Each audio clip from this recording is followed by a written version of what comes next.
Tap in, tap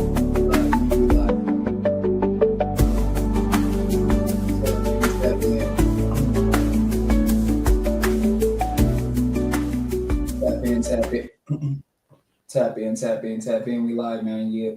Okay. Boom. Hello, everybody, and welcome back to the Flip Thought Show. It's your host with the most, King Truth, Holy Bird, Betty Butler, with the word and want the flow. And we're coming at you live, man, at 6:20. We got some content for you right here. Trump pardoned Larry. They just freed Larry. Larry, fuck is wrong with dude? They just let the GDs in the door. But yeah, free Larry, man. So definitely crazy what's going on. That's what's up, man. Welcome home to Larry Hoover. And yeah, man, it's a lot going on. He just pardoned Young Boy as well. So we're gonna hear about this content. I'll come back and I'll do my commentations. I'll commentate on it. But for now, like, share, comment, subscribe, hit that notification bell so I know y'all there, so I can throw T1s in the air, man. And we are on, and let's go. We are here.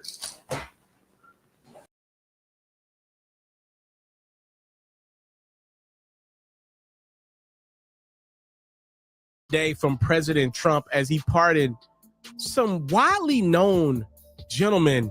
Let's start with Larry Hoover Sr. Mr. Hoover's been incarcerated since 1973 when he was sentenced to multiple life sentences. The main reason being for a murder that happened earlier in that year, and then obviously being one of the co-founders of the widely known corporation and gang, the Gangster Disciples. Since then, by the way, Larry has denounced himself from GD and criminal activity of the gang. He's been serving time in the ADX Florence Supermax prison in Colorado, and now he's been pardoned by Donald Trump. So will Larry Hoover, who's now 74 years of age, be released from prison immediately? We don't know yet, because Larry's got an Illinois state penalty that even Donald Trump, the president of our country, can't step in between. So time will tell. But again, Larry has been pardoned on the biggest pieces to his puzzle that has seen him incarcerated for a very long time. His son has been fighting tooth and nail. If you remember, Jay Prince Sr. was somebody fighting tooth and nail to give Larry Hoover another opportunity at this thing. Matter of fact, Jay Prince went online and said, "Thank you to President Trump and the angel from heaven, my sister, for allowing the creator to work through you.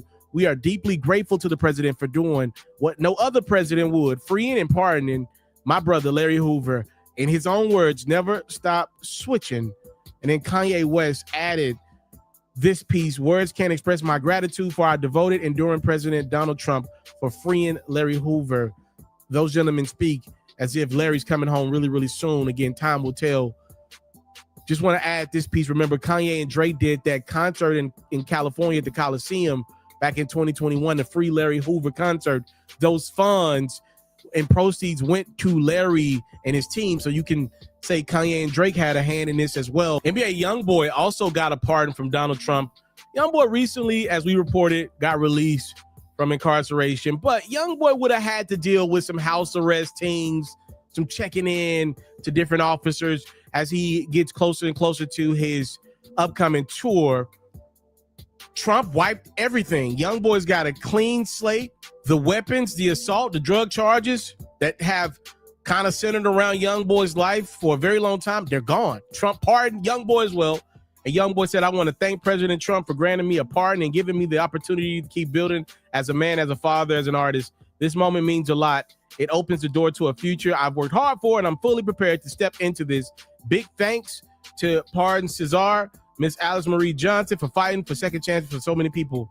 This is a great statement made by Ken Trail's representation. We ain't never heard YoungBoy talk like that. But again, a big day for people that obviously for different reasons are widely known in the culture. And also Donald Trump pardoned Jack and Todd Chrisley, the reality television stars over there on the USA Network. And the reason why I bring that up is because it speaks to something that I've thought for a very long time. And look, some people ain't gonna like this, but I'm gonna say it anyway. Everybody wants to make President Trump's presidency about race. And if you talk to me behind the scenes, you'll know where I stand with President Trump's presidency. It was never about race. But because a lot of black people happen to be in another class that this presidency is about, we oftentimes get the impact and we blame it on race, right? President Trump's presidency has always been about classism and fame. And unfortunately for most of us, black people, we don't have a lot of money and we're not famous, right? There's only a small few, even though you see all these people that got followers on social media, there are only a small percentage of people that have true fame, notoriety, and money and clout. And President Trump's presidency has centered around that. So when I see things like Larry Hoover, which he spent a lot of time incarcerated, I really rather leave him out of it, but definitely NBA Youngboy, Kodak Black, Lil Wayne, these are rappers that I love. These are rappers that I grew up listening to. Youngboy and Kodak, I love listening to currently. I'm in one of Youngboy's earliest music videos, for sure. Like, my love for Youngboy in Louisiana runs deep. But if you're asking me, do I think Youngboy today, he's only been out of jail for a few months, right? Like, you asking me, do I think he deserves to be pardoned? I used to look at pardons as something where the justice system wronged somebody, especially one of us. We get a second chance at life because this justice system wasn't right the first time around. Pardons have now just become something celebrities get. And now they don't sit right with me. It's not a Youngboy thing or a Kodak thing or Wade thing or Larry Hoover thing. I just thought pardons mean something. And if Donald Trump ain't done nothing else, he has watered down, and Joe Biden, they have both watered down what a pardon used to represent in our country. And, you know, whatever. I mean, look, I ain't famous, I ain't rich, so it bothers me none, but it's just like, dang, like, this has become a clout token. And my guess is we need to find the names of the other people that got pardoned today, because Trump ain't just pardoned these black people for nothing, okay? Something is happening. Somebody else is getting pardoned today. For Larry Hoover, he had multiple life sentences to get a pardon. NBA Youngboy, there's something happening. And whatever. I mean, whatever. This is whatever. Time, love, and support. Y'all let me know y'all thoughts. Again, anybody that knows me, y'all know anytime something unjust happened to one of us and we get another chance, you know I'm championing that. But this is not about that. This is just who got enough money to get in the good graces of Donald Trump and beg him for a clout token. I don't know, man. I just because it's some rappers that I like, I ain't with all that. Ain't me, dog. Y'all got. There's enough people that'll champion your opinion if that's how you feel. Well, you ain't got to listen to me. But for the ones that get what I'm saying, y'all get it, man. I ain't feeling that, dog. I thought pardons were for real. Cause look, what I want y'all to understand is, and I keep forgetting this guy's name off the top of my head, but I'm gonna find it really, really quick. What's on the radar for the and I never am unprepared like I am right now. I got it right. Allegedly, there's a chance the Trump administration pardons Derek Chauvin, the guy who killed George Floyd, before this year is up, and definitely before his presidency. You see what I'm saying? One day it's Larry Hoover, and then the next day it's Derek Chauvin. Like, we playing dangerous games here, but we can't have these convos and talks unless you're going to be honest with me now. So Larry Hoover, Larry has admitted he done a lot of harm to the black community. So it's good to pardon Larry Hoover, but then you're going to complain when George Floyd gets pardoned at the end of the year. Both have been detrimental. One just looks like you and the other doesn't. So I don't want to hear an uproar when this dude pardoned Derek Chauvin, because you know what they going to do? Well, we pardon Kodak, when we pardon Youngboy, when we pardon Larry Hoover, that's what's going to happen. That's exactly what's going to happen. So the debate is in, y'all. Just, you got to see it though. Debate is being put on the ground right now. This is mouse cheese. This is mouse cheese. And if the rumors are true, it has not happened yet. The rumors are that Trump administration is seriously considering pardoning Derek Chauvin. And the protests are going to be large But again, it's days like today when you got to kind of look at the cookies that are being planted for Santa at the end of the year. What do I know? I'm out. It's Pharaoh's favorite time of the year, ladies and gentlemen. The NBA playoffs are intense, and my sponsor partners over at Underdog want to make that intensity worth your while. Underdog has released a new game that I am really feeling called Ladders, and I'll break it down to you. It's simple. You can win up to 100 times your money by selecting 3 to 5 players who you think will go off throughout a series. As a player hits a higher rung, your payout will jump up. It's simple as that. And when you sign up, all you got to do is use your boy promo code Ferro, Ferro. You know I'm going to throw you a few dollars extra on your first deposit. Try Ladders out right now, only available on Underdog. Enjoy the Western Conference, Eastern Conference, and NBA Finals.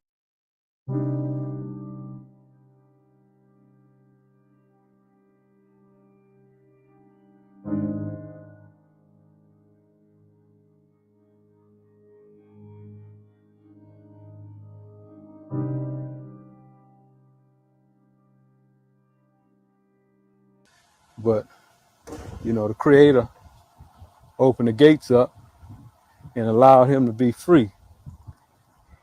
And the beautiful thing about him is he don't take his freedom for granted. You know what I mean? He free, and he ain't forgot where he came from. You know what I mean? That's my brother there who spoke about that sleeping giant.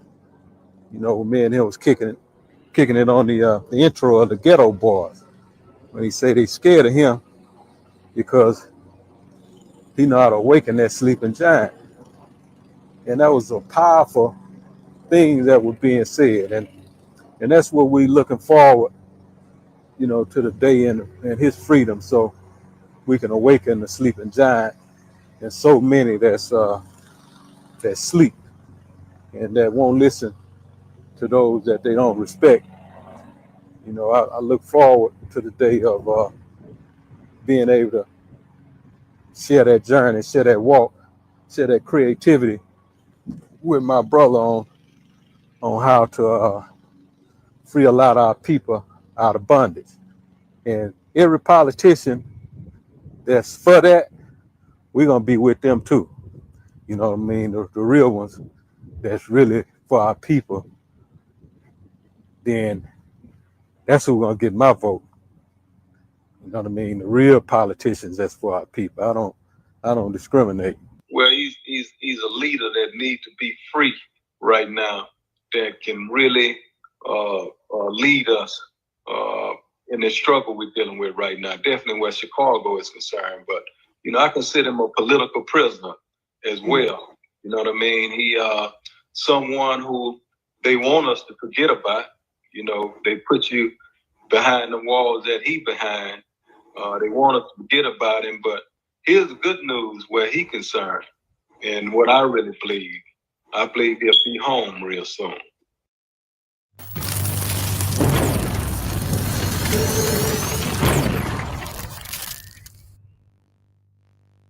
All right. Hi, everybody. So my brother's actually in the other room. Say hi, Larry. What's going on?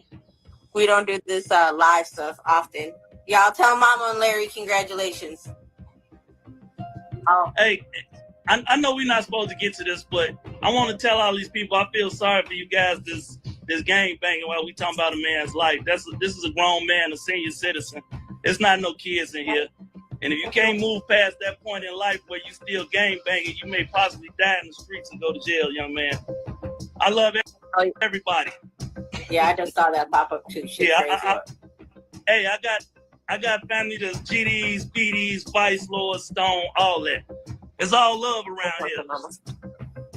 So say that for another platform. Or we could just block them and keep going. Yeah, we can keep going. I just want them to know how I feel about it. They wasting their time. So you guys, we jumped on here because we wanted to talk to you guys about something super important, right? And we thought this was probably the easiest way to do it. But right now, so you guys understand, because I think there's a lot of confusion and Larry's going to clear it. Hi, Sam. We're going to clear this up real quick. So how this works. Larry, explain to them how Trump has freed him from the Fed, but what's going on with the state? Okay. Trump has freed my father from federal custody. But as I told people plenty times before, it's been a dual jurisdiction. So now the state has the opportunity to go get him. And what we're trying to do right now is we're trying to reach out to Governor Pritzker to let him know that my father would be a blessing to this city. And he could also leave the city if he needs him to leave. But we dealing with Pritzker, and he can go into state custody. And all he has to do is strike his pen and say that we don't need this geriatric old man. He served his time.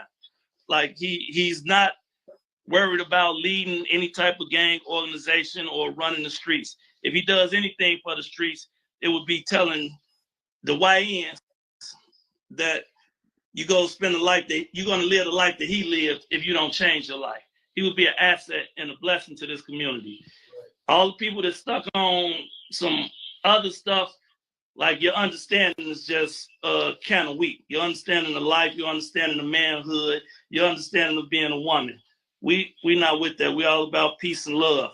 And we need Pritzker to understand that he will be a blessing to this community. And we want him to give this man a second chance. Pritzker believes in redemption and believe that he should be redeemed. Everybody else in this situation has been able to have redemption and have a second chance in life. And I would love to actually be able to hold my father. I'm close, but I'm not all the way there yet. I know it don't sound right, but I want to hug and kiss a man. My kids want to hug and kiss their grandfather. My mother wants to hug and kiss her husband. Like, it's a whole family out here. This is a man in a man's life. This has nothing to do with any nonsense. We need for everybody to let Pritzker know that Larry Hoover will be a blessing to this community, an asset, no type of threats. If anything, it may be even more peaceful. Hold on, Jamal, are you next to Larry? Can you please go block famous Cuzzy, whatever this poor boy's name is that I feel sorry for? Hey, we love you, young man. Literally. You'll get it together one day. And please, nobody go back and forth with him. This is not, we are celebrating today. We are not trying to be in on none of that garbage or whatever it is. But so here's what we need from you guys, right? We would love for you to take a photo of Senior, any picture that you guys want off Larry's page or Mama's page. I will, Larry's got enough pictures on there. If you guys can post it and write something positive underneath the photo and then tag the governor and hashtag Free Larry Hoover, right? Because it's like super important that now that he's released from the feds, we have to release him from.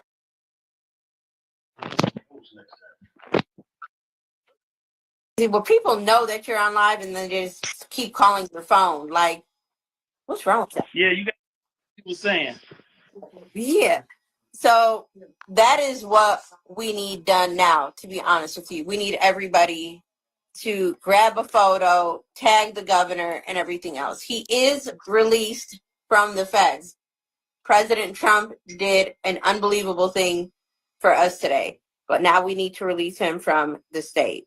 And you guys are free to ask any questions you guys want. You guys are free to, and it is, listen, I know some of you guys are writing like shaking my head. It is an incredible thing what happened today.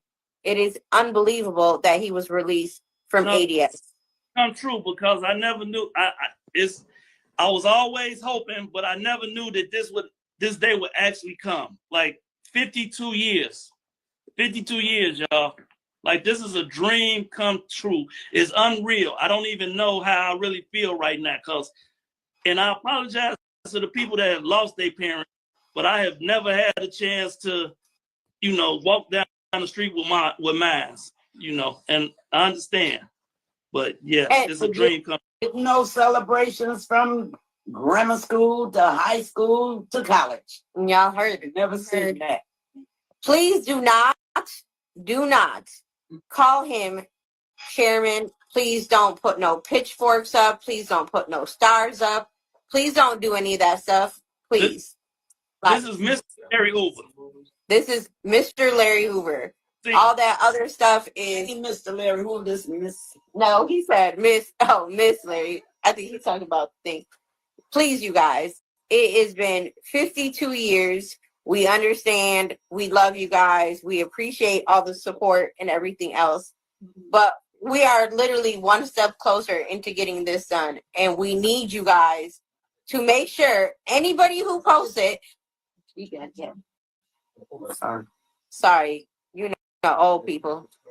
And I am old. And I ain't ashamed of it. We are I'm talking smart. what do you call it? We need you guys to please do not put any gang affiliated stuff online. If you saw somebody who puts it up, please ask them to take it off. You guys see, we got to pin that. Larry, pin the governor's J Mark. We tried, but Pin that. yeah, the comments went out. Yeah. Yeah, the comments went out. Hold on. Please don't smack on that gun. You know I can't stand it. I'll hear you. I'm sure. on live, Mama. Hey, We fucking hey, up Shay. You He said, I don't see nobody. he said, Mama, we live. We're like, girl. Hey, y'all can still see us, right? Yeah, we can see you. I need to tag. We can't see no comments. You can't see the comments? Went out. Yep. It's an Instagram glitch. It went totally out. Oh, shoot. Yeah. So at JB Pritzker. I don't know. Now, I'm getting a spanking over here. yeah, they did it. But they cut us off. Nah, they cut your comments. Can you still see the comments? Yeah. Susan? I can see them. Yeah, we can't see no comments at all now. If you go out and come back in. But he's live, so he can't go back. He can't go out yet. So just at JB Pritzker, PRITZKER. Yeah, we would really honestly appreciate it because we are trying to show the state that this is a man that can just come home and be with his family, and we don't want no drama, no nothing. All of you that are on here writing this most ridiculous, like seriously, some of this stuff is so ridiculous. Like, what's wrong with y'all? Well, not here, but that's why he needs to be home so we can wrap our hands around some of them guys and give them some love. So they won't be out here doing that. Thank you guys. Some of you guys are tagging. You guys see a lot of them are tagging the governor. Once again, please stop posting any pitchforks, any stars, any of that.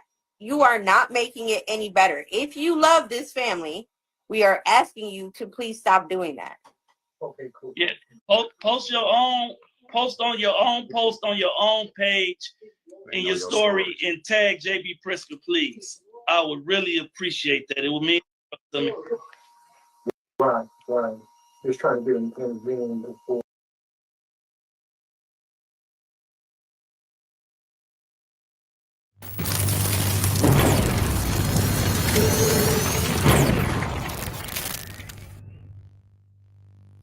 All right.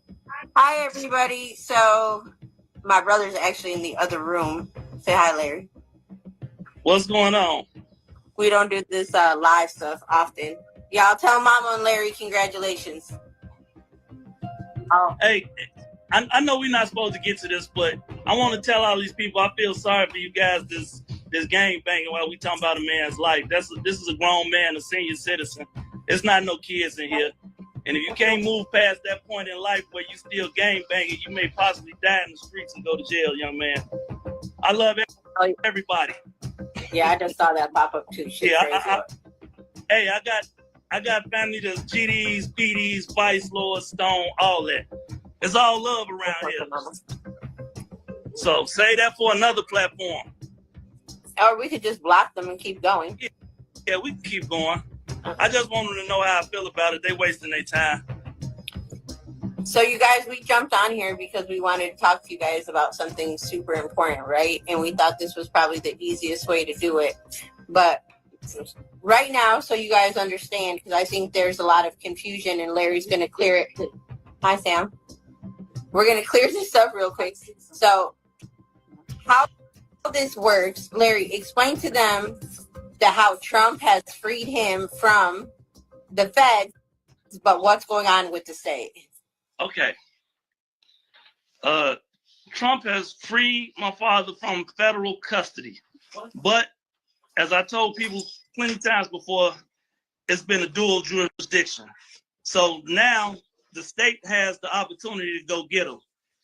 And what we're trying to do right now is we're trying to reach out to Governor Pritzker to let him know that my father would be a blessing to this city.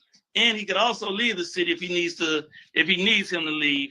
But we dealing with Pritzker, and he can go into state custody. And all he has to do is strike his pen and say that we don't need this geriatric old man. He served his time. Like he's not worried about leading any type of gang organization or running the streets. If he does anything for the streets, it would be telling the YNs that you're going to live the life that he lived if you don't change your life. He would be an asset and a blessing to this community. All the people that stuck on some other stuff, like your understanding is just kind of weak. Your understanding of life, your understanding of manhood, your understanding of being a woman. We not with that. We're all about peace and love. And we need Pritzker to understand that he will be a blessing to this community. And we want him to give this man a second chance. Pritzker believes in redemption and believe that he should be redeemed. Everybody else in this situation has been able to have redemption and have a second chance at life. And I would love to actually be able to hold my father. I'm close, but I'm not all the way there yet. I know it don't sound right, but I want to hug and kiss a man. My kids want to hug and kiss their grandfather. My mother wants to hug and kiss her husband. Like, it's a whole family out here. This is a man in a man's life. This has nothing to do with any nonsense. We need for everybody to let Pritzker know that Larry Hoover will be a blessing to this community, an asset, no type of threats. If anything, it may be even more peaceful. Hold on, Jamal, are you next to Larry? Can you please go block famous Cuzzy, whatever this poor boy's name is that I feel sorry for? Hey, we love you, young man. Literally. We'll get it together one day. And please, nobody go back and forth with him. This is not, we are celebrating today. We are not trying to be in on none of that garbage or whatever it is. But so here's what we need from you guys, right?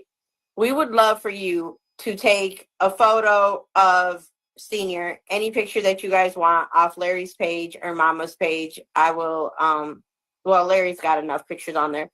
If you guys can post it and write something positive underneath the photo and then tag the governor and hashtag Free Larry Hoover, right?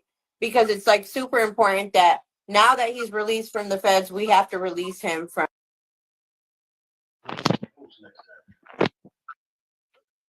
Well, people know that you're on live and then they just keep calling your phone. Like, what's wrong with that? Yeah, you got people saying. Yeah. So that is what we need done now, to be honest with you. We need everybody to grab a photo, tag the governor, and everything else. He is released from the feds. President Trump did an unbelievable thing for us today, but now we need to release him from the state. And you guys are free to ask any questions you guys want. You guys are free to, and it is, listen, I know some of you guys are writing like shaking my head. It is an incredible thing what happened today. It is unbelievable that he was released from ADS. Come true, because I never knew. I was always hoping, but I never knew that this day would actually come. Like 52 years, y'all. Like, this is a dream come true. It's unreal. I don't even know how I really feel right now, and I apologize to the people that have lost their parents, but I have never had a chance to, walk down the street with mine, and I understand. But yeah, it's a dream come. No celebrations from grammar school to high school to college. Y'all heard it. Never seen that. Please do not call him chairman. Please don't put no pitchforks up. Please don't put no stars up. Please don't do any of that stuff. Please. This is Mr. Larry Hoover. This is Mr. Larry Hoover. See, all that other stuff is Mr. Larry Hoover. This Miss. No, he said Miss. Oh, Miss Larry. I think he's talking about things. Please, you guys. It has been 52 years. We understand. We love you guys. We appreciate all the support and everything else. But we are literally one step closer into getting this done. And we need you guys to make sure anybody who posts it. Sorry. You know, old people. And I am old. And I ain't ashamed of it. We are talking smart. What do you call it? We need you guys to please do not put any gang affiliated stuff online. If you saw somebody who puts it up, please ask them to take it off. You guys see, we got to pin that. Larry, pin the governor's J Mark. We tried, but pin that. Yeah, the comments went out. Yeah. Yeah, the comments went out. Hold on. Please don't smack on that gun, but you know I can't stand it. I hear you. I'm sure. On live, Mama. Hey, Shay. He said, he said, Mama, we live. We're like, we like, girl. Y'all can still see us, right? Yeah, we can see you. I need to tag. We can't see no comments. You can't see the comments? Went out. Instagram. Yep. It's an Instagram glitch. It went totally out. Oh, shoot. Yeah. So at JB Pritzker. I don't know. Now I'm getting a spanking over here. Yeah, they did it. But they cut us off? Nah, they cut your comments. Can you still see the comments? Yeah, I can see them. Yeah, we can't see no comments at all now. If you go out and come back in. But he's live, so he can't go back. He can't go out yet. So just at JB Pritzker, PRITZKER. Yeah, we would really honestly appreciate it because we are trying to show the state that this is a man that can just come home and be with his family, and we don't want no drama, no nothing. All of you that are on here writing this most ridiculous, like seriously, some of this stuff is so ridiculous. Like, what's wrong with y'all? Well, not here, but that's why he needs to be home so we can wrap our hands around some of them guys and give them some love. So they won't be out here doing that. Thank you guys. Some of you guys are tagging. You guys see a lot of them are tagging the governor. Once again, please stop posting any pitchforks, any stars, any of that. You are not making it any better. If you love this family, we are asking you to please stop doing that. Okay, cool. Yeah, post your own, post on your own page in your story and tag JB Pritzker, please. I would really appreciate that. It would mean to me. Right. Just trying to be an intervening before.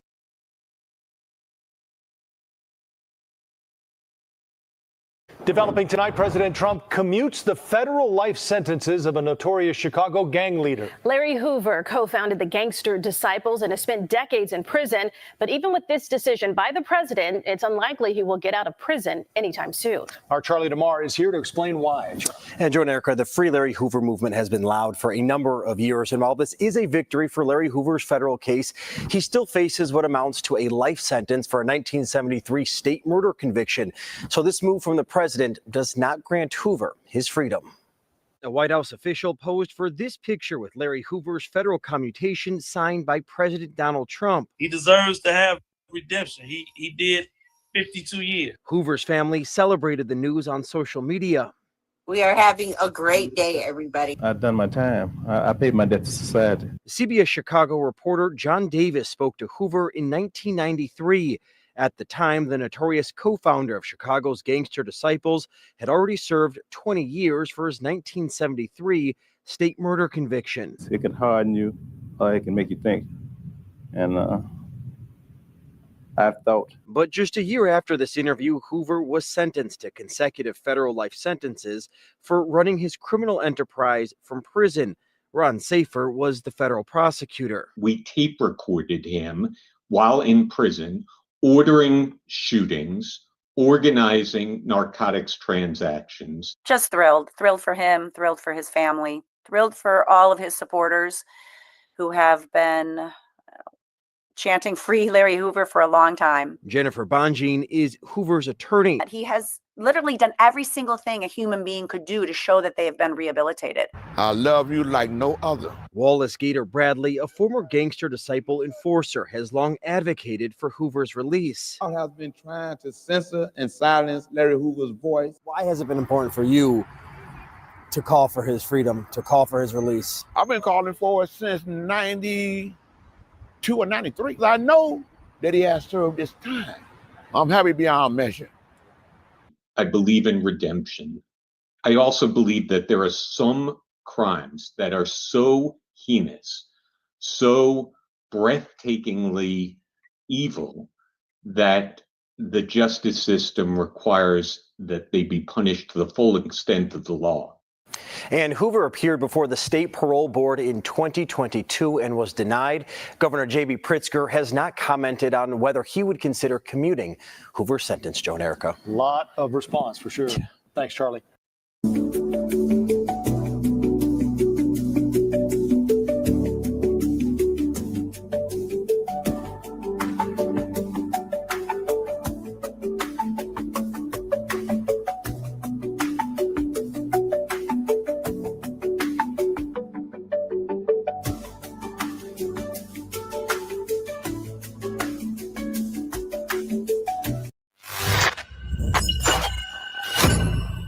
Willie D Live. What's up, family? If it's your first time checking out the show, let me know what city, what state you're coming in from. If you're outside of the U.S., let me know what country you represent. Throw up your flag. Family, I need you to smash up the likes, smash up the likes, smash up the likes. Also, if you have not done so already, after you subscribe on YouTube, there's a little bell next to your subscribe button. Go ahead and click that thing right now so you can get your notifications each time I drop a new video like this. That way you'll be in the loop. I'm gonna let a few hundred of y'all come in, then I'm going in. But in the meantime and in between time, I'm going to give some shots out to the early birds, starting with dun, dun, dun. Steve Foreman, what's up? What's up, Steve Foreman? St. Louis, Safi Ali, what it do? J767. Joseph Turner. What up? Chef Brooklyn. What's up, Chef Brooklyn?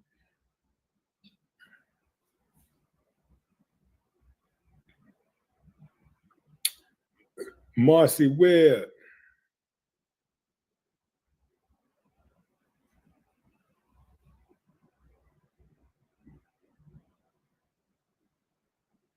Husselborn, what up? What up, Newark, New Jersey?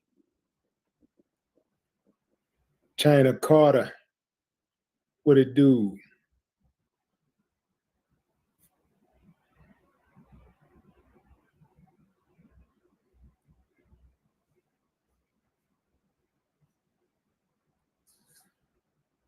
I see Piccolo Caesar. Piccolo Caesar. Nico Soul. What's up, Charles E. Nils? Fayetteville, Arkansas.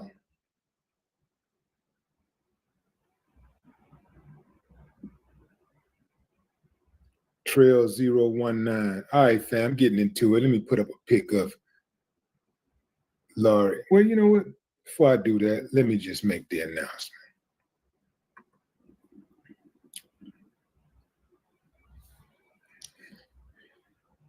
Donald Trump, your president, has commuted the sentence of 74-year-old Chicago former Gangster Disciples leader Larry Hoover.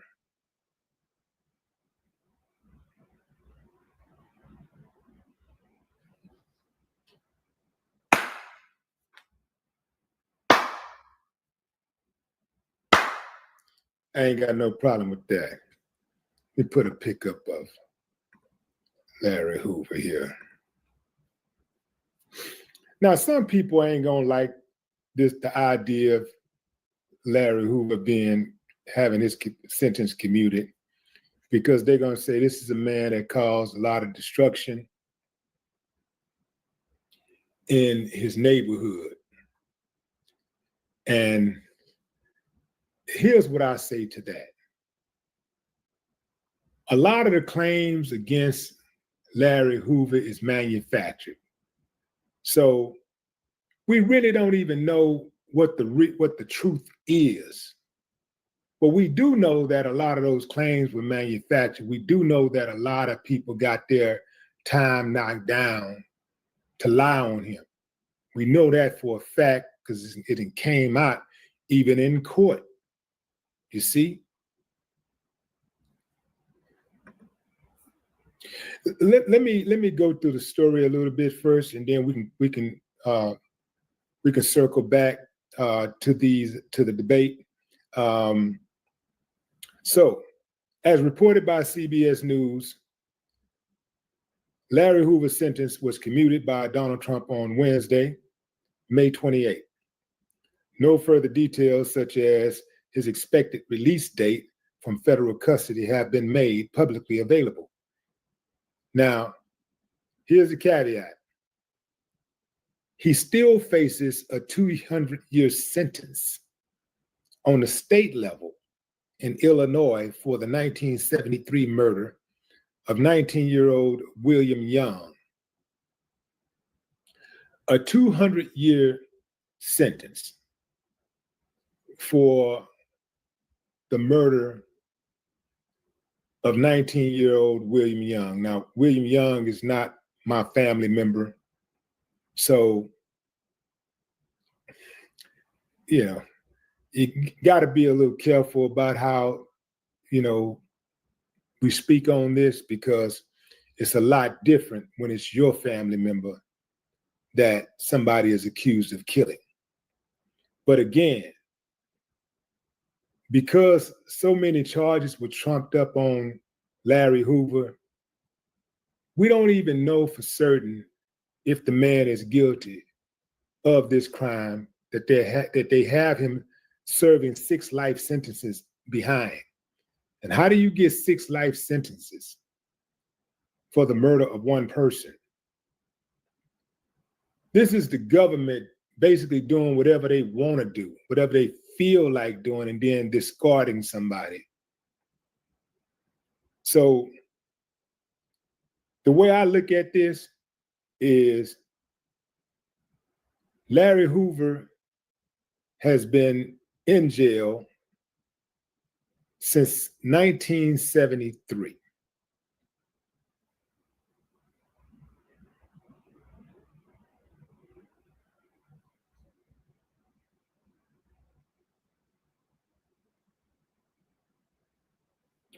He was convicted again in 1997 on federal charges for allegedly continuing his criminal enterprise behind bars. He and his family have repeatedly stressed he is no longer affiliated with Gangster Disciples. Last year, he told a court that he's a completely different person than the man who went to prison in 1997. So, it's 1997. But no, these dates are a little fuzzy because I think Larry was in jail before 97, well before 97. Let's see.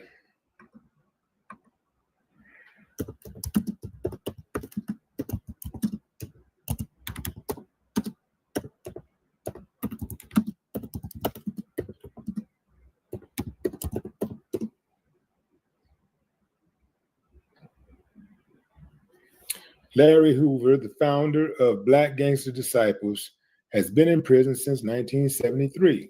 Yeah. When he was sentenced to life in prison for a 1973 murder. Later in 98, he received another life sentence for racketeering while already serving time for murder. He's currently serving 6 life sentences at the ADX Florence prison in Fremont County, Colorado. So let's look at this time. Good Lord, it's a lot of time. So Larry has been locked up for 52 years. 52 years. All I'm saying is this, fam. You got people who then committed mass murders that then came back home faster. You got people who commit murder right now without a gun or a knife or any type of weapon. Their weapon is the food that they serve, the products they serve, the services that they sell. That's killing people. It's time they start locking up some of these damn food supplies. These people are selling us manufactured meat. They're making up meat. They're actually creating meat.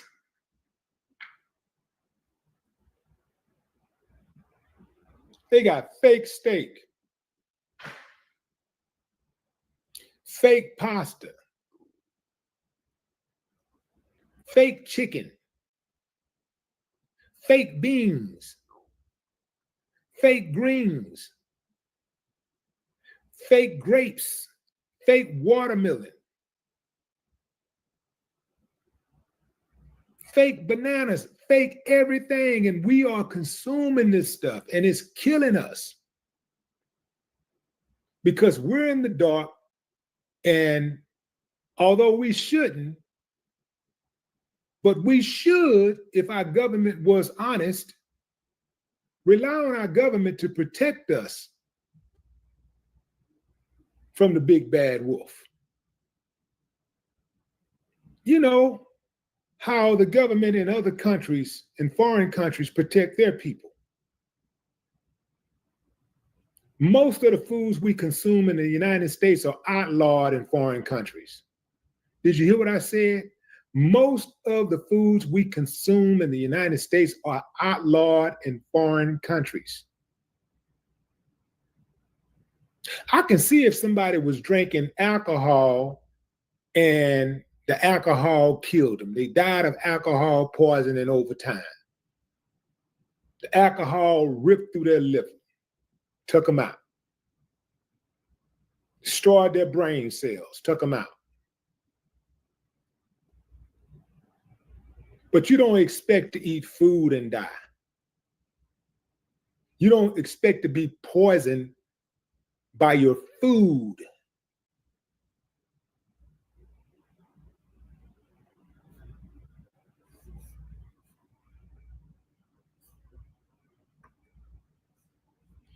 This is not giving Larry Hoover a pass. This is saying that 52 years, after 52 years of prison,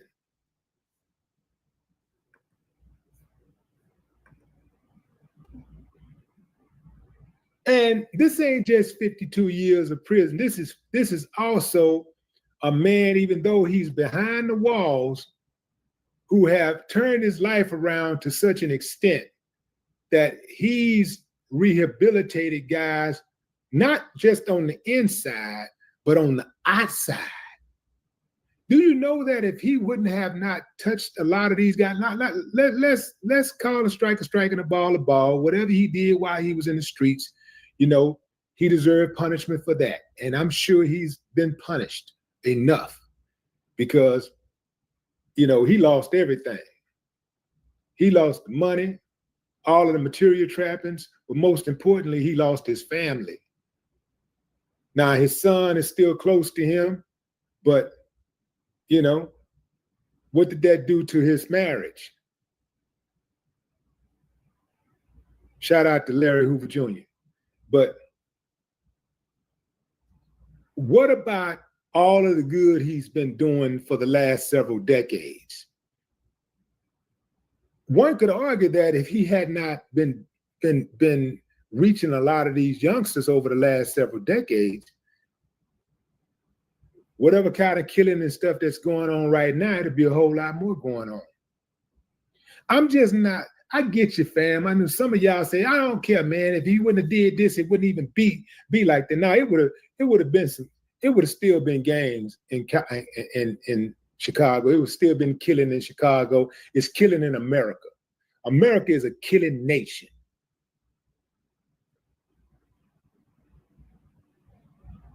Larry Hoover may have added to it, but he damn sure didn't invent it. He damn sure didn't bring killing to America. He damn sure didn't bring killing to Chicago.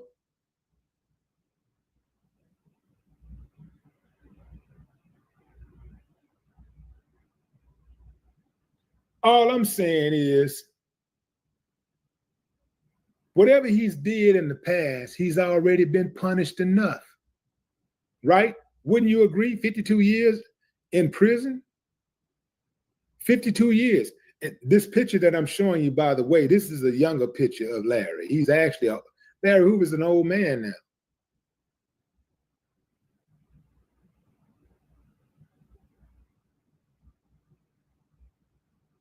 He has a lot of positive influence. Right now, we're not in a position to decide or argue about who we get positive influence from.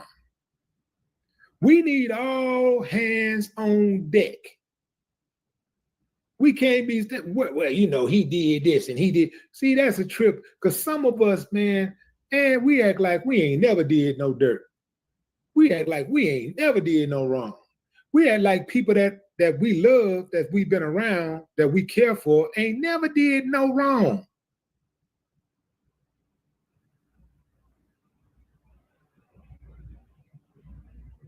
I'm saying, whatever he's done in the past, he's paid for it tenfold. I'm also saying that a lot of the charges against him were trumped up. I'm also saying that his sentence was excessive.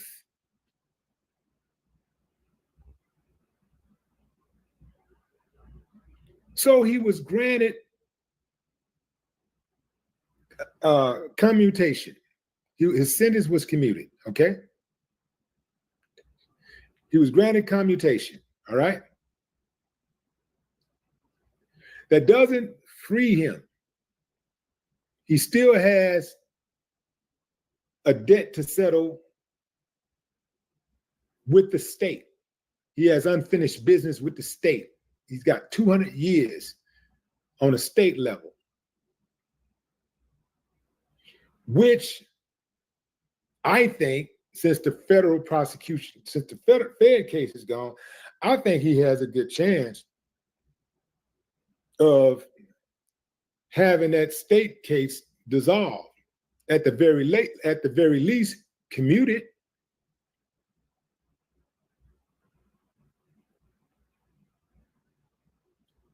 I doubt if he'll get a pardon, but I think that he has a very good chance now of having his sentence on the state level commuted.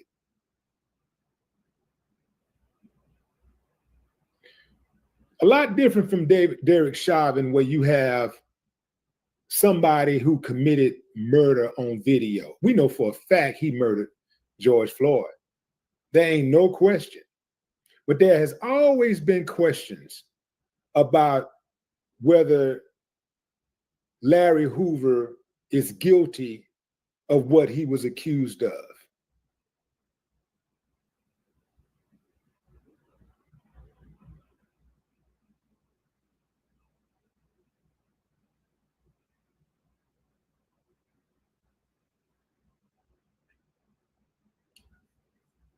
So for those of you who are asking, no, he is not free to go home.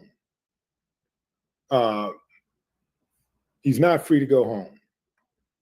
He only had his sentence. Commuted on a federal level.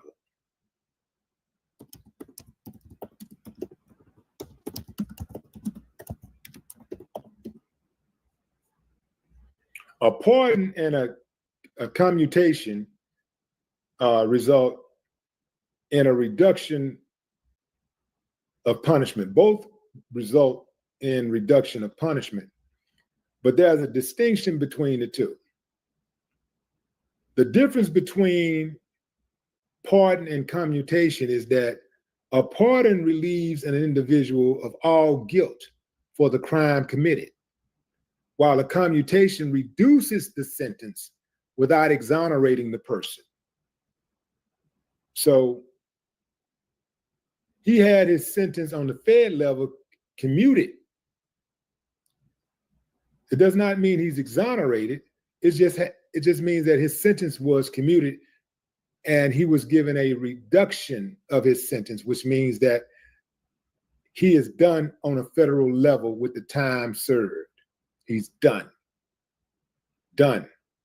So they have to take him out of the federal penitentiary now and move him to a state penitentiary, where now I'm sure his lawyers are about to roll their sleeves up and go back to work with some new energy to try to get him out of prison, because those state charges,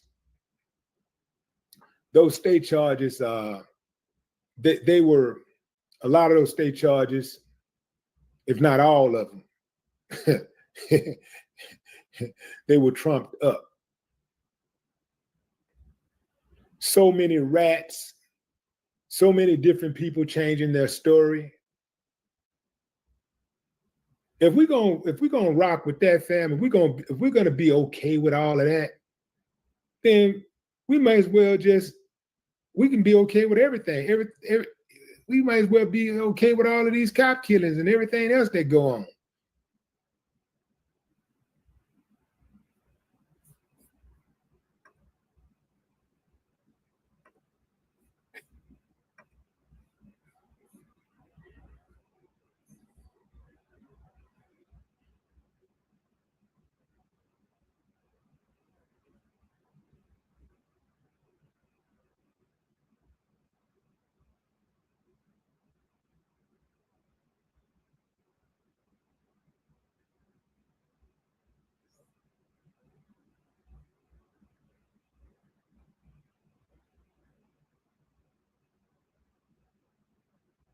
Now, here's the deal, fam.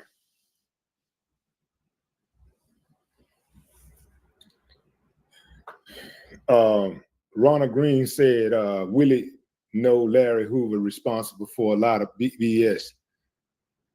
I didn't say he wasn't responsible for a lot of BS. I never said he wasn't. But how do you know he was? Was you there? Did you see it? Are you just going by what the government said? Are you just going by what you read in these lamestream media, what you read, what you heard.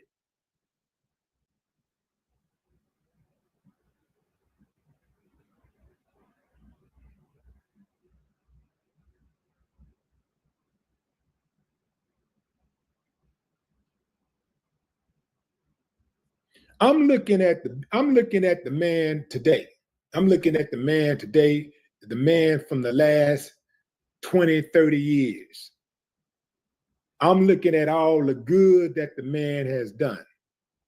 So if we got somebody that's doing good, I'm talking about a lot of good. I'm talking about like good in the thousands of people who's helping to turn lives around.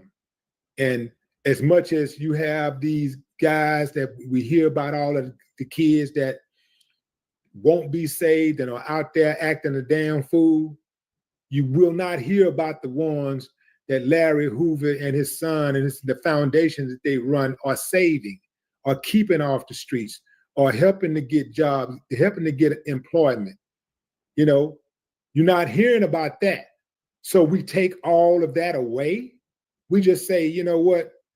Yeah, but that's cool and everything. He's doing all this good, but we just can't get over what he did or what he's guilty of or what we said he was guilty of 50 years ago. We just can't get past that.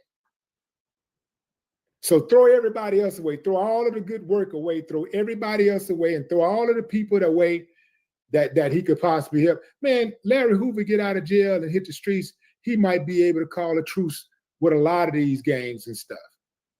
That's something that they don't want. That's why they kept Larry Hoover locked up for so long. They don't want the gangs to put the weapons down and make peace.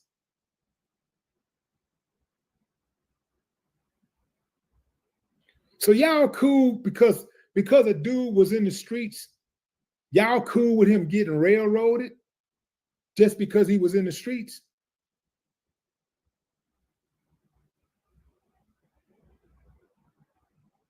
Come on, man. And I'm gonna tell you this, fam. I think Trump commuted Larry's sentence because he thinks that he will not get, he's banking on he will not get his state sentence reduced. I think that wasn't no really bold move that Trump made. So I'm not patting him on the back. I'm not rubbing his toupee.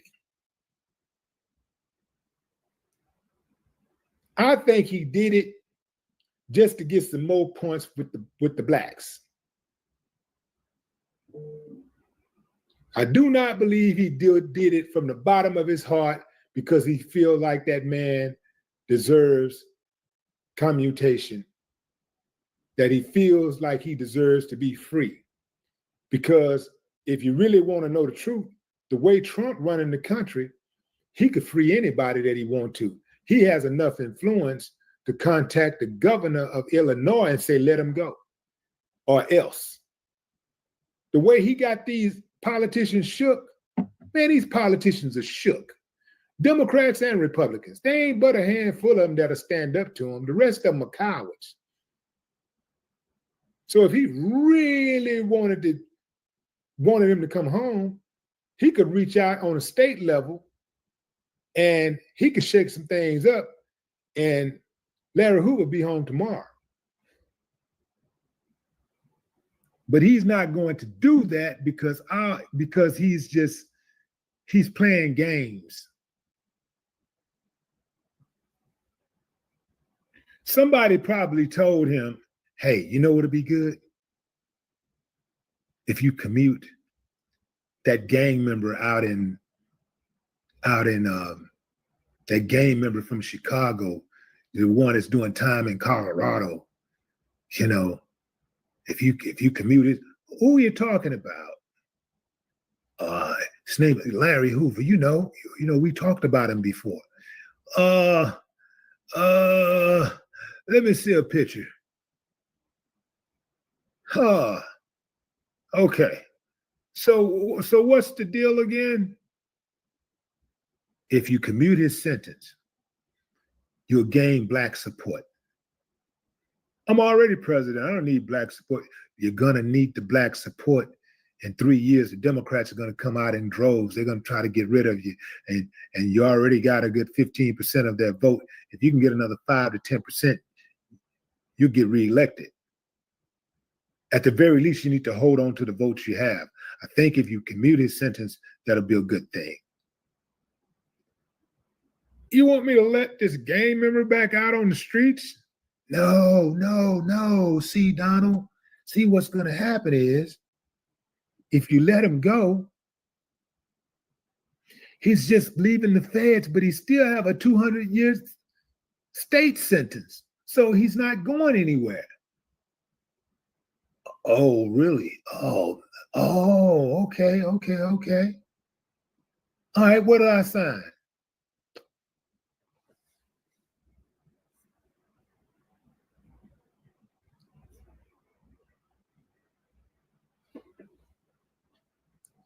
Yeah.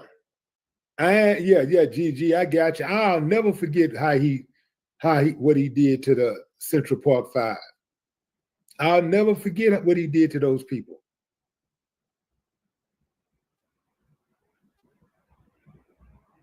This man spent $100,000 on a full-page ad to call for those innocent young men's.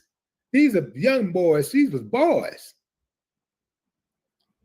He called for their execution because he thought they harmed a white woman. God forbid a black man harm a white woman. Now, he ain't have no problem harming white women by his own admission, because he grabbed them by the peep. He ain't have no problem harming them.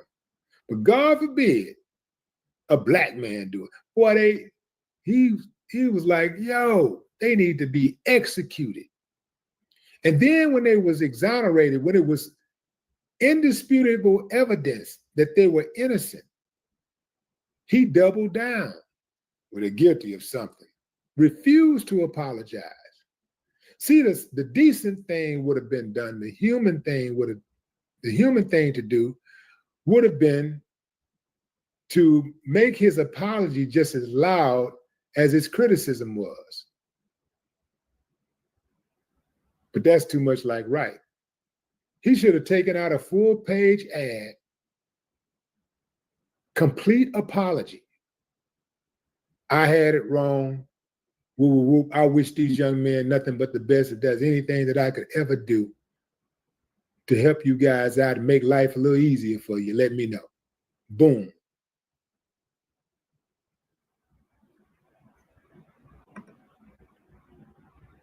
But he's too uncivilized for that. Do you know how hard it is to get an apology out of a narcissist?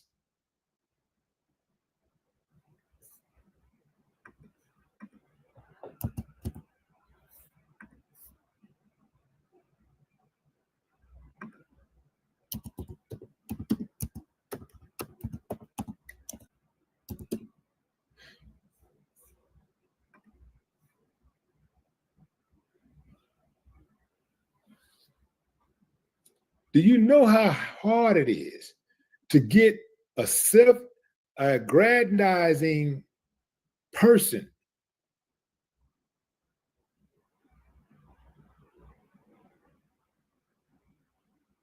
to take accountability?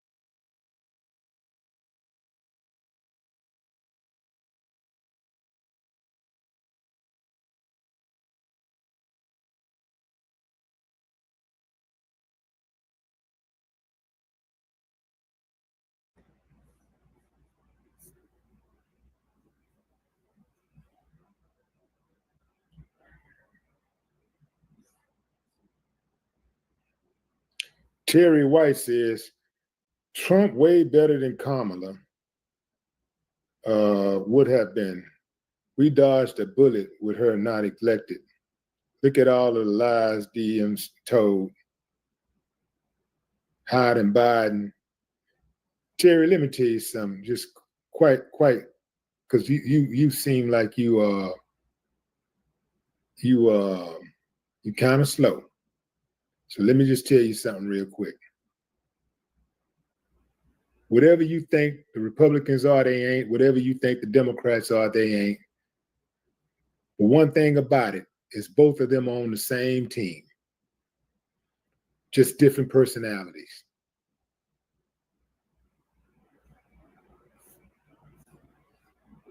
You know how you can have a team of basketball players or football players, and certain people got different personalities, and one person might be really laid back and chilled, and the other person might be loud and boisterous. Another guy might be very aggressive, where the other guy is low key and unassuming, or maybe he know how to turn up every now and then. You got to push him really, really hard to get him to turn up. These guys playing for the same team, fam. Just different personalities.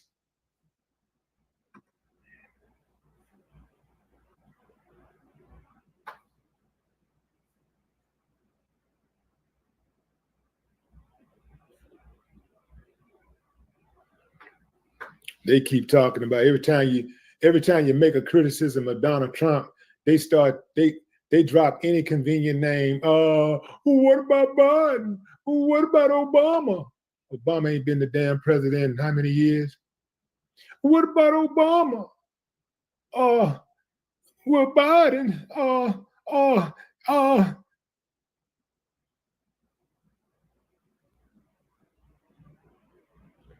They don't even know how to address your comment about their God. Like, they don't know how to even address it without saying somebody else's name. You know where they get it from? They get it from him. Because if you speak on any issue that's complex, he don't know how to answer the question. He does not know how to address that issue without bringing up somebody else's name who he don't like. These are people who lack critical thinking skills.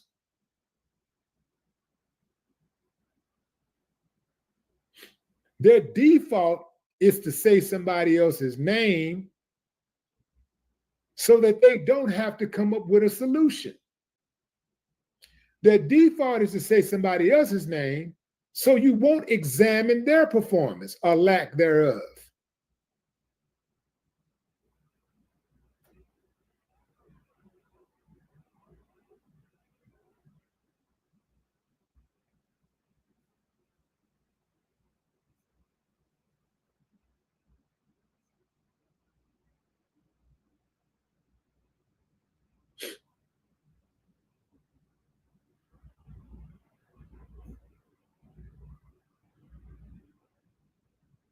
This dude was the president for an entire full term. He had 4 years as the president. And now he's been president for 5 months again. To date, we have yet to hear him take accountability for anything. We have yet to hear him say, my bad. He won't.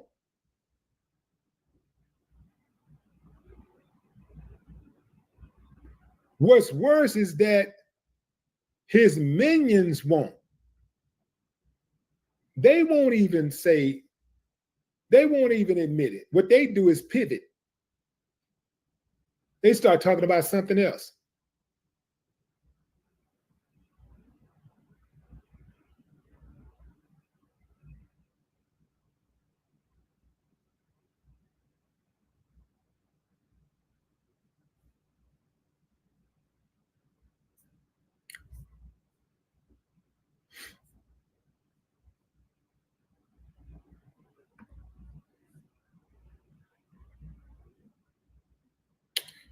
So let's get back to Larry Hoover, who is serving 6 life sentences and has been behind bars since his arrest in 1973. He's received a lot of support from people hoping to see his sentence reduced. Following his life imprisonment in 1973 for murder, he was convicted again in 1997. 73, 83, 93. So 24 years later, after he already sitting in jail for 200 years, they come back and pile on another 20. They come back and pile on a life sentence. This is, okay. They allege that he was continuing his criminal enterprise behind bars.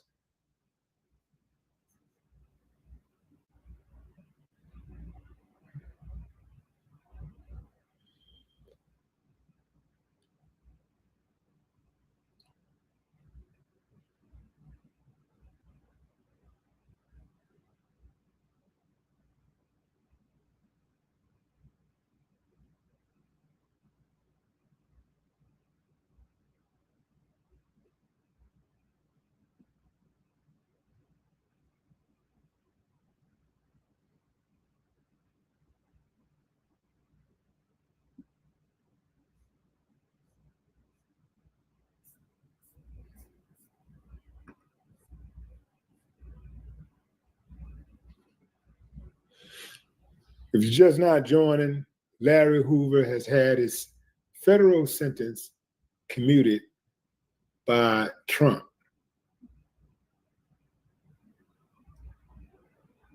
He still has to deal with the 200-year sentence on a state level.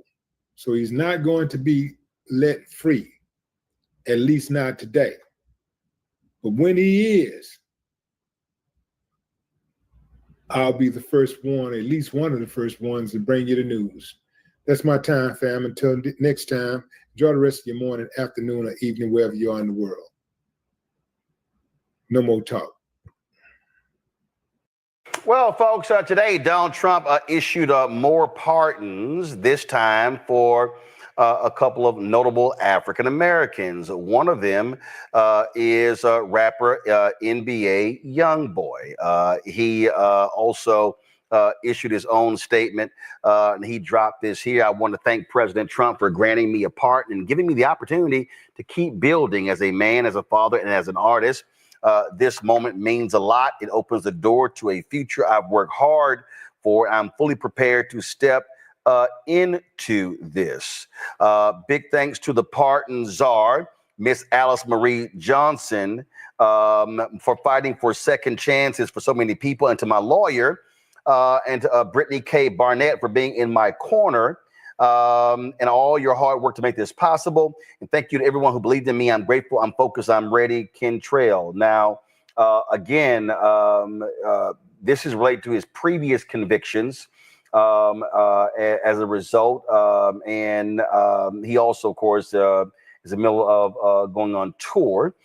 He faced a variety of legal issues, including gun possession charges. That was one of the things that the Baton Rouge rapper was facing. Now, let's now talk about Larry Hoover. Now, Larry Hoover, well-known Chicago gangster, led the Gangster Disciples, also a drug kingpin. This is the Chicago Sun-Times. It's on their front page. President Trump commutes drug kingpin Larry Hoover's federal prison sentence. Hoover and David Barksdale created the Gangster Disciples in the late 1960s, ruling as King Larry and King David until Barksdale was killed in 1974. Now, the White House didn't explain why he was granted the commutation. He said, but the story says, but Hoover attorney Justin Moore said Trump commuted Hoover's sentence to time served. He still faces essentially life in prison on a state murder conviction. And then Justin Moore says, we did what so many said was impossible. We got Larry Hoover out of federal prison. Now, as the story notes, Hoover still has a state court murder sentence to serve, and Illinois prison officials have previously said he'd likely serve it in the federal system. And then it says right here, the news comes 8 months after U.S. District Judge John Blakey heard a mercy bid from Hoover. The judge challenged Hoover's attorneys during that hearing, asking how many murders is he responsible for. Hoover's lawyers ultimately responded by asking the judge to disqualify himself from the case. Blakely hasn't ruled in the months since. So the story says Hoover was convicted of murder after a trial in December 1973, and a judge sentenced him to 150 to 200 years in state prison. It said that didn't stop Hoover from running the gang, though. Hoover was charged in federal court with 40 crimes, including engaging in a continuing criminal enterprise. He was found guilty on May 9th, 1997.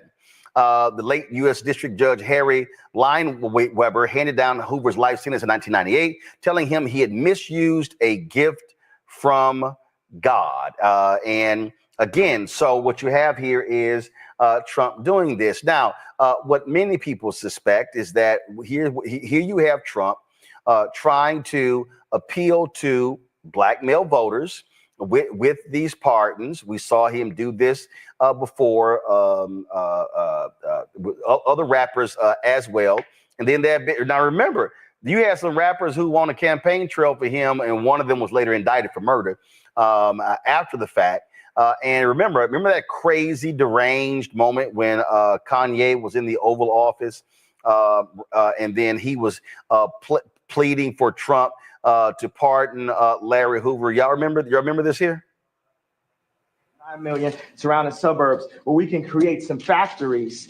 Now, I think it would be cool for them to be Trump factories because he's a master of industry. He's a builder. And I think it would be cool to have Yeezy ideation centers, which would be a mix of education that empowers people and gives them modern information. Like sometimes people say, this kid has ADD, this kid has ADD. You don't have ADD, school is boring. It was boring, it's not as exciting as this. We have to make it more exciting. We have to mix curriculums. You play basketball while you're doing math. You learn about music while you meditate in the morning. We have to instate mental health and art programs back into the city. So those are, and also Larry Hoover is an example of a man that was turning his life around. And as soon as he tried to turn his life around, they hit him with 6 life sentences. So I believe you say don't tear down the statues. Larry Hoover is a living statue. He's a beacon for us that needs to see his family, that needs to go out and represent. When you have a block leader on every single block,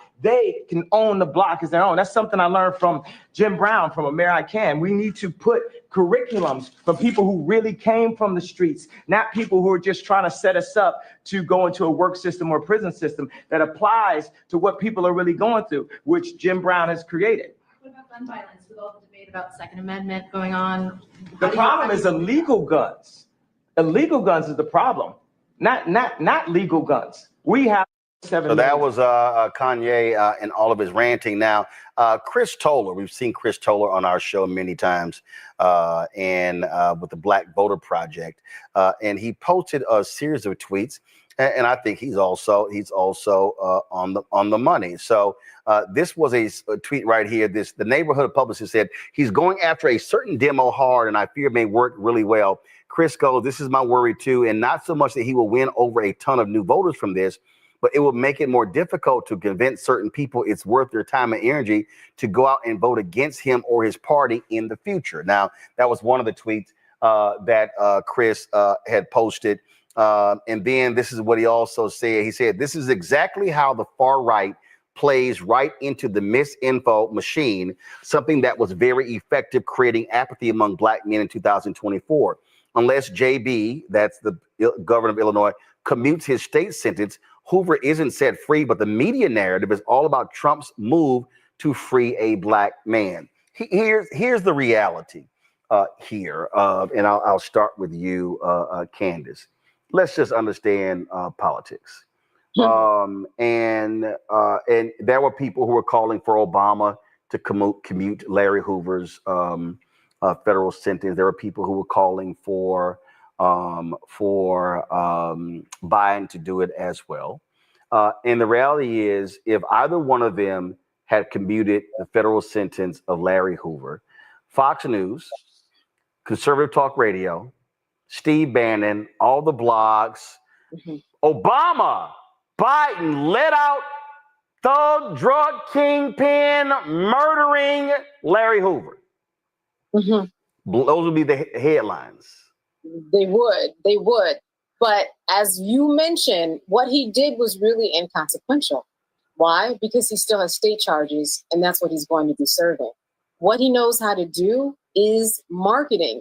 And, you know, I was sitting in this spillover room in court the other day. So that's where the public is. You don't go into the main room, but you can see the Sean Combs case. So there were about 40 people who were there from the public. A lot of them, by the way, were tourists. They made this as a stop for them. After they saw the Statue of Liberty, they would come there to the Sean Combs trial. But the people who I spoke to, a lot of Black men who are probably the demographic that he's speaking to, they didn't even believe the Cassie tape. They just believed, let Sean Combs go. Let all the rappers go. Let all the Black men go. I mean, that was their mentality. So for him to make a move like this, it translates into a lot, but it also translates into nothing because he's still behind bars. Now, the fact that he was pardoned as opposed to commuted, that's a big deal. When you're pardoned, you know, everything's a clean slate. When you're commuted, your sentence is decreased. Larry was pardoned. That speaks. Well, again, the story. So the problem, the White House hasn't talked about it. So, once they say that he commuted his life sentence. That's what the Chicago Sun-Times story. But the White House hasn't talked about anything, so they haven't explained. And they did it before, where they don't explain commutation or pardon. Oh, okay, all right. So So according to Justin Moore, his attorney said Trump commuted Hoover's sentence to time served. He still faces essentially life in prison on a state murder conviction. Go ahead. Okay.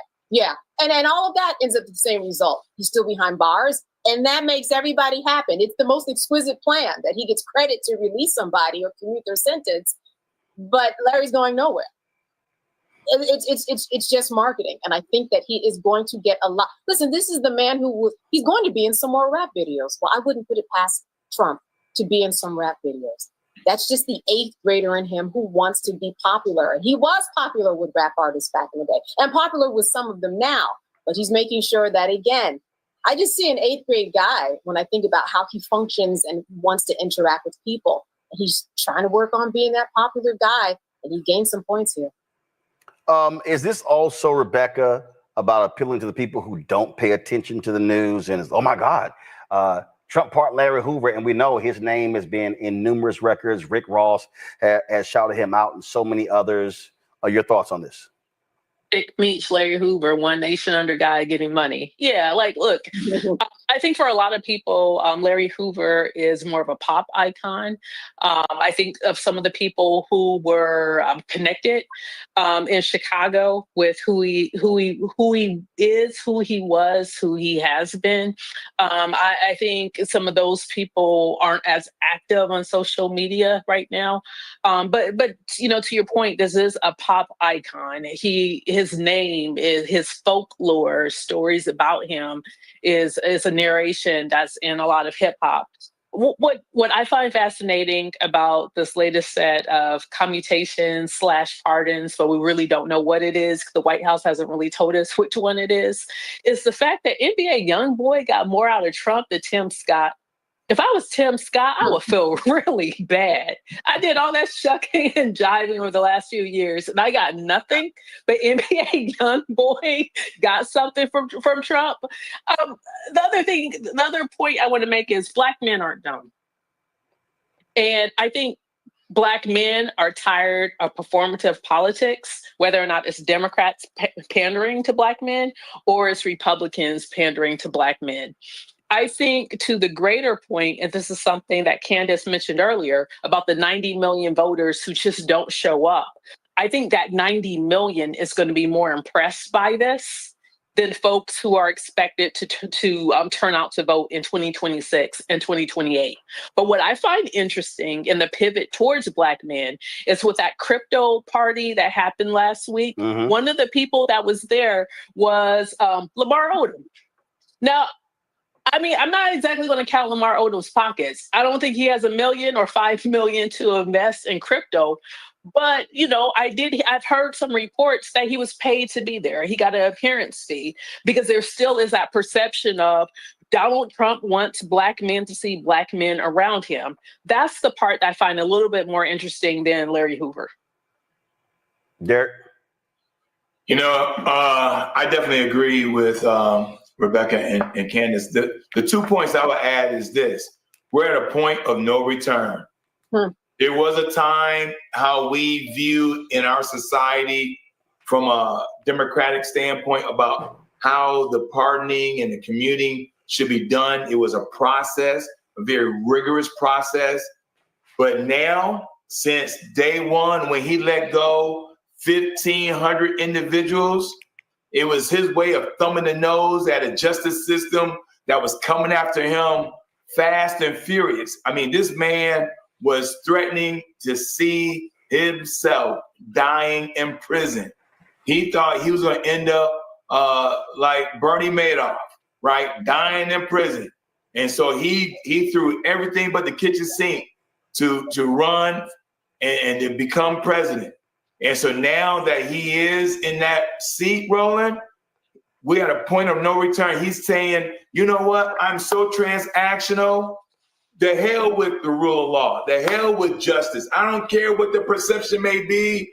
And so the reason why I think we're at a point of no return, because the future president's going to have to deal with this. You're going to have to deal with a public to say, hey, the other guy had a disregard of due process. The other guy didn't have a problem with accountability. The other guy devalued punishment. The other guy dealt with cynicism. The other guy had to do. And so now what happens when the Oval Office become transactional for both parties? Okay. So I want to unpack that. And I need people to listen to me very clearly. I need people to listen to me very clearly.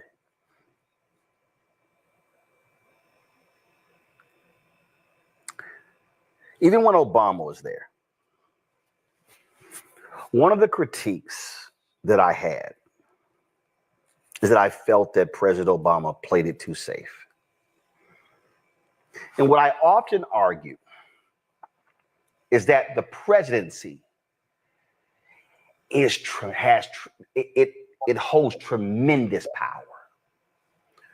And what we've had are individuals who know about the power, but have been unwilling to maximize the power.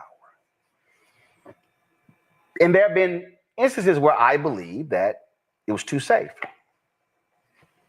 Take these pardons. Derek is right. This whole idea of a process. I can tell you, up until I visited the White House Friday before the inauguration, and there were battles going on inside of the White House regarding pardons. Pardons for former Congressman Jesse Jackson Jr., pardons for former Congressman Jefferson out of New Orleans, pardon for Marilyn Mosby. I was told that Biden drew a red line for what he deemed public official corruption. That was his red line.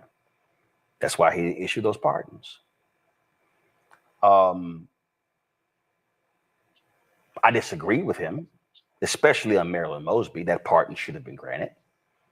I thought it was BS that she was convicted for using her own money.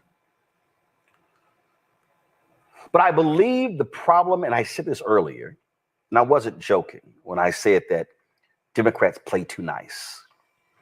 They it's like what's artificial. 2010, I was fed up watching how Obama was responding to Republicans and even some Democrats. This is what I wrote for CNN.com. Anthony, go to my iPad. Time for Obama to go gangster on GOP. And this is what I said. Civil rights activist Fannie Lou Hamer made famous the phrase, "I'm sick and tired of being sick and tired." For me, I'm sick and tired of Democrats having power and being unwilling to use it. I've always respected Republicans when they had power because they were willing to use it and maybe apologize later. I then talked about Obama watching Republicans block many of his appointments, and now he says he made it clear to them that he will, quote, consider, unquote, making some when the U.S. Senate goes into recess. Quote, one senator, as you are all aware, had put a hold on every single nominee that we had put forward due to a dispute over a couple of earmarks in his state. In our meeting, I asked the congressional leadership to put a stop to these holes in which nominees for critical jobs are denied a vote for months. Surely we can set aside partisanship and do what's traditionally been done to confirm these nominations. If the Senate does not act, and I made this very clear, if the Senate does not act to confirm these nominees, I will consider making several recess appointments during the upcoming recess because we can't afford to allow politics to stand in the way of a well-functioning government. I write, this is where the president needs to show his toughness and just do it. Forget threats. The actions of Senator Richard Shelby and other Republican obstructionists will continue if President Obama allows them to run roughshod over him. When you're the top dog, you do what you have to do to govern. Allowing Republican senators to continue to deny your appointments is nonsense. If all of them choose to support a filibuster, then you take it to the American people and show the obstructionists for what they are. You get your grassroots movement fired up to stand up and do something. The political right used its base to go after Democrats who blocked appointments to the federal bench and other positions. Why not be just as aggressive? And if there are members of your own party who stand in the way, such as Senator Ben Nelson, then you also blast them and make them pay for acting so foolishly. This president got rolled by the Senate over health care. His team made some boneheaded mistakes, and now they are paying for them. Continuing to play footsie with opponents will only get him into more trouble. He should set a deadline to have his folks confirmed. If not, appoint them all during the recess and go on about your business. Obama's critics keep blasting him for Chicago-style politics. So fine, channel your inner Al Capone and go gangster against your foes. Let them know that if they aren't with you, then they are against you and will pay the price. That beautiful big budget bill we're going to talk about in a second, there were some holdouts, some Republicans, hardcore. Trump looked him in the eye and said, get your ass in line and vote for it. They did. It passed. What I'm saying here, Candace, is that I disagree with how Democrats do pardons. We're going to wait till the end of the year. We're going to issue all of them around Christmas like it's a gift. No, the power is literally with the president.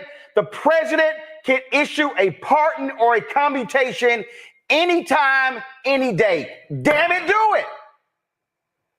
And let me be real clear. Fuck Fox News. Fuck conservative media. They're going to criticize you anyway. So you do it. And if they say, why don't you do it? Because I'm the president.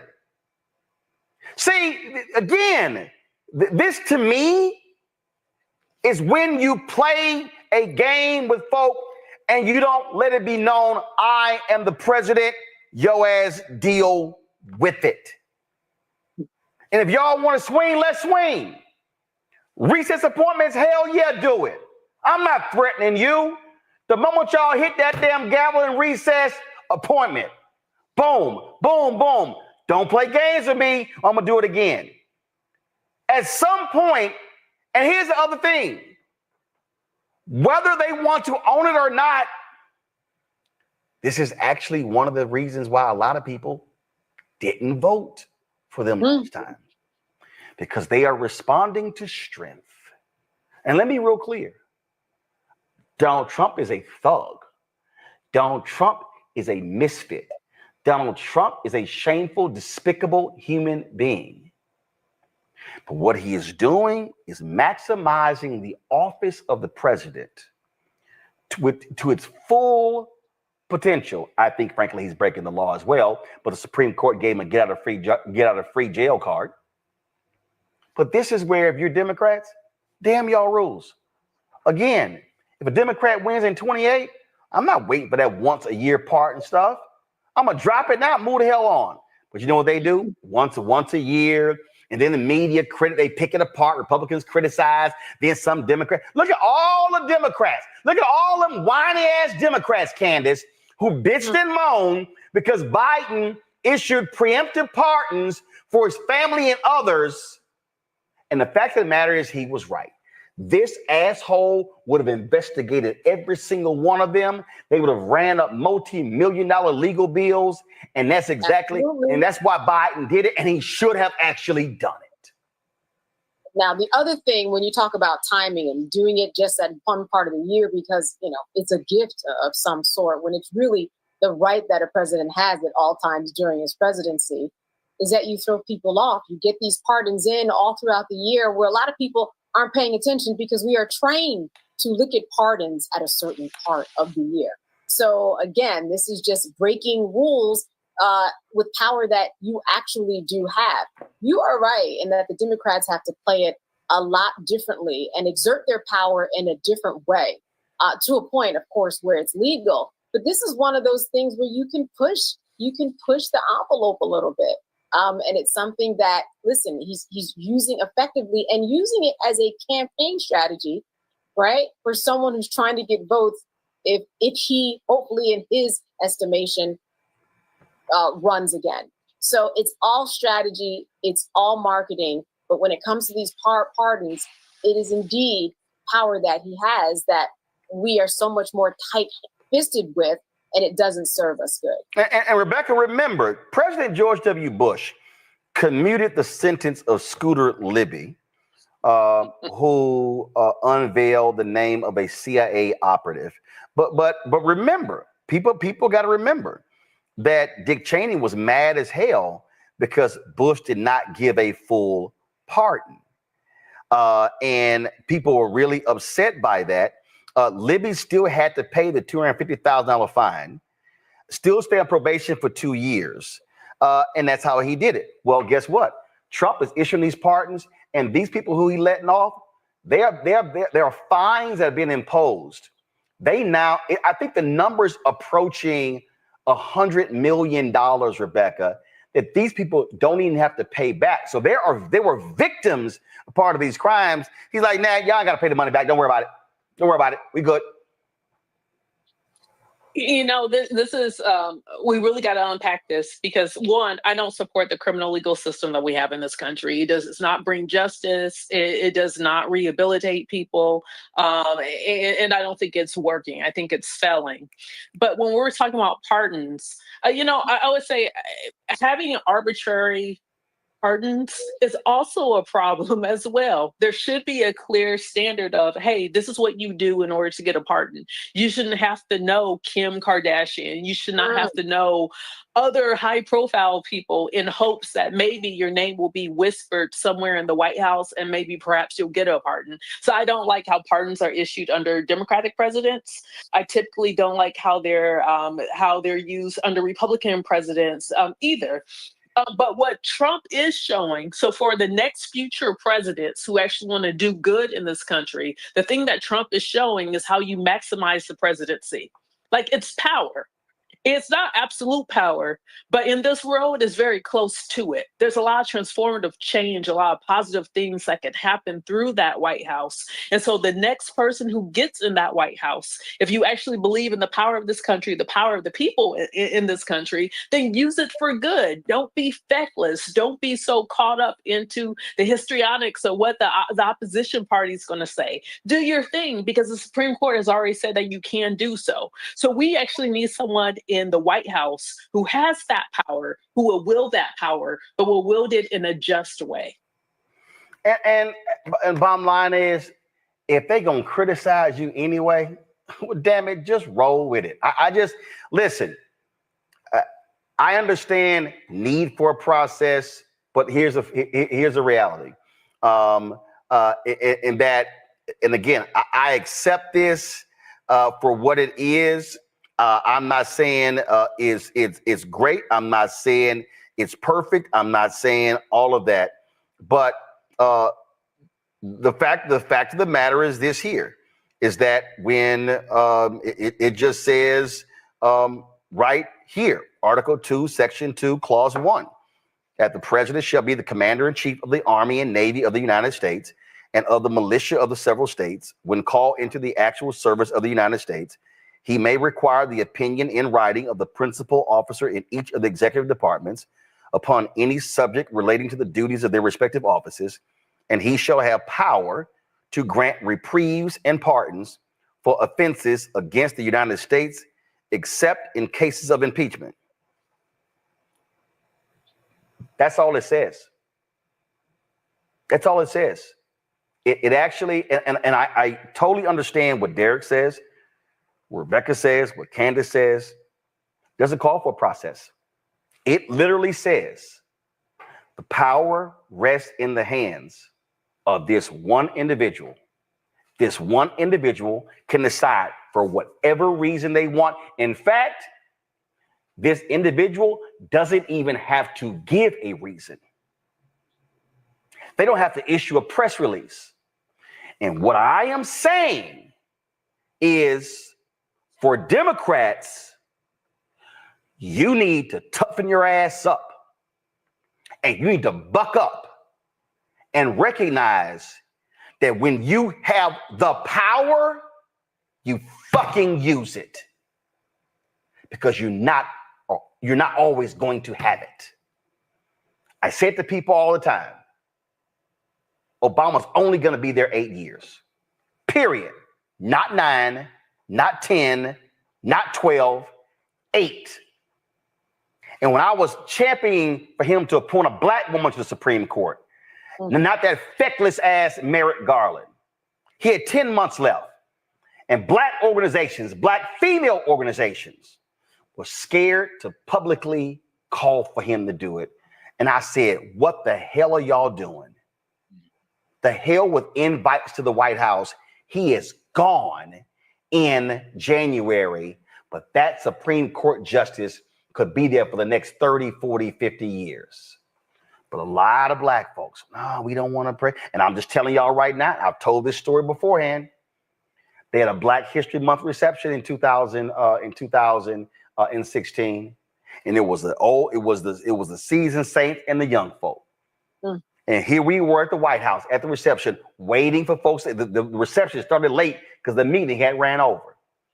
Now, I never forget, I ran to Wade Henderson. Wade, did anybody in the meeting raise the point about appointing black woman to the Supreme Court? No. I ran to Melanie Campbell. I ran to Rashard Robinson. And I was like, how in the hell were all of y'all in that meeting and nobody looked that man across the table and said, Mr. President, we stand here right now and we want you to appoint a black woman as Supreme Court justice to replace Antonin Scalia?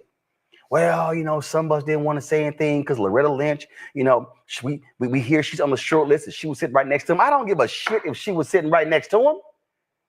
Y'all had an opportunity sitting in front of the president of the United States, and here were all of the young bucks and the OGs, and not one black person had the audacity to bring it up. They were silent. And I just shook my head. I said, I cannot believe y'all did that.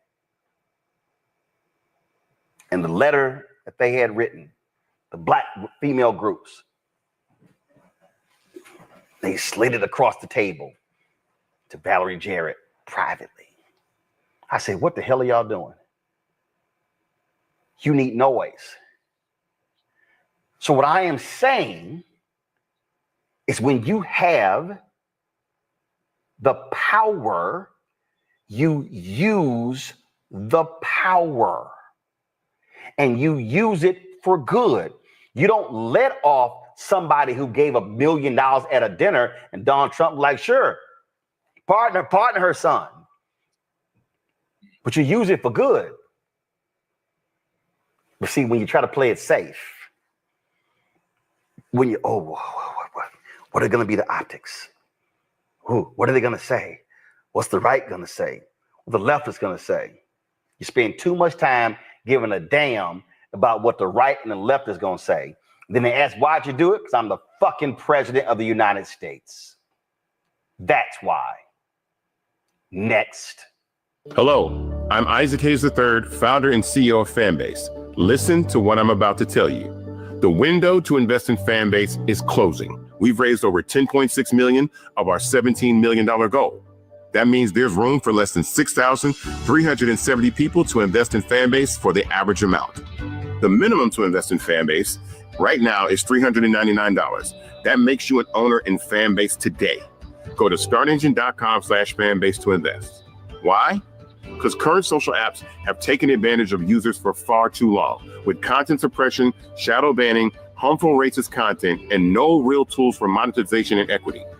Fanbase has over 1.4 million users and counting, allowing anyone to reach all their following and monetize their content from day one.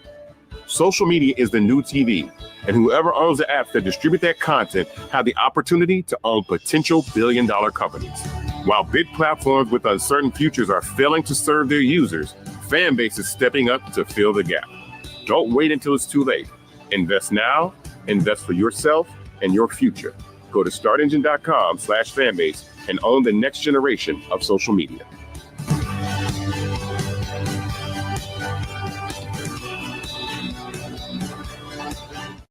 I've seen a few blogs post Larry Hoover is coming home. First off, that's never happening. Okay. So Hoover had multiple, I think he had like a federal RICO too. So he had like multiple Fed sentences for like for murder. So like he had like a federal life sentence, like multiple. And he also had a life sentence in Chicago or like Illinois.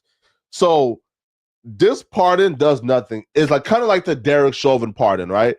Derek Chauvin, like getting pardoned by Trump, does absolutely nothing, zero, zilch. It's more so like a cultural move, right? Trump being able to wear that big iced out chain and the, you feel me, and the grills, well, not him actually wearing it, but kind of like the AI, right? It's kind of like it's that feeling of, yo, I'm culture. Yo, Obama ain't do it. Joe ain't do it.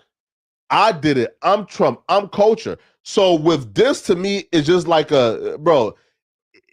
it's straight pander, bro. So what is commuted the sentence? What does that exactly mean? No. He's saying that your federal sentence ends now, but he has a life sentence that's state. So regardless of the federal, so he's still, he's not going. He's not getting out. Listen, it's straight posturing, straight pander, right? Listen, listen, right? So look, and also too, right? He ain't even give him a pardon. Meaning, bro, a pardon is like, yo, your federal sentence is eradicated. You is innocent, off the board. A commute is, bro, like you've been here for like 50 years, bro. All right, cool, man. Enough, kind of, right? Which still does nothing for him. But I'm just saying is this, bro. We'll see this and forget that he's deporting brown people, but then bringing in like South Africans who are white. So it's essentially a play. He's running content. It's the great play. He's running content. Come on, man. It's your foul, man. This changed. You mean headlines? This essentially changes nothing about Larry Hoover's life, right? Like listen, bro. He's gonna spend the rest of his life in prison, bro. If you think the state of Illinois, who has an outright, bro, they despise this. You know why? Because he introduced probably bro, like the most violent gang era that still has residues to this day to Chicago. I mean, that's absolutely not true when you talk about Al Capone and the Italian mafia. And sure, but the GDP in the modern era, yes. But the crime stats are way gnarlier back in the day. But the GDP, just to be that's clear. his blueprint, right? That when he passed away, the GD and the BD and their conflict is gonna be like what a lot of us know Larry Hoover for. For sure. I mean, really, for his GDs and the vice lords and the state. Listen, and the state of Illinois despise him for that. You know why? Because now, guess what? They still have to deal with gang conflicts and clean up the streets. They still have to deal with a lot of shit because of what he started. And again, I'm not saying that he's not redeemable. I'm not saying that, you know, that 50 years is not enough. However, when you start looking at life sentences, that comes because you did something that's very foul. Meaning, bro, like we're talking about multiple people losing their lives. We're talking about murder. Listen, bro, because we're in hip hop, a lot of us forget like the permanent implications of murder. Somebody got taken off earth. Somebody's soul got snatched from them, and they can never breathe again. So no, I don't think that 50 years is enough for that, right? For those specific things. Now, I'm not too caught up on the specifics, meaning did he like take the gun himself and do it, or right? Now, those things will probably like change my mind, right? Meaning like, did he himself like take the gun and kill somebody, or was he just the leader of a gang where people under him did some stuff? To me, that changes a lot. Well, I mean, like, why does it change a lot? Because ultimately, no. Okay, look, why. Sure. If he's the leader of a clubhouse, right, or a gang, I do think, man, that like we do still have to give free will to a lot of people. Hey, bro. But isn't it arguably worse if you're the one that's orchestrating, organizing, and inciting this barrage of murders? I think that 50 years is enough if the crimes are, hey, bro, I started a gang, shit got out of hand, and committed crimes under this gang. You taking guns yourself and killing people, 50 years is not enough. It's kind of like, I think it was like Mr. Dyson, right? And who said, there's no such thing as free will if you look at it, okay? Like, here, if I give Lush a multiple choice question, okay, with only 3 answers, and Lush tells me one of those answers, say, here, for example, right? If I say, Lush, like, what's the capital of bank? And like, here's the 3 options, like, to choose from, and you choose from those 3, right? And you choose from those 3 and options. Is it free will? No, right? Because you are still restricted. So I guess like the theory is, is from birth. There are things that you go through that are out of your control in terms of where you were born, who you were born to, right? And those factors lead to certain choices being made. Meaning, if I'm presented with like 3 choices, right?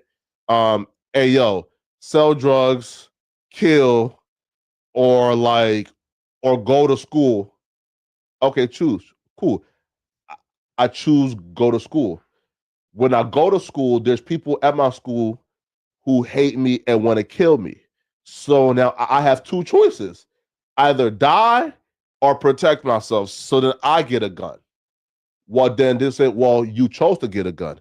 You choose to like bring that gun to school. You choose to kill, right? So hence it's like, if the options are limited, which we all have limited options in life, where does free will come in? So I do think that those people and under him, right, who killed people, they have free will, but they were still given a limited option due to restrictions that he put in place, right? So which is why he still has to be responsible for what they did.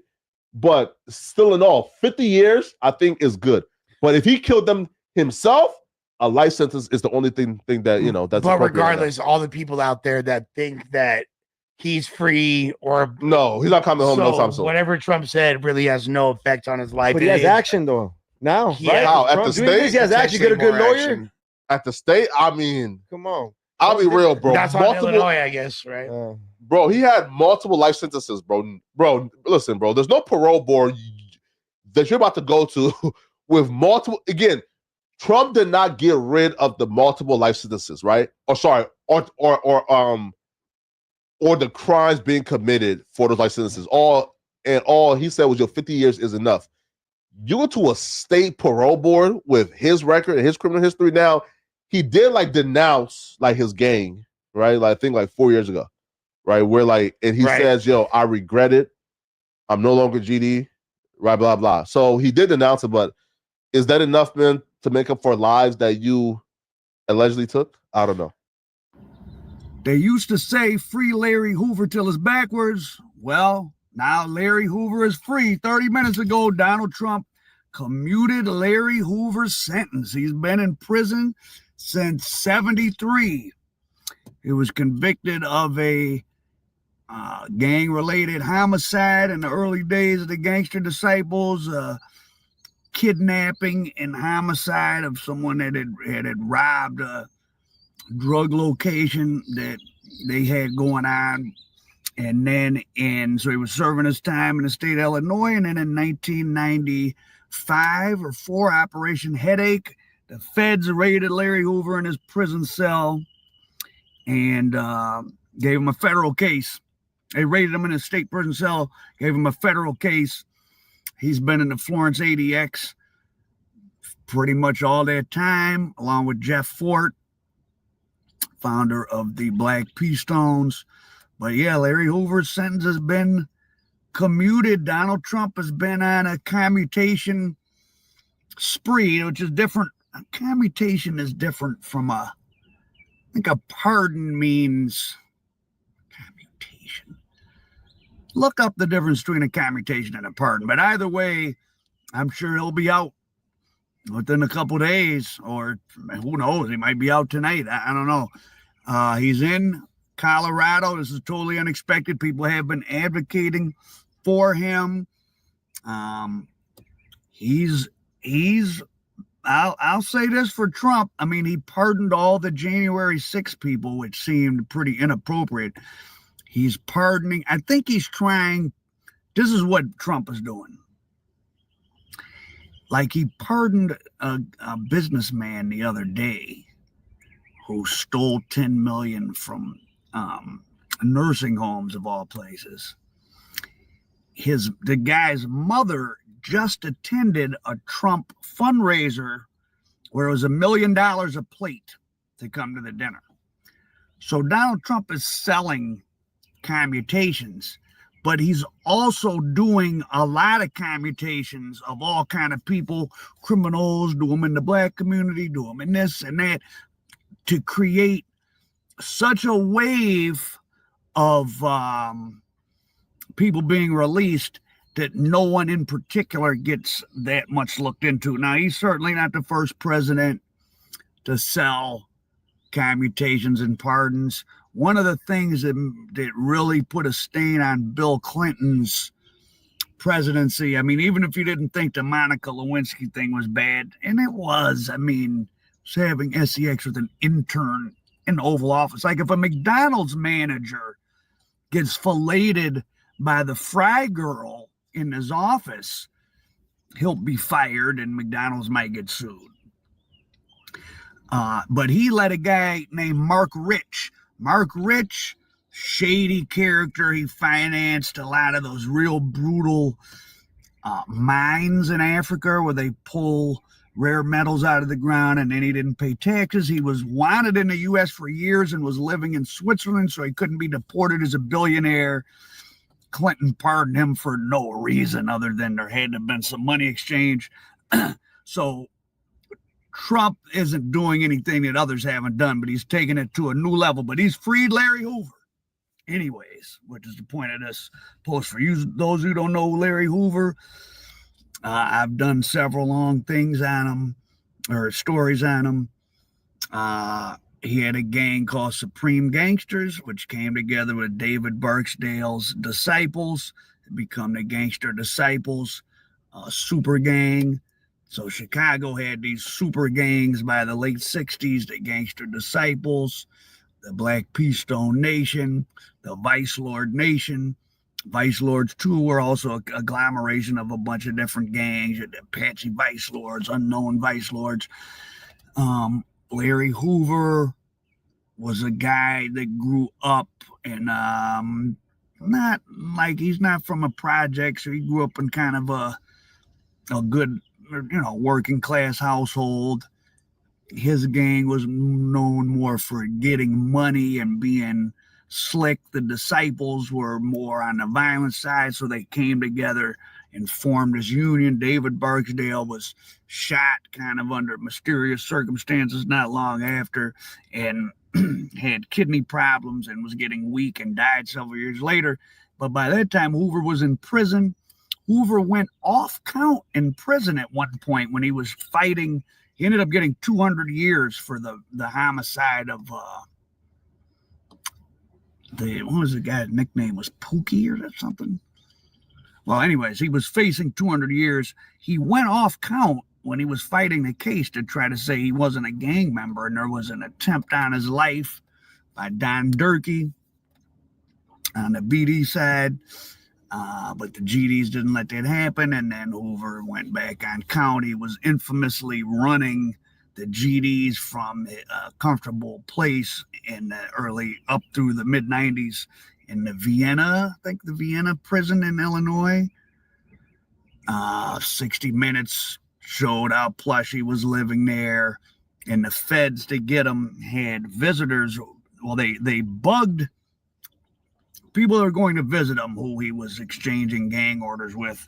The feds bugged the visitor pass. So if they want to get you, they'll figure out a way.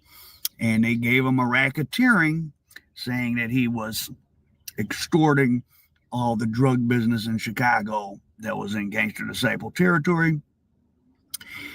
Interestingly, Hoover had gotten into politics. He had something started called Operation 21st Century Vote, where they were picking up people in the GD neighborhoods, taking them to the voting booths. Wallace Gator Bradley, former GD, became a Chicago alderman. Did he eventually get into Congress? Refresh my memory about what did Wallace Gator Bradley get into Congress? But he was definitely a powerful Chicago congressman. Didn't hide his former GD membership. So a lot of people said Hoover's attempt to, well, he would say empower the people in the communities he had influence in there in Chicago into voting, just like, listen, the mafia and white organized crime would pick up poor whites and others. I mean, that's everywhere, but Chicago is known for what they call machine politics of delivering the vote. Of course, part of the mythology about JFK's murder is that the mafia helped deliver the presidency for Kennedy by delivering Illinois, by delivering Chicago, and using corrupt tactics to make sure Cook County, where Chicago is, Cook County, second biggest county in the United States, after LA County, 5 million people, massive. And Larry Hoover will be returning somewhere. I wonder where Larry Hoover's going to go. I mean, Chicago's still a world-class city. I mean, if I were him, I would go back there. His family, his wife, Wendy, she's still alive. She's there. Larry Hoover Jr. is there. So I'm sure he'll be going back to Chicago. I'm sure the guys are all happy. The government had been keeping him in. He had been up for parole several times.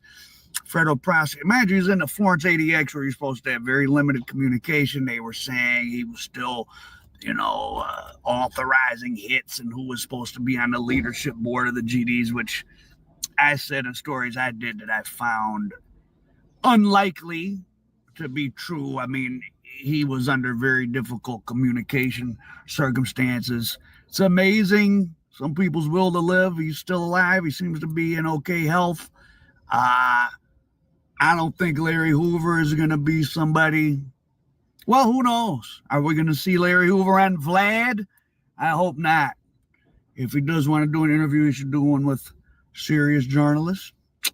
Yours truly. But maybe he's not going to do anything like that. But Larry Hoover is free. Go watch my Larry Hoover videos for more info. Al Prophet American Dope. What's cracking, everybody? Welcome back to the channel. New video. Breaking news.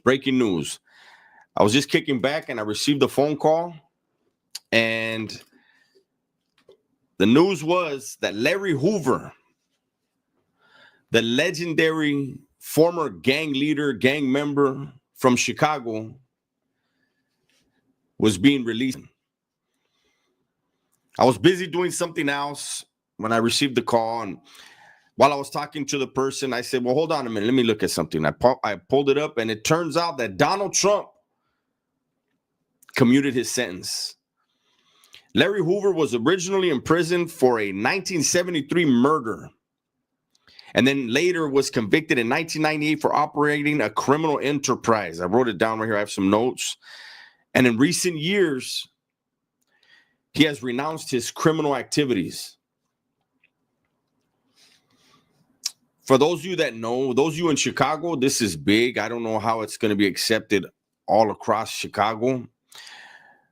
For those of you outside, or those of us outside of Chicago who aren't really aware, and I'm not, I've heard the name, I've heard who he's, was affiliated with. But Larry Hoover is a humongous, enormous name in Chicago, in the lore of Chicago. And I think, correct me if I'm wrong, I believe he's the last,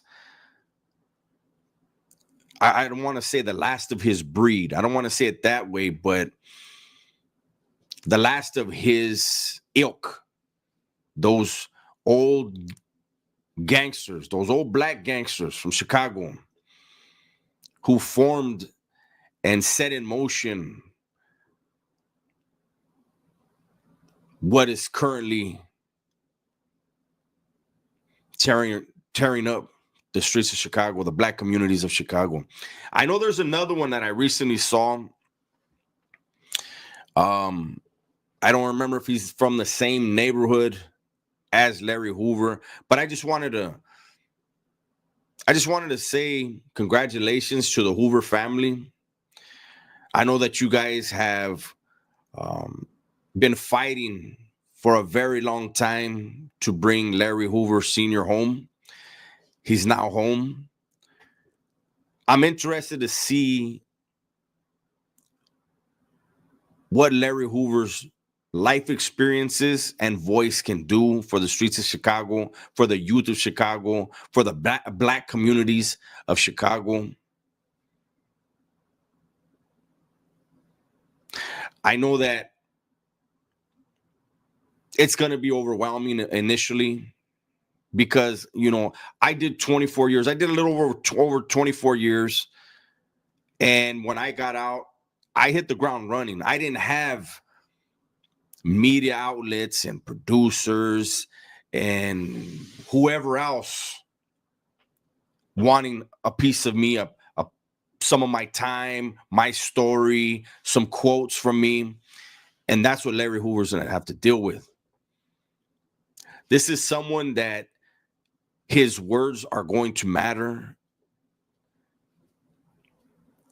And his words are going to be very powerful. He knows that because his words have been powerful for the majority of his life. I would think that Larry Hoover is going to see Chicago and feel an obligation to try to right some wrongs. Because a lot of us that did a lot of time, that's what we want to do. There's a lot of people that want to be stuck on the old us. And if we're not still willing to go kill you over nothing, then we're not cool guys. When it's actually the opposite.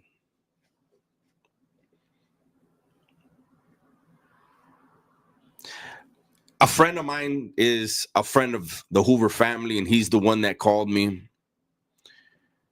I've been invited in the past to attend stuff with this friend of mine in Chicago with the Hoover family. I can't imagine what it must feel like, though, after that many years incarcerated and having all the people, all the offers that are going to come his way, all of the added stuff. Being pardoned, he doesn't have to deal with probation or parole. And shout out to Trump. He doesn't get enough credit for stuff like this. And there's going to be people, oh, you ruined the video. That's fine if you think that, man. But this video, if you clicked on this video, it's because you're happy for Larry Hoover's release. So focus on that. Understand that Larry Hoover could have been pardoned by the last administration and wasn't. It wasn't even a thought. I feel like some good things are going to come out of this. And we're going to have to stay tuned. I don't know how old Larry Hoover is, but I know he can't be too young. I would assume he's in his 70s. I would assume he's in pretty good health. And so hopefully he has at least 20 more years on this earth to make a bigger impact and a better impact than he did when he was young.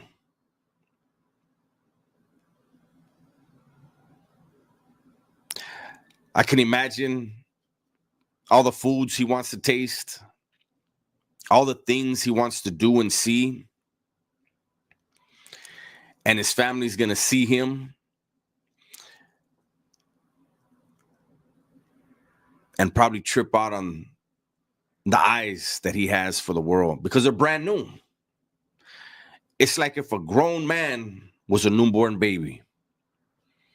And you're going to see the awe. His family's going to see the awe in his eyes. Take as many pictures. Take as much video. Record his words. Record each other. And at some point, that'll probably be shared with the world. I'll keep this short. Everybody, please be safe. Be smart. And don't forget to tell the ones you love that you love them. And once again, congratulations to the Hoover family. And hopefully this will bring some good stuff to the city of Chicago that has been struggling for a long time. I'm out, you guys. Breaking news, breaking news, breaking news. Larry Hoover has been released from ADX Supermax per Donald Trump. Round of applause to Donald Trump. Round of applause. All right, round of applause. Okay, relax. He done let a lot of my brothers home that was in prison for life without chance of parole. I have two of them here that want to personally wish Larry Hoover, welcome home. But before we begin, let's get the music, man.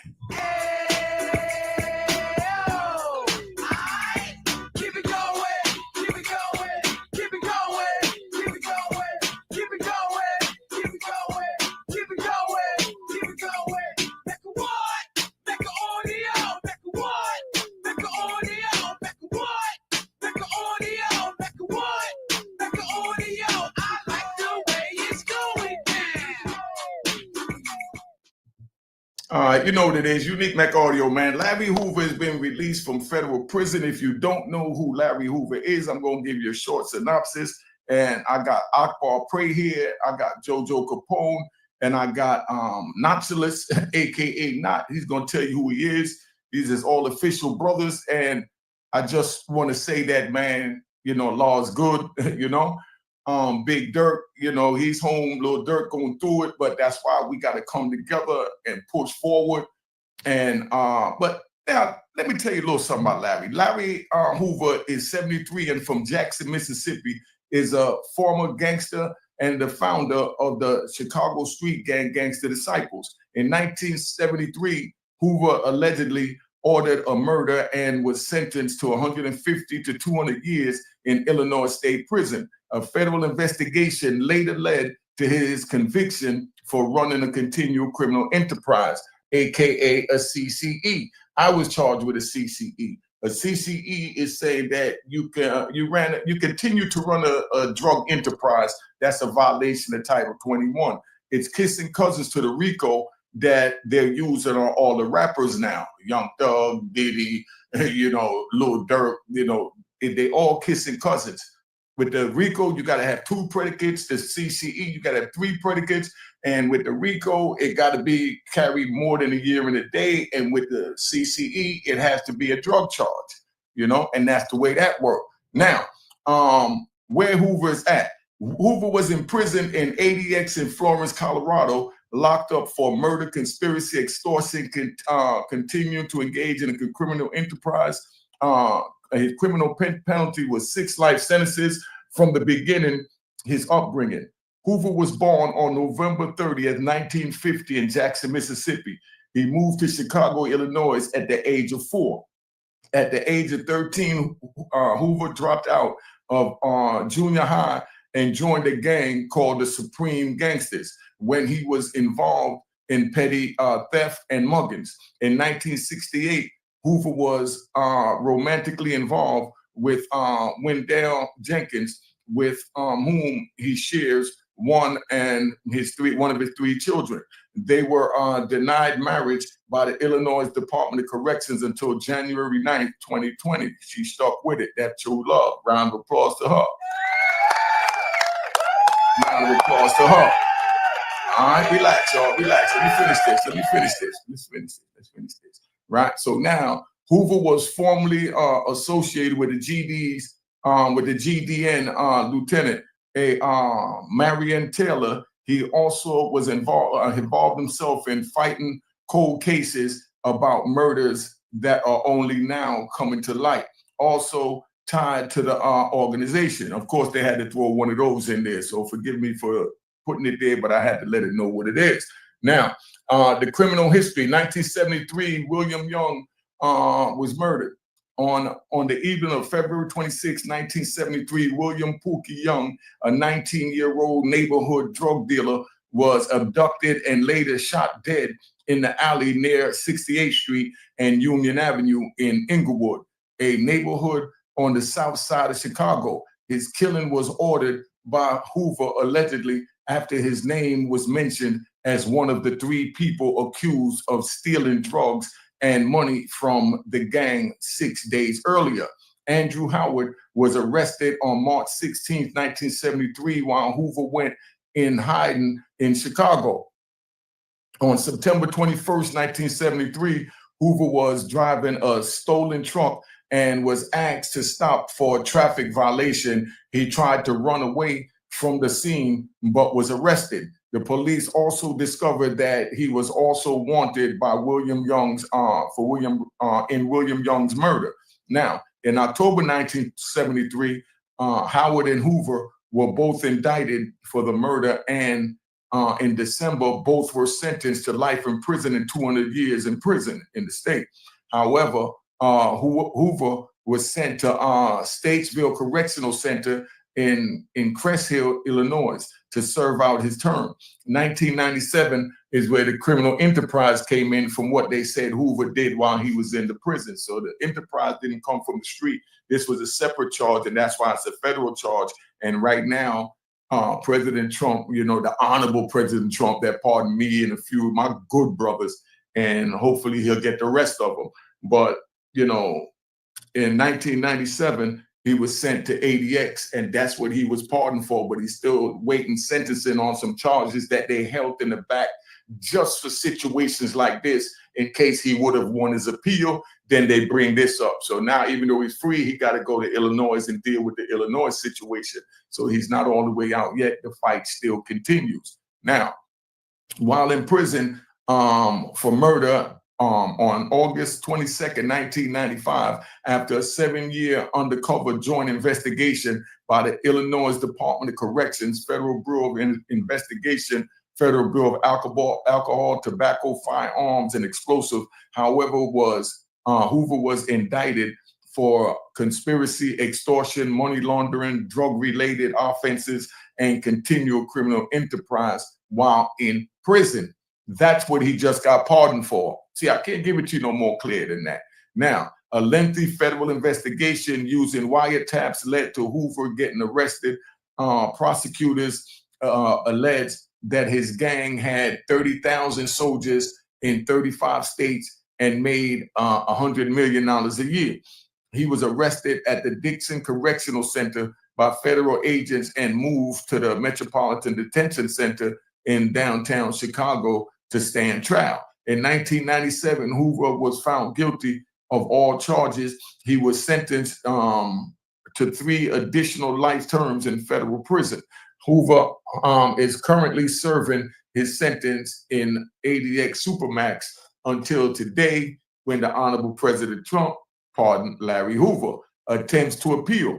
In 2021, Hoover, having hired Bill Cosby's former attorney, Jennifer Bongine, tried to appeal his sentence under the First Step Act, but was denied by the U.S. District Judge, Harry Lindweber.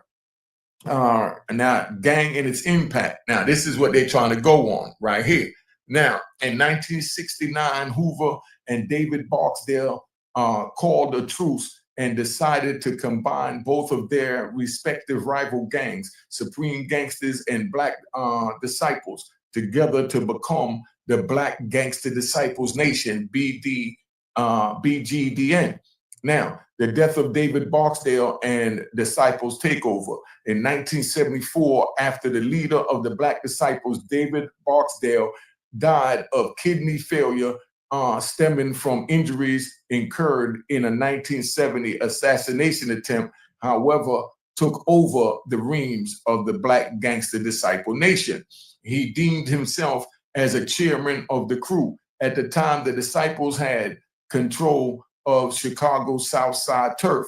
Under Hoover's rule, the Black Gangster Disciple Nation took over a majority of the Chicago drug trade, allegedly. Now, while incarcerated in 1978, Hoover formed the Folk Nation, which added all gangs in his personal likeness and interest to rate to the BGDN, such as the Lady Satan, what's this, Magnet Latin, Madden Latin. Y'all correct me in the comments. I know I got rap bastards out there. Y'all handle that. You know, let's keep it moving. You know what I mean? Spanish Gangster Disciples, Ambrose, the two Boys, 2 Sixers, Simon City Royals, North Side Insane Popes, La Raza Nation, Spanish Cobras, Imperial Gangsters, Harrison Gents, and the Latin Eagles. The Folk Nation maintained their ground from within prison property to drug turf streets in the streets. While Hoover was incarcerated, he ran the gang's illicit drug trade, allegedly, both in prison and on the streets, starting from Chicago's West Side and later extending throughout the United States. Similarly, certain parts of the affiliated folk nations began to expand to parts of the United States, including the Midwest, or which Chicago is in. Now, as of 2022, the Gangster Disciples has confirmed expansions to Indianapolis, Kansas City, Minneapolis, Detroit, Milwaukee, Birmingham, Cincinnati, Memphis, and Hoover is the birthplace of Jackson. The Folk Nation included that of the Black Gangster Disciple Nation, also personified a rivalry with the People's Nation, which included other gangs such as the mighty Black P. Stone Nation, run by Jeff Ford, who today shares the same prison facility as Hoover and is also a Mississippi-born native.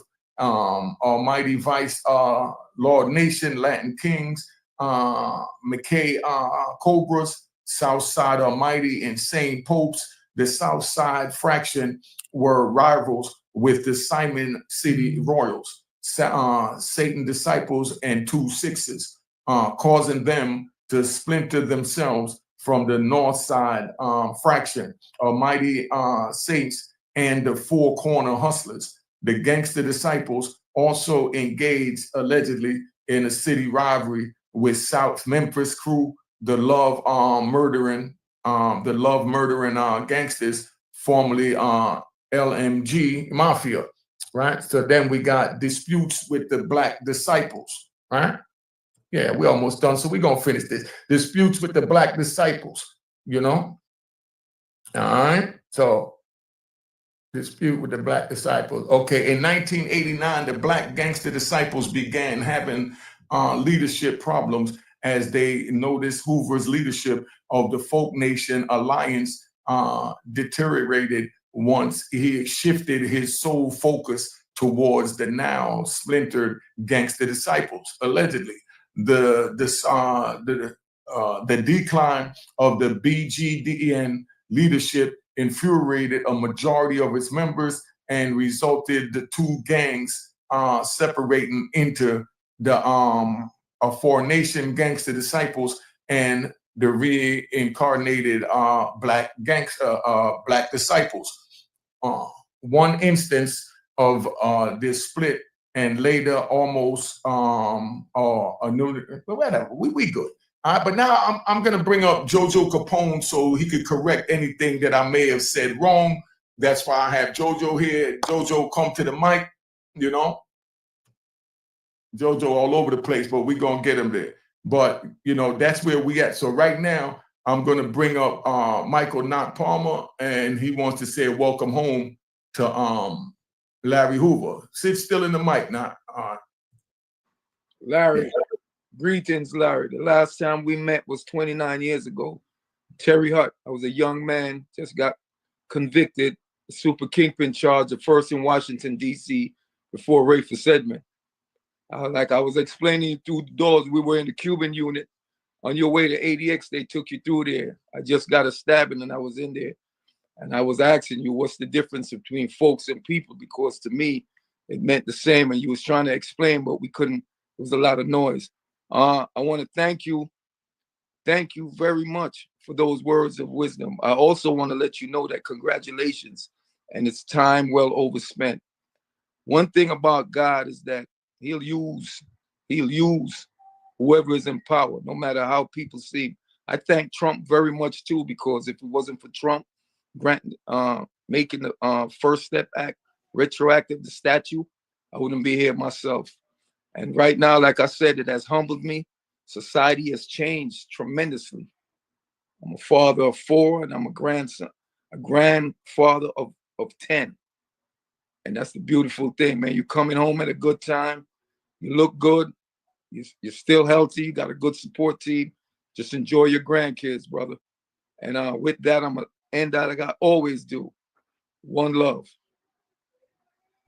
All right, so that was Michael Knock Palmer. So now we got Akbar Pray, you know. All right, Akbar, let's go, baby. My brother. Tell him who you pull off the screen. You have the screen to yourself, all right, family? I can hear you. You can hear me? I can hear you. What you just said. I just said I'm going to pull off the screen. We need to see your face. Pick up the camera. All right. Professional. And let's go. You're the boss. You taught me. You're our big homie. Let's go. We don't want to bore the people. Let's go. You got a message. We want to hear it. I'm getting off the screen because your message is so perfect. I got you. Let me not get off, and you introduce yourself, and tell them you're welcome homes, and let's keep this moving. All right. Hey, peace, my brother. Peace, Larry, and welcome home, my brother. You're coming off at home at an auspicious time. My name is Akbar Pray. I'm from Newark, New Jersey. You're coming home at an auspicious time, brother. There's a leadership vacuum in the Black and brown communities. I know that you can fill more than your role out in the Midwest where you're at and make a difference. We're in the position, Larry, where we no longer have to try and make a statement. We have to make a difference. Everything I've heard about you suggests that you will do as much. Again, It's always been about community, in my view, with what you were doing in some regards. So you have an opportunity to change the community. In the past, I'm sure that people said that you showed examples of power. Now you have an opportunity to show the power of example. You know, both of us are no longer part of the problem. We're part of the solution. I look forward to at some point working in collaboration to try and change the trajectory, the life trajectory of some of our inner city at-risk youth. That's what I'm doing in Newark, New Jersey, working with my mayor, Ross Baraka, who is currently running for governor, who I'm giving my full support to. So again, welcome home. Stay safe, be well, and know that every day while you're out here, every day is a celebration, homie, and every meal is a feast, man. Stay up, stay safe. I'm Akbar Pray. I'm out. All right. So hold up. Let's bring JoJo up here. You know, and Notulus. Okay, so JoJo, tell him who you are. You give your first of all, if it's anything, give him his shout out. And if I read anything wrong from my research, I would like you to correct me. All right. Oh yeah, for sure. It's a great feeling, and man, dreams do come true for many of us. You know, the government deemed him all those things you was reading. We disagree with them things, but we just happy overall that he home. You know, so welcome home, the old man, as we call him. We love you, and this moment is overwhelming, man. But thanks to everybody that helped with the process. Of course, Donald Trump, Alice Johnson, Justin, the lawyer, the other attorney, the family, and you know, all of us that's been waiting on his return. Yes, yes. Now, let me bring the other brothers back up here. Now, just so you understand, I wanted to read something about them because we've been locked up so long, and we talking about decades, you know, and we're talking about 4 and 5 decades that the youth don't even know, you know, who we are and what we did, so they see how powerful we became when we became the men that we are now, like what Akbar is doing and like what I'm doing, talking to the youth on YouTube. This is all to better our people, you know, but I want y'all to hear the history of what went on as far as what he was accused of, so they get some type of enlightenment, and that's why JoJo's here. So anything that he wants to correct, he correct, and that's why I said allegedly, but I just wanted the people to know, you know. So now, Brother Akbar, you know, I went to your party the other day. I'm going to edit your video for this weekend. You brought all the good men together. Everything you're doing is powerful, and is definitely, you've been enlightening me before we even met, you know, because you've been writing for Don B. Those articles, and I met brothers that was in different jails with you, and everybody spoke highly with you, just like this brother right here. You know, turn the phone out, you know, so that's where we at. You want to say something to Brother Akbar or Brother JoJo? Nah. Huh? I can't hear you. I said, would you like to say something to Brother Akbar or Brother JoJo? Oh yeah, I introduced myself to Brother JoJo. I didn't know who he was. Akbar, I know very well. Back up on the phone, man. We looking all in your mouth. Yeah. Oh, excuse me. Yeah. I know Akbar from Lewisburg. We met in Lewisburg. And it was a time when DC just sentenced me to the 2 life and 20 years for the 848 in New York, just indicted me again with a money laundering. So I was in transit. And the first time I met Akbar, it was his wisdom that stopped me from getting an entanglement with another individual. And it wasn't until later on that I realized the power of strength and what a general is really. A general is one that uses his wits, and that's what he did. The other brother, I just introduced myself to him. He's from Chi-Town. And I want to wish you, again, I want to give you my salute, brother. We never crossed paths in the pen, but just the fact that you're here, you're a man of substance. And I salute you for that. And you're from Chi-Town, the Windy City. I got a lot of friends in there, both on both sides, the BDs, GDs, and so youngsters that I used to talk to when I was in the penitentiaries. And Other than that, fellas, I support what Akbar's doing. He's trying to bring. I'm a Garveyite. I'm a British Jamaican, and we're about our community. And Marcus Garvey said, in order for us as a race, as a whole, to come together, we have to come together. We have to have our own hospitals, our own schools, our own banks, our own foodery, you know, and our own teachers. And that is what slowly, I believe, is slowly happening.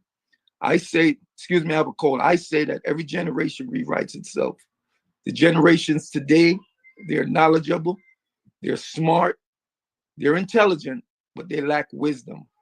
The wisdom is what we, the elders, supposed to direct them. But we have some elders, as we know, that is on some buffoonery. They're worse than the youngsters. And that's why to me, I believe there's a void between the young and the old.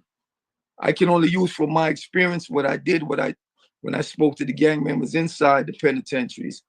I used to talk to them, listen to them, and they asked me, how do I do it? How can I move around by myself? Or how can they get out their situation? One thing prison taught me, it humbled me, and it made me deal with people on an individual basis.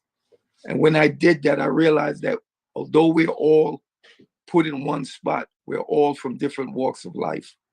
When you hear another man's story, you understand why he do what he do. And it's a humbling experience, especially when the youngsters want to change. And I salute both of you gentlemen there, because I know, and Unique, because I know our main goal is to try to use our life and to deter the youngsters from taking a life. And with that said, fellas, I salute all y'all. I have it seems like I'm getting laryngitis. So with that, I'm going to end gracefully while I still have a little voice left. And peace and blessings. And again, congratulations, Larry. You're well deserving. Welcome home, Larry Hoover. All right, round of applause to Larry Hoover. Round of applause to Larry Hoover. All right. Hey, Akbar, would you like to share how you have worked with the youth as far as, the gangbangers? You've gotten to situations where you had to stop something real serious. I want them to know the power that we had from on the inside, and the administration noticed that. That's why they put us out here, so that we could do what we're doing now. And we're trying to come together and stick together whatever way we can. And that's why we got multiple different states up here, because we work together. We got Jojo Capone, always been there. He came to New York, hung out with me, and he already know the red carpet here. I take him to see all the other gangsters, and it's all love. Whoever don't like it, you know what I mean? Jojo, my brother, and that's what it is. Now, Larry, because Jojo hears something about how we help the youth, because he got a good foundation too. He travels the world. He's trying to fill up his passport. I'm gonna let him tell you all about that. I found that was crazy interesting. But give him one of the stories or something, how you have changed the cycle from the inside with the generation came under you. How you talking to who you talking to? Oh, your mic messed up. Nah, hey, come out and come in. I'm gonna let Jojo talk. Come out and come back in. Cause your mic messed up. All right. Hey, Jojo. Yeah. Tell me about your passport joint and what you're doing and what you have donated and about your different foundations. Talk to them about who you are. Well, basically, kid born in Chicago, raised in Puerto Rico, New York, LA, and Miami. Lived my life some years in Atlanta, New Orleans. So I was banked around a lot as a youth. And coming from the ghetto, I just always wanted more. I wanted to see more, do more. Like I said earlier, I don't like the fact that our brotherhoods, like the Black Panthers on down, any foundations that we had from elders in the community to spread their knowledge, wisdom, and understanding to us was deemed as gangs or organized crimes by the government. But us as the people, we see it different. We see that this uncle and these aunties feeding us if our parents was deceased, or if our parents was incarcerated, or if our parents just didn't have it. So the misconception of just throwing gangs on every group, it's just distasteful to me. And it always been that way because I knew the truth and I knew what the brotherhood's done for a lot of us, whether it been GDs or Vice Lords or El Rukins, Black Peace Stones. You know, it was, you can loop them in the same group as you would have did the Panthers. The government just didn't want that to be the bright side of it. But, you know, it's a lot of public information today to where you can see the books and the literatures on these organizations, and you will see that what it was speaking of, you know, protecting your neighborhood, protecting your people, because at these times of them brothers starting these groups, they was dealing with Jim Crow laws and racism, you know. So every other ethnicity had a group, but they didn't want to call them criminal gangs. You know, they would just speak on them as if it was normal. And then only thing you would hear of is like, okay, the Italian mafia, the Irish mafia, and they left it at that. You know, but for us, when it's black, they automatically said, oh, they criminals, they here to kill, deal drugs. But if you think none of us had owned no planes, none of us owned no boats to bring no drugs over here, that's something that the government of this country would have had to deal with, you know. And as we seen down the line, they the ones that was bringing it over here, you know, and using the CIA to fund it, you know what I'm saying, to our communities, which had our culture and our group of people in shambles the way that it did. You know, they planted drugs, they forced the drugs on us, you know, they dismantled the families. You know, the projects was for the Navy and Army, you know, the Army veterans and all that, you know, to come to when they get out of the Army. That was a place for them to go with their families. And then they just turned that into impoverished neighborhoods and areas for our culture, you know, when they was gentrifying back then. The gentrification always been going on. So in a lot of cities, or I'll speak on for Chicago, you know, we didn't see white people unless it was the police, you know, or a phone company or something like that. But we didn't, we know, so they kept us segregated. And I think still to this day, the state of Illinois is the most segregated state in the country. So we still deal with it right now to this day. So when you have guys like Jeff Fort, Larry Hoover,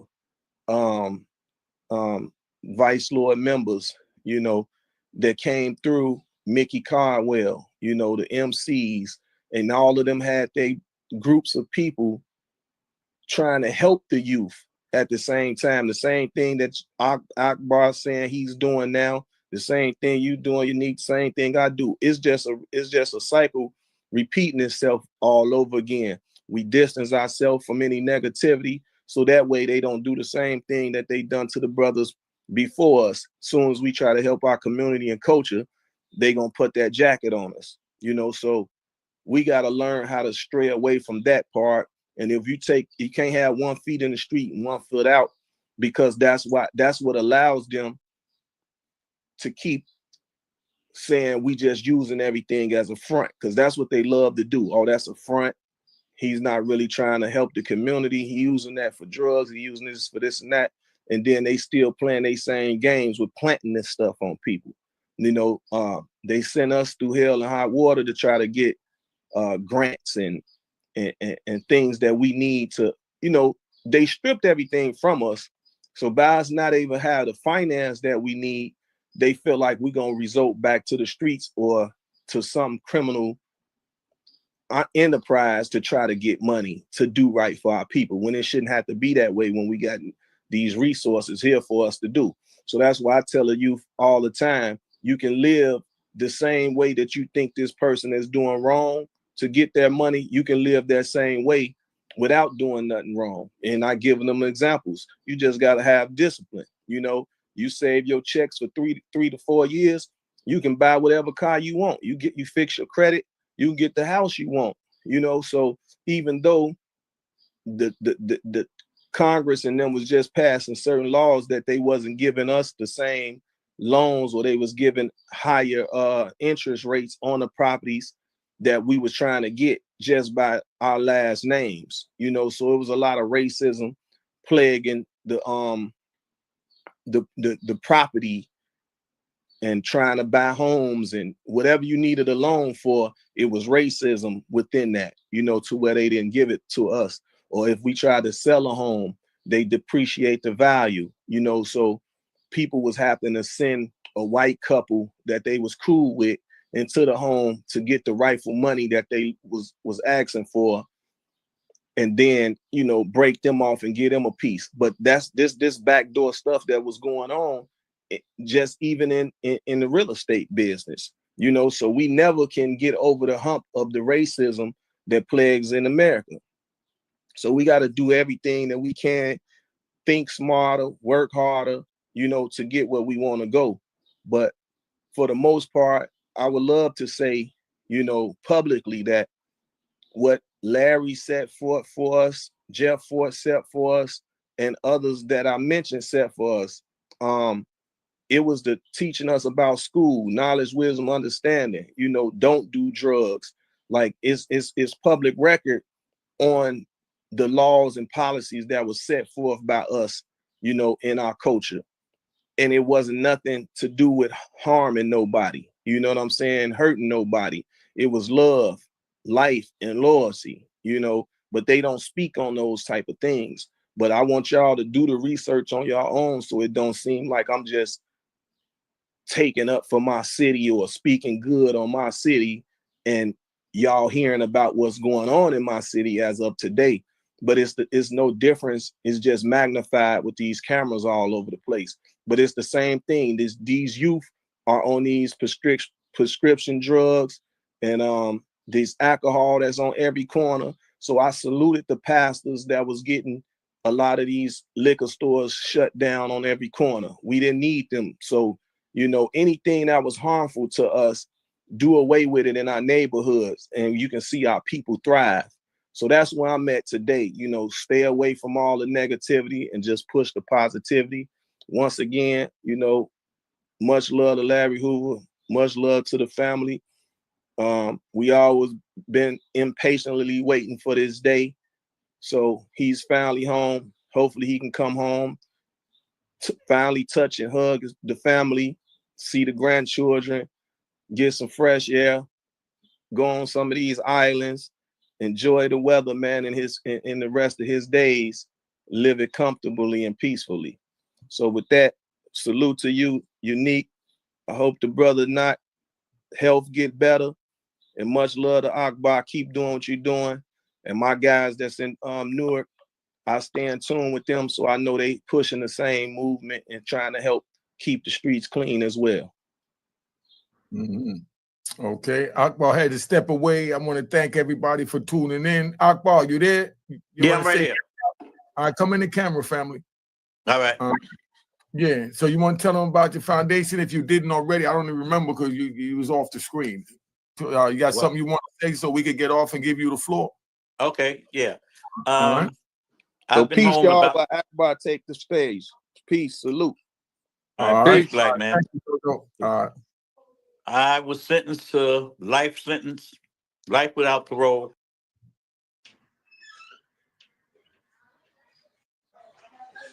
Go ahead. Yeah, we're listening. Without parole, plus 50 years. I did 36 and a half years. I've been home a little under 8 months. I said when I left that I was going to hit the ground running, and that's what I fully intended to do. I came out here messianic. I had a mission. One of them was to Akbar, your hand is over the camera. Your hand is over the camera. I'm sorry. Yeah, there I you go. came out with a mission, one of which was to help some of the brothers that I had left behind. I said I was not coming home to pop bottles or make it rain at clubs, but to try and make a difference. There are good men in these federal and state penitentiaries that are going to die in jail if some of us that are released don't try to do something to make a real difference. We have to reach back, you know. We have to continue to reach back to try and change the system that we had been a part of and a victim of. While I was in FCI Butner, I met a lot of young brothers that were on gang time. They were online. Some from the Midwest, some from the South, and a lot of them from up top where I'm at. I had a young brother who was like my son. His name is Legs. He's from out of Chicago. You might know him, Capone. I think it was a hobo or something like that. But anyhow, I got a chance to talk with a lot of the brothers, and at some point, I had all the gang members meet me on the yard. And I said, listen, what's obvious is that you got power. But in my view, you have negative power. You're part of the problem. I want you to become part of the solution. So I said, what we're going to do, I asked the question, I said, how many of you in here know Kobe stats? Virtually every hand went up. I said, how many of you in here know what a trade line is? Not one hand went up. I said, how many of you know your credit score? Not one hand went up. I said, homies, there's a problem and there's something wrong with this picture. And we've got to try and change the problem. You know, we got to try and change the trajectory that we're on. And when we hit the streets, to go out there and make a real difference in our communities. Not simply to just stop the violence, but also to empower the community. So reaching back to some of our old history in some regards, but sometimes everything that old becomes new, is that we had to reach back as a nation, as a people, and start to try and make a difference, not as individuals. They say if you want to go fast, you go alone, you know, but if you want to go far, you go with others. So my instance, what I intended to do was collaboration. So I reached out to some of the gang brothers when I got out.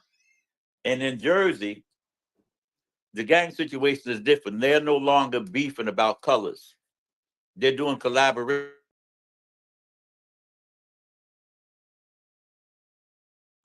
He was getting deep. Hold up. Hopefully he come back in because that's where he at. Now turn the light on in your room. Now it got dark. Y'all, but I want to welcome home Larry Hoover again. That's what this is about. That, you know, Honorable Donald Trump has exercised his executive powers and released one of the brothers. And round of applause to Donald Trump. Round of applause to Donald Trump. All right. Let's bring Akbar back up here so he can finish what he was saying. That Akbar finish. I said, in Newark, the gangs are no longer beefing about colors. They're collaborating. It's about collaboration, not confrontation. So what we did is I wanted to do something in the youth house. In the youth house in Newark, 80% of the young brothers in there, the little young brothers, are in there on homicides, murders, or attempted murders. Even if they're not the actual shooters, they're waving them up and trying them as adults. We wanted to find an intersectionality between ourselves and the criminal justice system. So we started bringing in what they call credible messages. Brothers that had street creds that could come in there and talk with them and help them navigate what was confronting them, and also teaching them emotional intelligence and conflict resolution. I got sponsored in many regards by our mayor here, who is now running for governor and who I have endorsed as the next governor of the state. Along those lines, he was the first person to write me a letter of commendation when I first tried out for clemency. In any instance, we are in the youth houses now. We are working with these young brothers. We gotten into touch with lawyers, and we are having what they call working with them to get around the Wade hearings. The Wade hearings is what allows young brothers throughout the country, 14, 15 years old, to be waived up and tried as adults. In New Jersey, on the first degree, that could mean that you could come in at 15 and leave out damn near 50. Nobody is the same person at 15 that they will be at 45 or 50. So you're throwing away a lot of young Black lives. And there's a thing that is called, I think it's called Miller versus Arizona, where it shows that the area of the brain that controls risk-taking and executive judgment doesn't mature until a kid is 23. So what we're trying to keep is them for us just throwing away generations of young black kids. We're also working to try and bring back parole in the federal system. While I was in the system, I ran what they said was the largest inmate rehab program in the United States in the federal prison system.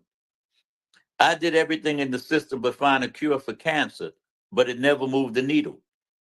I've still had life with no parole plus 50 years. I had some good homies, young homies from out of DC who routinely going up for parole. Some of them had 3 and 4 bodies. I never went up. And I knew that this was patently unfair, not just to me, but to the countless other brothers in the federal system that had long or extended sentences that never went up. So I was determined to try and change that. That's part of my mission now on the street, is to try and find a way, working with other brothers like yourselves throughout the country, to try and bring back parole so that they won't have to wait as long as Larry waited or as I waited in order to go up and be heard on the merits. That if we work in collaboration and we work seriously and we get past the petty bickering and fighting for crumbs while they dividing the whole pie up top, then we can make a difference.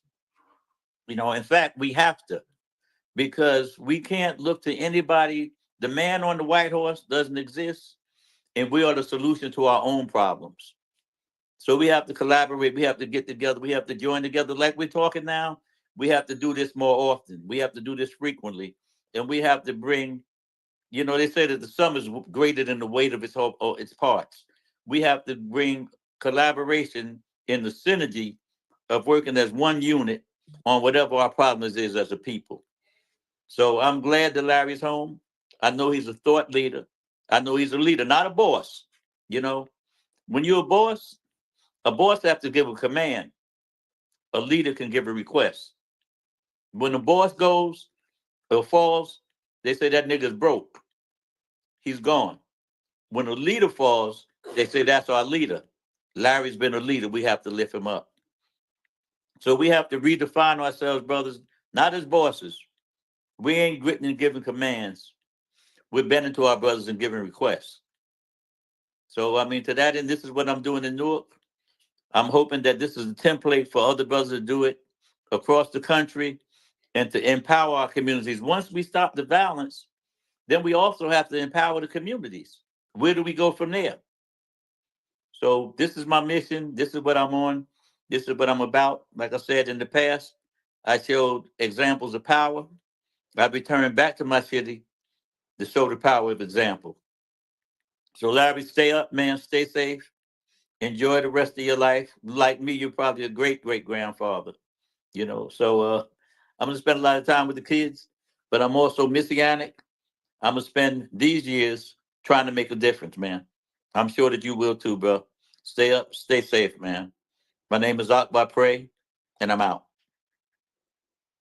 All right, so that's where we at. Now, Akbar said something real powerful in there when he said that we talking about generation. This is how old Larry Hoover is now today.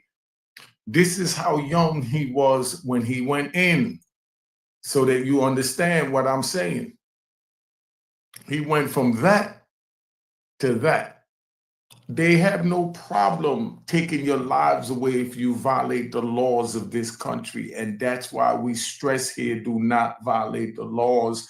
Live a happy, safe life with your family. That's what we're promoting over here at Unique Mecca Audio. And that's why I bring powerful men up here like Akbar Pray, you know, not Jojo Capone. You know, he spoke on giving each other a hand up. That's Prince from the Supreme Team. You know, the hand up came from Big C from the Supreme Team. This is family. We all together, even though we wasn't, you know, blessed, and y'all would look at it as crazy because you know how the rat bastards and flip-flop beard and public trolls carry on. But when I say blessed, I mean just to be in each other's physical, you know, circumference during our prison time to absorb our strength, so that we could go back to separate prisons even stronger with our comrade strength embedded in us. That's what it's like. I wasn't blessed to be on a compound with Akbar Pray. but I heard so many things from people that he's blessed, and then they came with his energy, and his energy rubbed off on me, something like what they call secondhand smoking, for y'all to understand where I'm at. But when we meet each other in person, now that energy goes back to where it's at, and it absorbs the rest and come back. And I feel like a young Akbar Prey, you know, or should I say a elderly, a seasoned Akbar Prey, a seasoned, you know, not a seasoned, but me and Not was on the same compound, a seasoned, you know, Prince Gerald Miller, because we wasn't blessed to be on the compound, but I got a chance to see him and absorb the energy that I've gotten from other people that was around him to get his energy to bring it back to me. I know this is real simple if you fall back and listen, rewind it. But look, Larry Hoover came out older than this, because this picture may be a decade old. But I want you to remember that when he went in, this is what he looked like. So they took all his youth from him, from this to this, and that's what we're trying to prevent right now over here at Unique Make Audio. All right, I'm about to tap out. Been on here long enough. I'm gonna let, you know, the brother Akbar say his salutes and goodbye. And, you know, once again, remind you what he's running for and what he stands for, because this is the big homie. My brothers, I'm gonna close it out with this, man. Two things. Until the lion learns to write, all the glory of the hunt will go to the hunter. Yeah. You know, we have to redefine ourselves. We have to tell our story. We have to tell our history. We have to preserve our history. They are getting rid of critical race theory. They're not teaching it in the schools. They're not teaching the Black history in the schools anymore. We have to do that. You know, we have to get with people. We have to support people that understand our agenda as a people. We have to elect people, and we have to support people that understand our agenda as a people. They say if you don't have a seat at the table, then you're on the menu, you know? So we have to have people that will place us at the table, man, you know, and represent our interests. And like I said, in my case, I'm supporting Ras Baraka to be the next governor, the first African-American governor in the history of the state of New Jersey. I'm supporting Andrea James out of Massachusetts to be the first female, African-American female for governor in the state of Massachusetts. These are the kind of moves that we have to make, homies. It's our responsibility now, man. We're thought leaders, you know. We're people who we are iconic in our communities. We have to leverage our former infamy and use it for good. That's what I'm doing here. And I encourage all of y'all to do the same. All right, stay up, stay safe, man. I'm Akbar Prey, and I'm out. All right. So I just want to thank him, man. We just try and let y'all get the real over here at Unique Make Audio. You know, everybody express their views. You smart enough to know what it is. I brought very intelligent brothers up here to express their views. So do not dismiss them. Take your time, do the research. They know. These are brothers that I listen to. And that's why I brought them up here, for you to hear them and listen to them and try and comprehend where they're coming from. Because like he said, he asked brothers in Buckner, you know, who knew who a sports player was. Everybody knew him. Then he asked who knew a trade line. They didn't even know. And on that note, I'm going to say, follow my daughter, Juanita Make Audio. She tells what it was like growing up without her father for 26 years because he was in prison with brothers like this. And I want y'all to hear what it's like from a female's point of view that had to grow up without her father in the house. I say father because I don't believe in daddy. Daddy's just one that just, you know, bust a nut and leave his semen behind.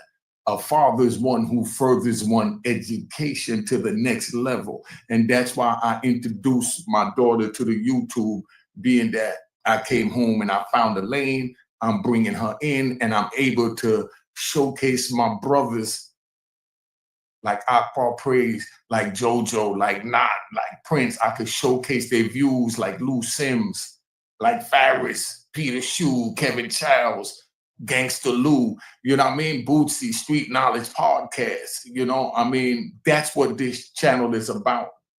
We're not into the controversy. We don't disrespect anybody. We just say the truth. You might not like it. If you don't like it, respond in the comments, but be respectable. If you respond all crazy, they have a button on YouTube called hide the user. I can hide your comments Only person would see it is you. So you'll send 1,000 comments thinking that the world is reading it, and you were clowning a comedian because she's nothing more than a rat bastard and flip-flop wearing in public troll.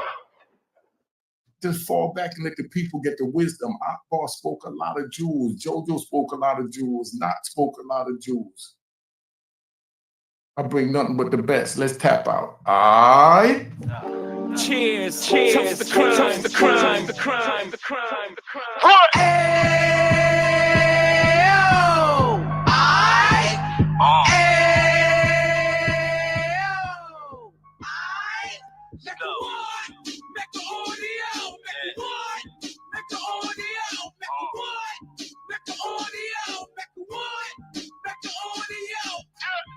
Fresh out the can of 26, he back on the strip, getting back in the mix. What he mentions a gift. You stand up 10 toes down, and I suggest you pay attention to this. Take a little gully posse and put it in Harlem. He cut from the bottom, came up from the bottom. Drop the book, you should go and get it. The Instagram page and the YouTube, you could go and visit. Then you could consider yourself LinkedIn. Sit front row and get Jews from a kingpin. How he went through it, so you ain't gotta go do it. To not pay attention would be stupid. Talking about a man that probably put your grandfather on. Probably the reason that him and your grams got along. A man that generated millions on the block, did his time, never squilling to the cops make an audio.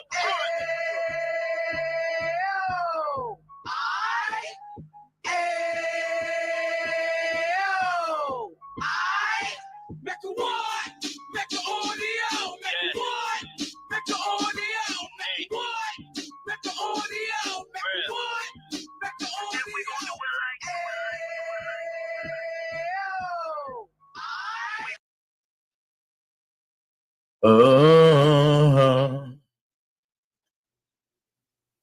Na na na. Killer. Na na na na. Oh, oh, oh, oh, you rewind. Dun, dun, dun, dun, dun. Killer. Dun, dun, dun, dun. Oh, oh, oh, oh, oh, oh. Girl, it's been about 3 weeks since you came and seen me. I get it, I get it. You ain't trying to fall. Yeah, you can answer my calls. Yeah, no matter how long it takes, girl, you know. No matter how far you try to run away, I'll be close.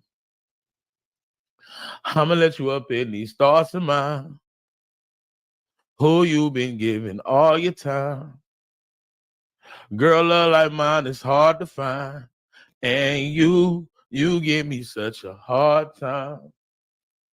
Girl, tonight is gonna be all mine. All mine.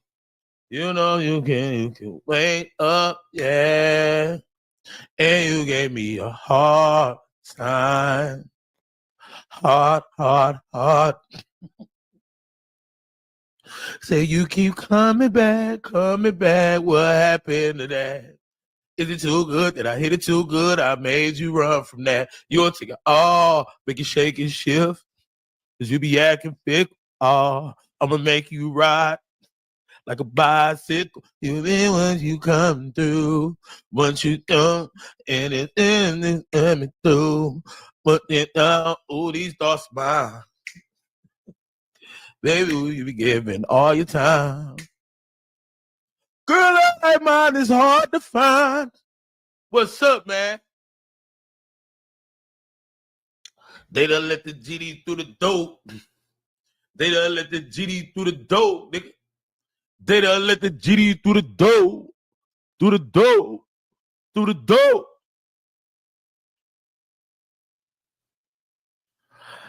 I'ma let you in any thoughts of mine. Baby, who you be giving all your time? Girl, that mine is hard to find. Every GD in this mug better say something, man.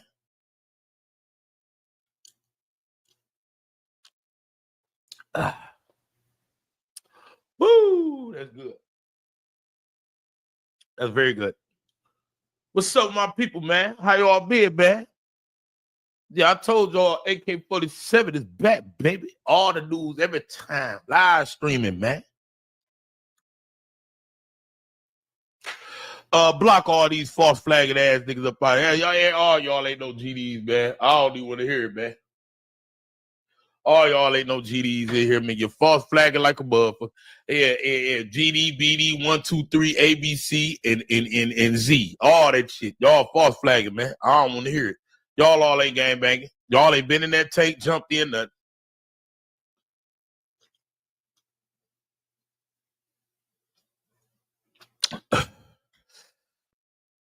If Ruger was smart, he'd make a remix. They'd have let the GDs out the door.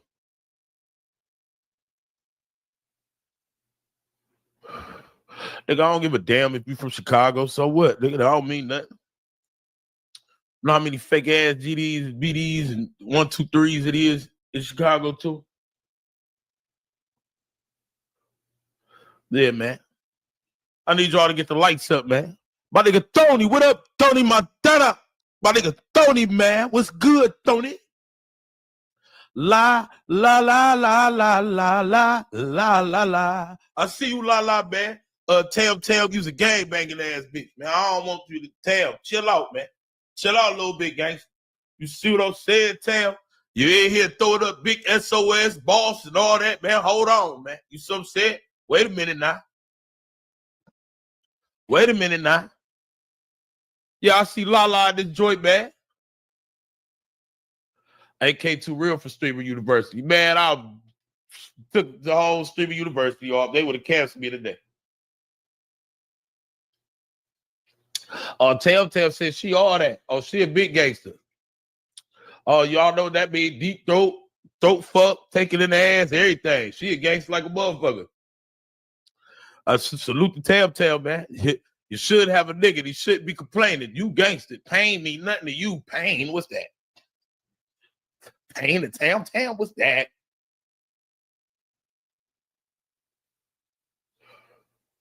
You feel me, man? What's good, y'all? My nigga Jackie, what up, boy? What up, boy? Anna, I've been over. I don't know how the hell you got a moderator, Rich. And I'm watching you, man. I'm damn near gonna strip it, man, because you're suspect in a motherfucker. I don't remember giving you one, and you don't never do nothing. You don't donate. You don't hit the like button, nothing.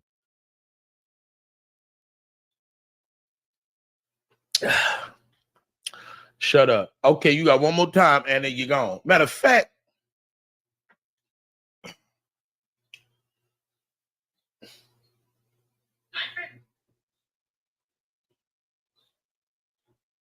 moderator Wrench gone. I don't like how you just told me to shut up. That's a goddamn shit. Who the fuck is you talking to?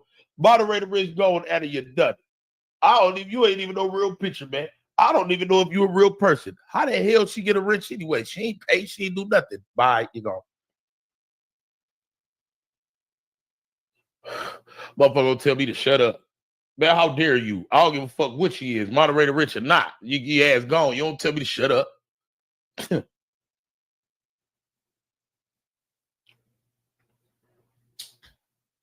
Yeah, we got some rooms for some new ones. So if anybody want to be a moderator, it's $25 for the regular one, $50 for the manager one. She back down with the regular people, man. Yeah. How dare you? How dare you, Anna? Two unskippable ass is crazy. Okay, well, get your unskippable ass the fuck up out of here then, bitch. I need my money, nigga. It's unskippable there, but you gonna sit there and watch, nigga, like this. Yeah, nigga. Treat it like Nickelodeon, nigga. Nickelodeon. You was watching that long ass shit back in the day. You gonna watch this shit, nigga. See, you niggas ain't got no motherfucking patience no more. Shut your bitch ass up, sit the fuck back, and watch the goddamn ass, nigga.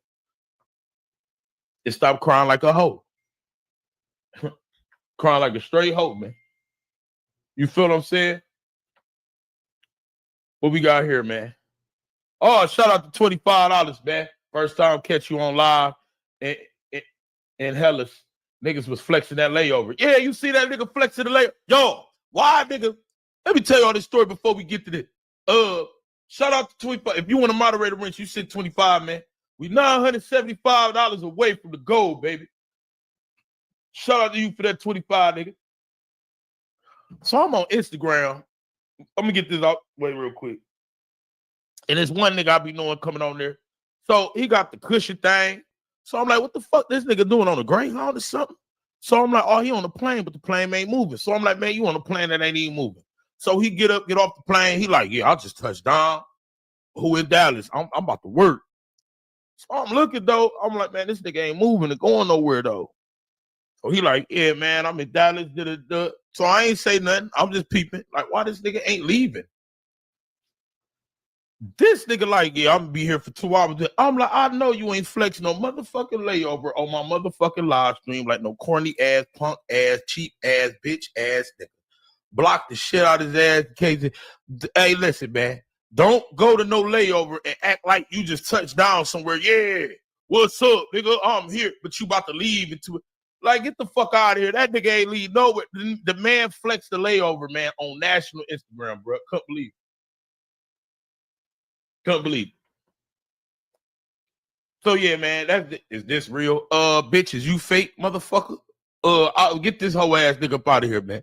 Oh yeah, you a gangbanging little nigga in the hallway too. Yeah, get up out of here. You look like Talil, nigga. Bye.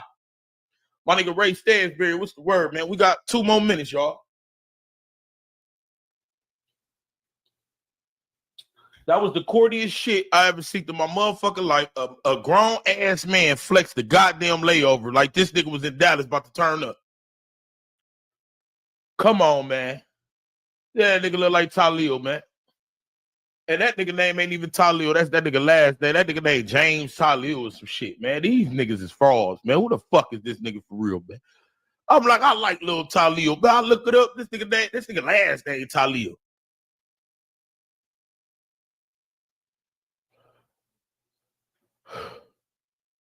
Record all them niggas, man. Them niggas bitches, man. They ain't fucking with me. I don't give a fuck what niggas talk about. I don't need little kids in the chat. This rated R over here. This say PG-13. This ain't G. None of that shit. So I'm saying this is fucked up. Hoes getting fucked in the ass. Deep throat. Niggas catching herpes. Fucked up type shit over here. You see what I'm saying? So yeah, we ain't, you feel we ain't on no streamer university level, nothing like that. But let's start the live, y'all, man. We got to start off with my nigga Kevin Gates, man. Who the fuck is this? Oh, not answering that. So we got to start off with my nigga Kevin Gates, man. Y'all know what it is, man. My name AK-47. I'm the voice of the street, man. And I represent the 86th ceremony of block his ass, man. Big Moroccan Empire around this bitch, man. Alhamdulillah, Rabbil Alamin. The Rahman Ar-Rahim. Maliki Yawmiddin. Iyakana Abudu, Iyakana Nasta'in. Idina Sirata Mustaqim. Sirata Al-Ladin. Sirata Al-Ladin. One more time. Alhamdulillah, Rabbil Alamin. The Rahman Ar-Rahim. Maliki Yawmiddin. Iyakana Abudu, Iyakana Nasta'in. Idina Sirata Mustaqim. Sirata Al-Ladin. Yeah, and we got to give a shout out to my homie, nigga. And this one bitch called me like, where's my homie, lover, friend? I'm like, who you talking to? Me? She like, no, your brother. I'm like, all right, here you come. Yeah, this the nigga that told me Larry Hoover was part, nigga. He the one who leaked Tory Lane's stabbing video, stabbed all the fuck up, fucked all up in jail, caught him in lies and shit. They said the nigga was stabbed outside. He wasn't stabbed outside, nigga. He leaked that shit to TMZ and all them whole ass. They don't give my nigga no credit around this bitch, nigga. They don't give that nigga no credit around this bitch, nigga. This the nigga that was in Trump ear. Yo, free Larry, nigga. You so what I'm saying? This the main nigga, the attraction to this bitch, man. And I got him coming up in about a week or two. Special guest around this motherfucker, man. Give it up for the one and only Randy. I forgave Wook, but I can't forgive Randy. Shout out to my nigga Randy. I forgave Wook, but I can't forgive Randy. You ain't gotta fuck with me, bitch ass, but everybody in the bitch gotta fuck with nigga Randy. I forgave Wook, but I can't forgive Randy. Okay, I'm like a dream that's come true, motherfucker. Get the Oh, donation. Oh, shit, bitch. Hallelujah. Hallelujah. Nigga, big 350 around this bitch, nigga. Bitch, I'm the king, nigga. It's the king. Shout out to my favorite moderator around this motherfucker. Yeah. Shout out to my favorite moderator around this motherfucker, nigga. We turning up around this bitch today, nigga. Straight up, nigga. That shit shocked the shit out of nigga. Shout out to my favorite moderator for the $350 motherfucking dollars. Yeah. Yeah, so where we at now? We at 625 on these punk ass, peasant ass, waste paper basket ass nigga, troll ass niggas coming in this bitch, nigga. Yeah. Now hit my music, motherfucker. King, AK, King, AK, AK, King, AK, King, AK, AK, King, AK, get the light, King, AK, King, AK, get the light, King, AK-47 got a lot on the nation. King AK-47 type ready most paper. King AK, King, AK, get the light, King, AK. King, okay, get the light, King. Voice of the streets and the voice for the streets, they name it. King, like, come and share, subscribe, you get blood if you pay. Block his eight. Get the lights to me. Get the lights to me. Yeah. Block his eight. One more time in this bitch, nigga, with $350 donation. Hit the like button in this bitch. Donate to the channel. Turn up. We better hit that $1,000 today too, man. Motherfucker, get the lights to me. King, AK, King, AK, King, AK, King, AK, King, AK, King, AK, King, AK, get the lights to me. King, AK. King, AK, get the light, King AK-47 got a lot on the nation.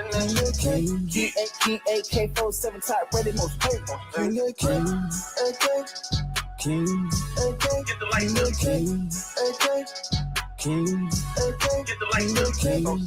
Voice of the streets and the voice for the streets, they name it. King, like, come and share, subscribe, you get blood if you pay. Block his eight. Get the lights to me. Get the lights to me. Yeah. Block it. All right, we here, man. Y'all make sure y'all get the lights. But moderator, where's the backup channel link? I don't see it, man. Yeah. This one nigga bullshit, man. He ain't sent me my bread, man. So is that favorite moderator? That fucked me up. That was the high shit in a few weeks. You so upset? Yeah, man. We got backup channel with 2,000 subscribers and shit. Talk them chicken. Then y'all can do this type shit, nigga. Y'all hit the light. I need y'all to hit the lights. Where we at with the lights, man? We got Larry Hoover on board today, and we got Tory Lanez. But shout out to Miss Cass for the $20. What up, nephew? YouTube Streets been missing. Oh, yeah, we back. Shout out to Miss Sexy Lexi for the $5 too. That's $25 more. Oh, yeah, we 600 away from the gold, man. We 600 away from the gold. You see what I'm saying? We 600. We'd have made $400 already. We $600 away from the motherfucking gold, man. You need another. Hell yeah, I do. Hell yeah, I do. Fucked up. Hell yeah. Make that fast. Make that fast. I'm taking everybody moderator. Shout out to Kara Nicole for the $20. I missed you, boo. Oh, I missed you too. I missed you. I can't no more. Whoa. Since you've been away, I don't want to hear my no. I missed you too, Kara. You see what I'm saying? Shout out to you for the 20. We're 580 away, goddamn. We 580 away. RP Ali in this bitch, man. Straight up, nigga. Straight up, man. Now I need to see some motherfucking likes in this bitch before we talk about why the fuck this nigga got free. I don't give a fuck. It don't make sense to me. Fuck that. Free my homies, nigga. They to free this big gangsta ass nigga for what, man? Trump, man. I got some homies locked the fuck up. AK, what do you think about $20 an hour to wear a free Diddy shirt? Fuck you, fuck that Diddy shirt, and block that nigga out the fuck chat. We ain't talking about no motherfucking Diddy. Hey, man, real show, man. Let me tell you something, man. I don't know where the fuck you think you at, nigga, but we over here, nigga. Fuck Diddy, fuck them shirts, and fuck you. Block his ass. How dare you come up in here and talk about a goddamn Diddy, nigga? They the free Larry Hoover, nigga, for all these GD ass niggas out here, nigga. This is a goddamn holiday. This is celebration. Oh shit! Hold on. What happened now? What happened now? Oh, there go another 150. Oh shit! There go another 150. DC on 150 off. 150 off. 500 around this bitch, nigga.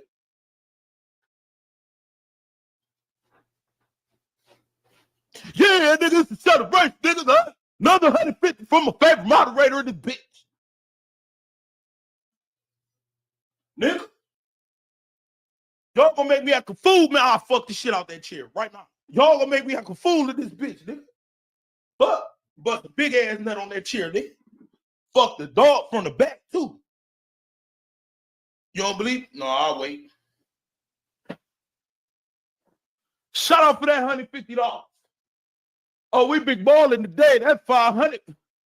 Oh, we big balling today. Where we at? We 430 away. Oh, we big ball. Balling, fly high, no lie.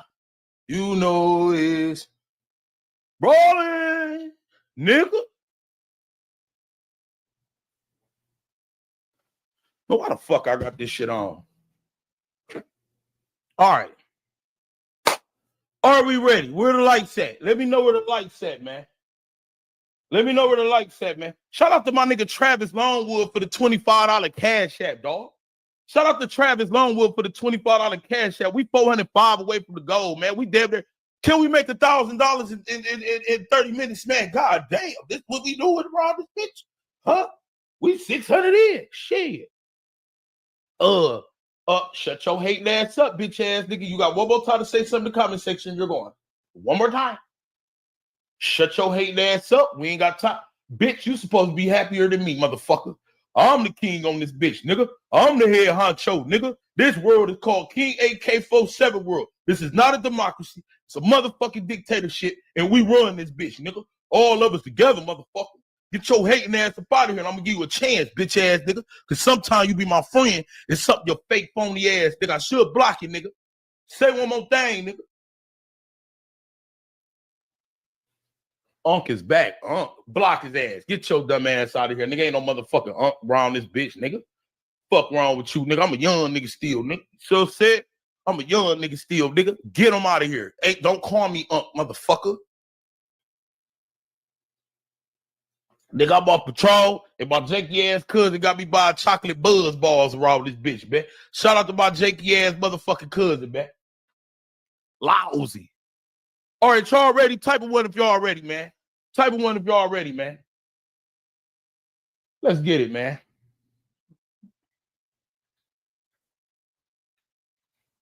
Let's get it, man. So,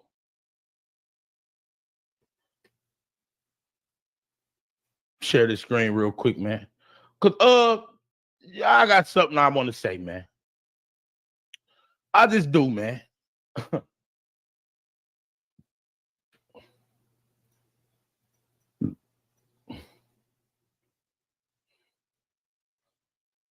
So, man, what the fuck is all this shit? So, notorious Chicago gang leader, Gangster Disciples founder Larry Hoover requests early release again. So, Chicago Gangster Disciples founder Larry Hoover is being granted clemency by President Donald Trump, his attorney confirmed to ABC 7 on Wednesday.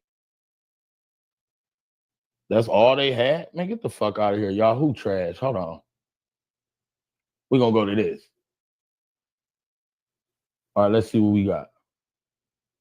President Trump has commuted the sentence of notorious former Chicago street gang leader Larry Hoover, who was serving multiple life sentences in federal prison. Hoover, 74. Ain't it crazy how he's 7'4" though? Hey man, hold on, man. See, y'all about to come. I'm the king. I gotta bring it up. So what's so you telling me that the 7'4", if y'all don't know, that's GD. You know, all these gangs is numbers, and it's like blood, 212, 15, 4. It just spells out blood and numbers. And BD is AB, CD. So 2-4. And so this nigga get released at 7'4", and he the founder of 7'4". Fuck out of here. This shit's some bullshit. It's some bullshit.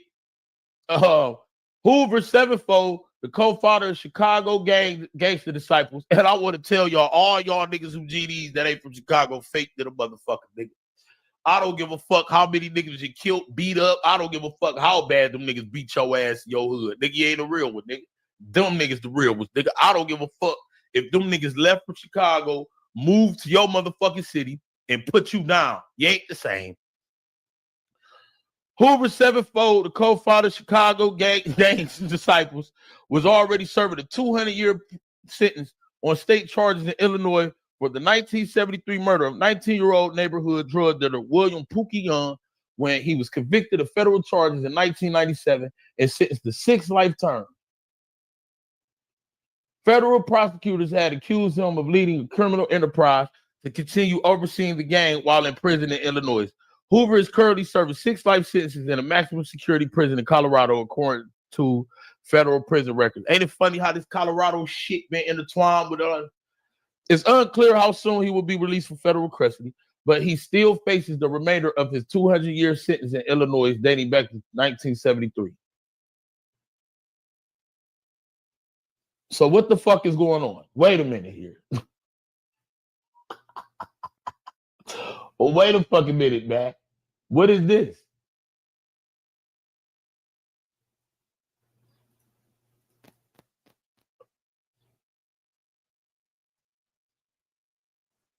Trump commuted Larry Hoover's sentence. When will the notorious Chicago gangster be released? Larry Hoover, leader of the Gangster Disciples, had his federal life sentences commuted by Donald Trump. Commuted. The infamous leader, Hoover, now 7'4", was serving 6 and done. The Chicago native, okay, Pookie. Okay, that's Poop Poop. Trump's commutation will probably affect the federal prison. However, this doesn't mean Phyllis Walker yet just free. He still remains.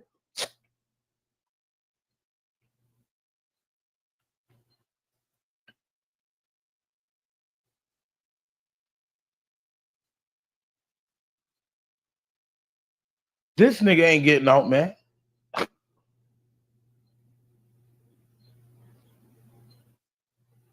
Trump took his federal charge away. This nigga still got 200 years. He still faces the remainder of his original 200-year state sentence in Illinois for Young's murder. So as of now, there is no timeline for his release.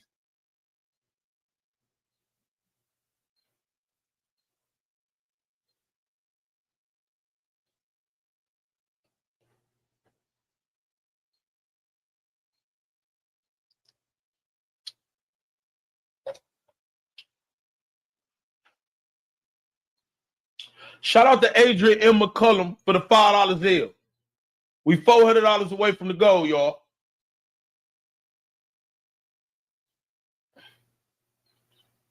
Shout out to Jonathan Murphy for the $7.40. Miss Derry Temple for the $5. And Demetrius Miller for the $10 cash app. We $375 away from the goal, y'all. Shout out to Mihawan Sampson for keep staying 100 for the $25 cash app. We $350 away.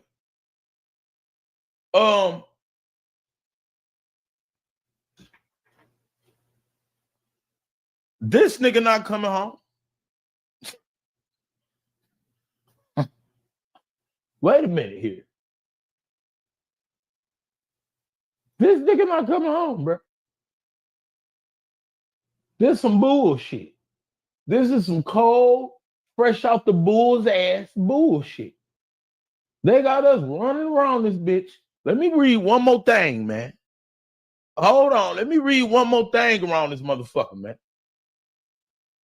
Because you guys, what I'm seeing, this is some grade A, fresh out the bull's ass bullshit.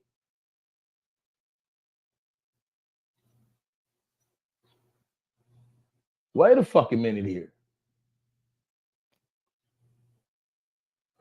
Commuted. Okay, I'm kind of stupid. What is commuted?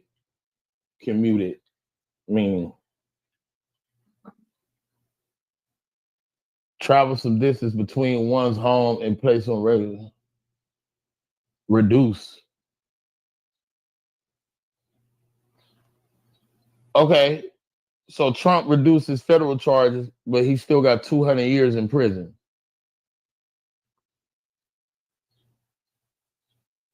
How long did he do how long has he done?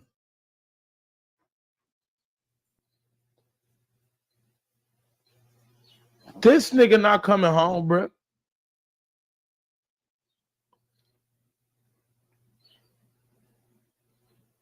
He won't be in Supermax anymore where you are 23-1.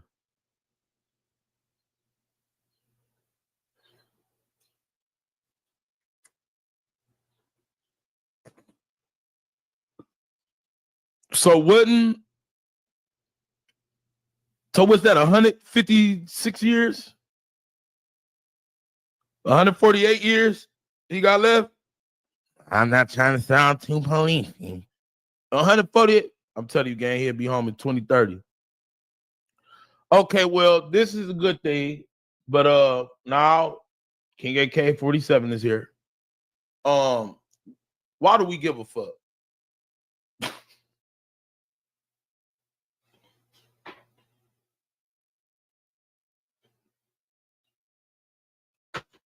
All right, y'all got the gangster ratchet side. Can I ask y'all a question? I don't want to be too policey. You know, word on the street, and I heard strong woman, real strong. I don't want to stamp it, and I don't want to be too policey. I don't give a fuck about this shit. Fuck Larry Hoover. What the fuck is we doing around this bitch? And I want to know why the fuck Trump doing anything for this nigga. Excuse me, we got family and friends that's sitting in jail. You guys know that, right?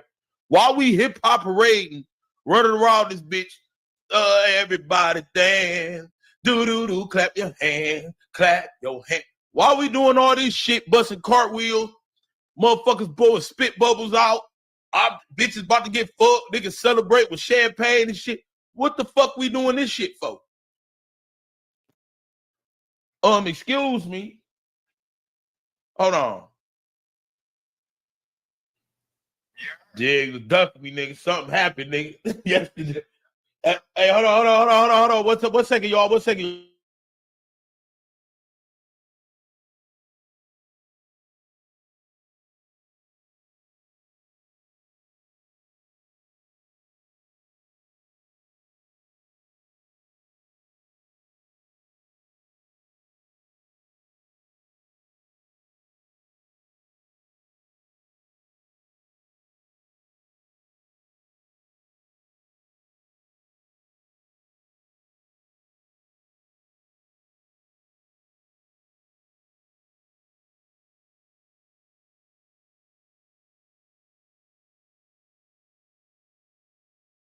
My bad.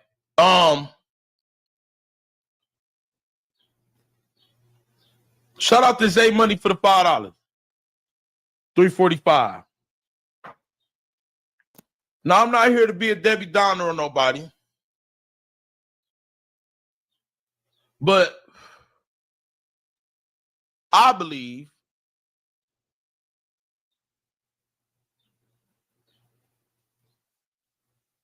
that it's way more people that we know that should be free before this whole ass nigga. This ain't my cousin. This ain't my friend. This some hoe ass nigga that started a gang, that went to jail, ruthless killer, cool. You see what I'm saying? Wasn't playing no games. Started some bullshit. All these niggas claiming it all over the place. He getting blamed for it. Niggas false flagging in this state, false flagging in this state, false flagging in this state. It's fucked all up. But I'm not about to be. Some of y'all hoes about to get fucked in y'all ass tonight because y'all happy. Some of you niggas about to get head like a motherfucker because y'all happy. What about y'all peoples and families that's in jail? Why y'all ain't begging Trump? Why y'all don't write a motherfucking letter to the? He did his time. He ain't do no motherfucking time. Bitch, he got 200 years for 1 and 6 life. He ain't do no time. Y'all got cousin. Y'all ain't write the judge no letters for y'all cousin. Y'all got brothers and all this shit. Y'all don't be writing no petitions, no nothing. Y'all don't go visit.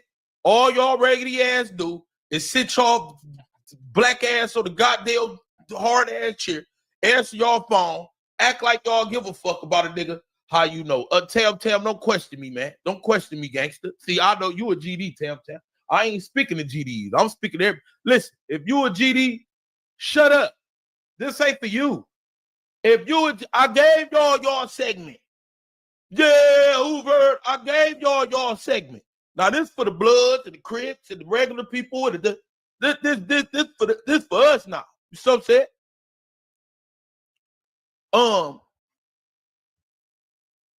I can name about 50 people that need to be pardoned before this nigga. Fuck all this. What about the nigga that died that went to jail off self-defense and he sitting in there on some bullshit? Man, free that nigga way down there in Florida, wherever the fuck that nigga is. What about the nigga in Cali who all he did was try to help another motherfucker and they got this nigga doing like 80 years and ain't no petition, pardon, nothing. What about this nigga? Man, a free and a killer, man. If you kill, shut your bitch ass up. If I ever get caught or no, if I ever go to jail, nigga, I'm do the time. Nigga, I ain't parading over killing no killer.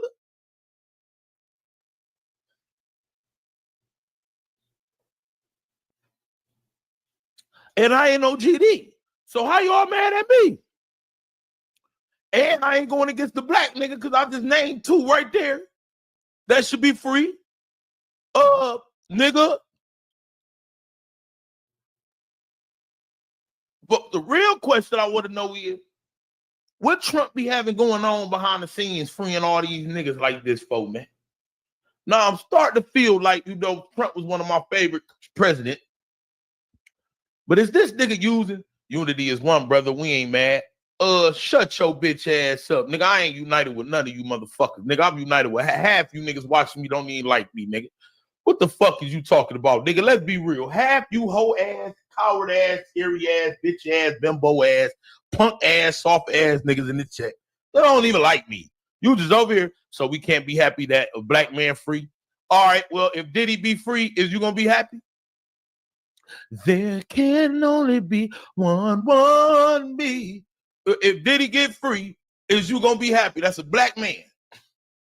Stop with this bullshit, with this black shit, man. Shut your bitch ass up, nigga. Fuck is you talk? If they would have freed Anthony Sowell, who killed 15 bitches, would you be happy that he was free because he's a black man? Huh? What you talking about, man? What you niggas talking about, dog? I don't give a fuck about no black. First of all, fuck half you. I don't even like black people like that. When I go outside, these 2 pistols that be on me, bare minimum, don't be for no white person. Man, I'm watching you niggas, nigga. Every day, all goddamn day too, nigga. And especially you little YN little niggas. Blow the head off one of you motherfuckers real quick. Don't ask me for no weed. Don't ask if I got no weed. Don't ask me for no change. Don't even look at me when I go to the store. It be too many of you little niggas. And y'all niggas be looking scary as hell because it be nighttime. I don't know what the fuck you niggas look like. And I know you dumbass niggas be breaking the cars and all this dumbass shit. So first of all, when I go in the store or something, you see me, don't ask for my name. Don't say, are you the YouTube nigga? I don't need no weed. I don't want no weed. I don't got no change. I can't buy you no shell. I can't buy you no blunt. I can't buy you a motherfucker, no vape, a motherfucking thing. Straight up.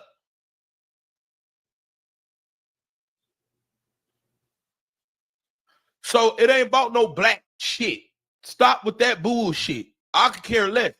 If you get free, you get free. My whole thing is we be cheering and parading for the wrong shit. Let me tell y'all something. If this was about 5 years ago, AK, nigga, I'd be happy than a motherfucker. Man, fuck Larry Hoover and any other gangsta ass nigga that died, get killed, and all that shit. And when I was back in my heyday, if what would have happened to me, fuck me too. And if I was to go to jail for all them years, because I'm on some gangster shit, fuck me too. Let me do my time, sit there like a gangster, and be cool, nigga. You see what I'm saying? Bitch, I'm a father now, nigga. I gotta speak a total different wavelength to a lot of you moron ass niggas, because you niggas would be parading with kids, and ain't none of them niggas GDs just because you was one, and now your kid, huh? Dad, what is this? Nah. Hell no. Nigga, we ain't kids no more, nigga.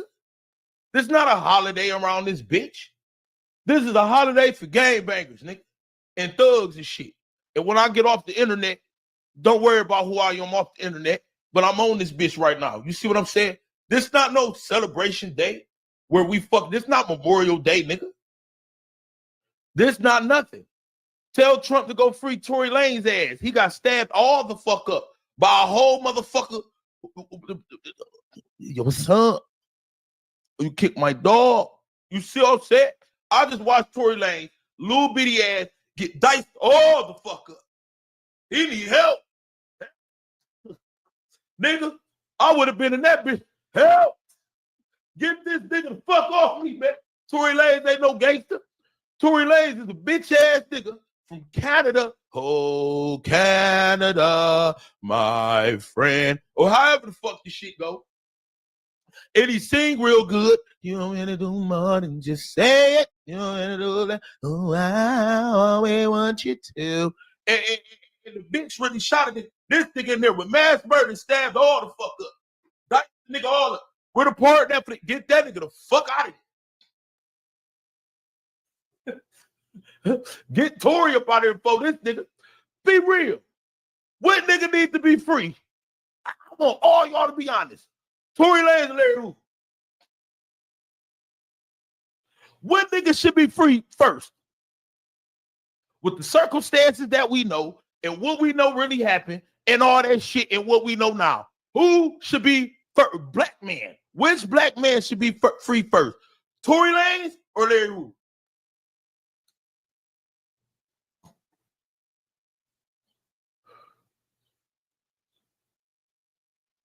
Trump, man, get that Canadian singing ass nigga the fuck out of there. That nigga, Hector Gonzalez the 10th, or whatever, Morales, Diego, wasn't bullshitting. I feel like it's a hit on the man life. What the fuck Tory Lanez do to deserve that? Damn, the nigga was bleeding from every motherfucker where fucked all up. We ain't never seen Hoover like that. Hoover built for that shit, man. Them niggas in jail protecting that nigga. Man, ain't nobody protect Tory Lanez. Get that nigga Tory the fuck up out of there, man. And I ain't bullshit, man. Get that black, y'all want a black man free so bad? All right, so don't talk that black shit to me then. Y'all would rather a big gangster that was a killer get free, who been in jail, he cool, he got a whole gang of than Tory Lanez.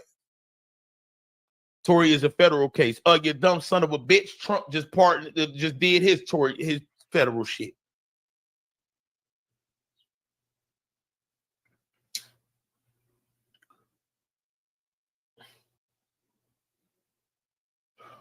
I'm just saying, man.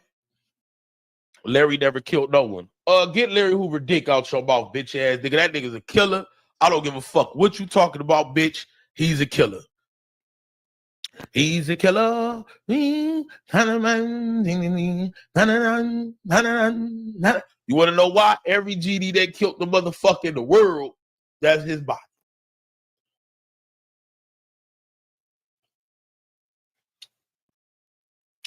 So is. Every GD that killed anybody in the world, his body. That nigga got both bodies in there. He got their body. Bro, you playing with fire, messing with them GDs. Play with fire and stick it up your ass. This shit has to be said. I don't give a fuck what you talk about, nigga. Once again, GD, they don't give a fuck about this nigga. Man, 90% of these GD gonna give a fuck about no fucking Larry who they don't know him. How can you care about something you don't know? Let's stop with the fake bullshit around this bitch, man. How can you care about something you don't know? Or someone? You really think that these GD niggas running around this bitch really care in their heart about this nigga? I do, my guy. Okay, well, use a bitch ass, fake ass nigga. And I don't want you in my chat. You care about somebody you don't know. Get your ass up out of here, nigga. That's dick riding shit. That ain't real man shit. That's low ass boy shit. You gotta grow the fuck up, nigga. Why the fuck do you care about a man you never met, dumbass nigga? So you just running around here claiming another man's shit, and you telling me you care with your achy breaky ass heart, man? You're not a man, nigga. Get the fuck out of here, nigga. This channel built for men, nigga. Fuck is you talking about, nigga? I can see if you care about your gang. Man, you don't care about that, nigga. You don't know him. We ain't with the fake ass shit over here, nigga. I used to be like that. Yeah, man.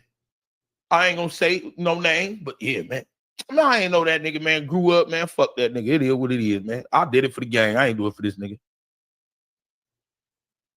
Well, you said, why you saying free Tory Lanez? I didn't say free Tory Lanez at all. Hold on. Wait a minute. I didn't say free Tory Lanez. I said who should be free, Tory Lanez or him. I didn't help. Trump just pardoned young boy too. Hold on.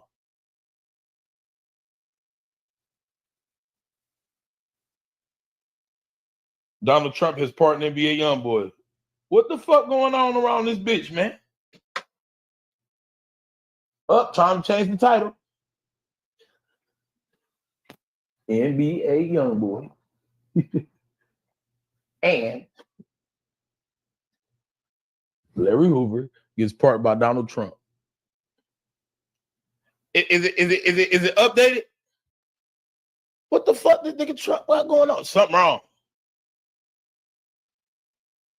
Something wrong. Hold on, let me see something, man. Something ain't right. He fucking with the niggas too much. Wait a minute. Oh shit, it's an agenda, something going on. Something ain't right.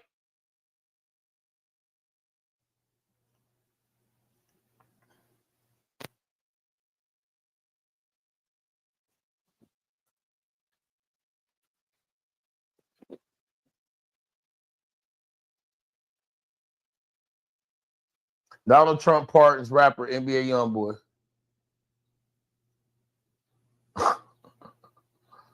What the fuck is going on around this bitch, man? The world finna hear this something, man. What the fuck is this? Hey, man, free my cousin Shamel too, man. And Darnell and Tony, man. Damn. On Wednesday, President Donald Trump pardoned rapper NBA YoungBoy Kentrell Deshaun Ghosted. The White House confirmed. What the fuck is going on? CNN's Jasmine Wright reported on X, formerly Twitter, Wednesday, President Trump has also issued a full pardon to NBA YoungBoy or YoungBoy Never Broke Again, one of the most streamed rappers who was convicted of possession of weapons as a felon. A full pardon for this crazy ass, deadhead ass nigga? Can somebody please explain to me what the fuck is going on?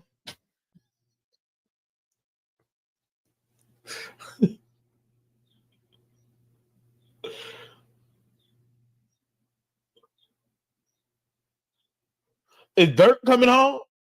Is Dirk about to get home? Shit, nigga. He might as well free everybody. So now, YoungBoy back out here about to do the demonic shit. Hit a rock, fuck a nigga, kill him, bitch, nigga. I don't give a fuck with the blitzing. All that shit. So we doomed. They done free Larry Hoover. The GDs for the act of fool. for the next 10 years, we're doomed. Yeah, we're doomed. We might as well build bunkers, stay inside. We are doomed. These young niggas fit act a fool. The GDs fit act a fool. This nigga, he ain't about to young boy ain't about to speak. No, I'm trying my soul. All that music dead. He only did that shit to get the fuck off this bitch.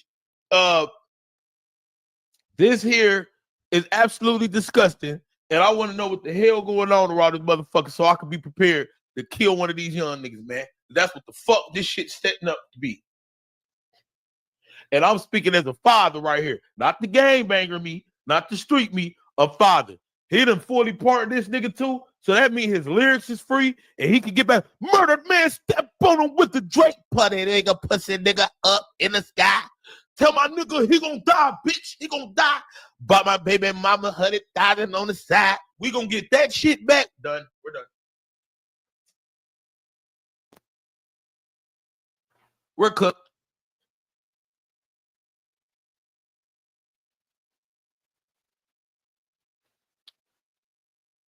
We're doomed. We're doomed. Ruger finna make a remix. They done let the GD out the door. These niggas finna, we're doomed. As a society, the United States of America. This is what our president is doing. This the father me now. I'm gonna get back to the street me now. Hold on. Y'all know you gotta be still upset. We're done. We done elected this hood ass president.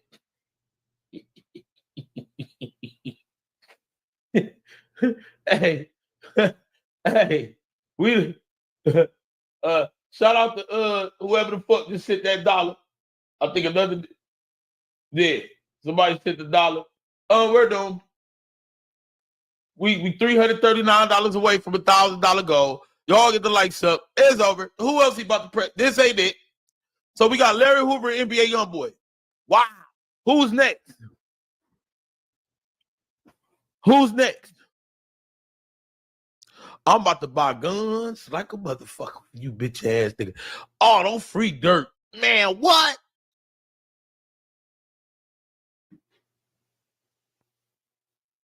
Fast. The nigga get back from don't free dirt too, man. Trump, free some of these other people, man. Mix this shit in, nigga. But the hood crying. We crying, nigga. We don't want these niggas free for real. Man, these internet niggas on the comment section, man. Niggas that's in the hood don't want these niggas free, bro. No, vice lords don't want Larry Hoover free. They do not want him free. So it's a conflict of interest going on. Let these niggas do what they've been doing, man. Because you GD niggas talking. Where the vice lord niggas at? Oh, yeah, we about to break it down. Come on, man. I ain't the king. Hey, put the crown on the king before the king get the crown. Nigga, put the crown on the king before the king. You think these vice lord ass niggas out here happy than a motherfucker? VL niggas, you think they happy? Hell no.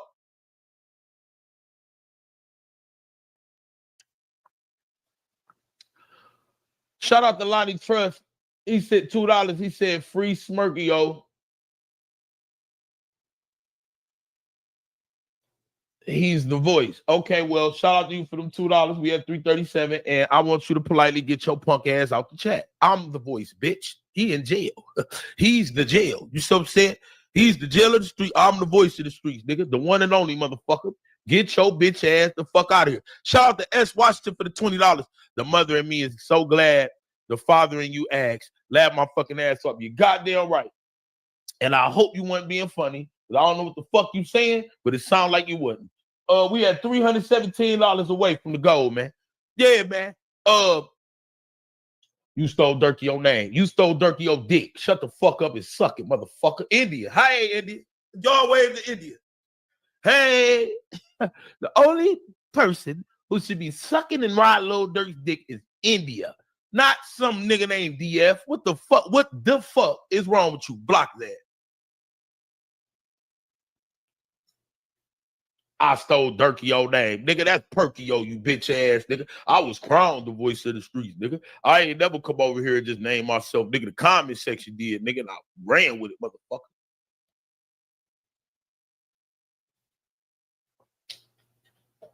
I want to know who else the fuck about to get parted. They done parted this dent head ass nigga, man.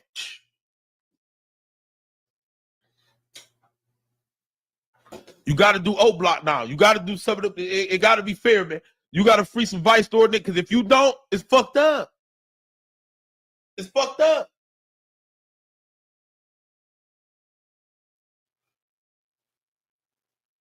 Yeah, Dirk got to come out. Trump, just take them charges away. Trump, you the president, man. Steve innocent. Free that nigga, man. Bro, these Vice Lord niggas is about to be mad than a motherfucker. You done freed Larry Hoover, bro. Do y'all know? Do they know street politics and what's going on? Young boy just got a full pardon. For what? Man, I'm putting in my issue right now. Man, I should be able to kill a nigga, get convicted. Pardon me, man. I done did a lot on this bitch. I was looking for missing kids in Cleveland. I done did raffles on this motherfucker. I'd have been drugged through the mud. They said I snitched on Mooah. All type of shit. Killed Cash. Every damn thing. I shouldn't get no motherfucking pardon if I go to jail.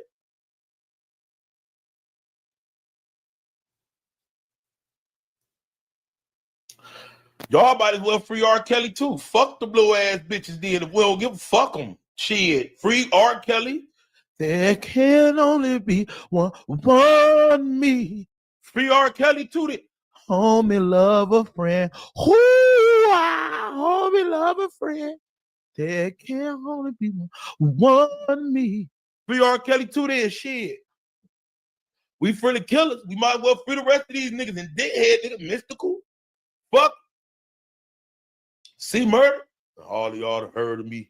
I'm C Murder. I done things y'all ain't never heard of.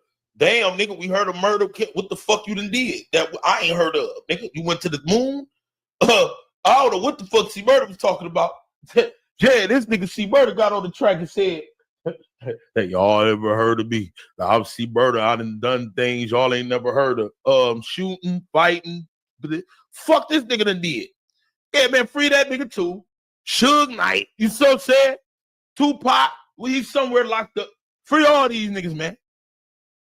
There's some bullshit, man. They something up, y'all. Don't think this is bullshit.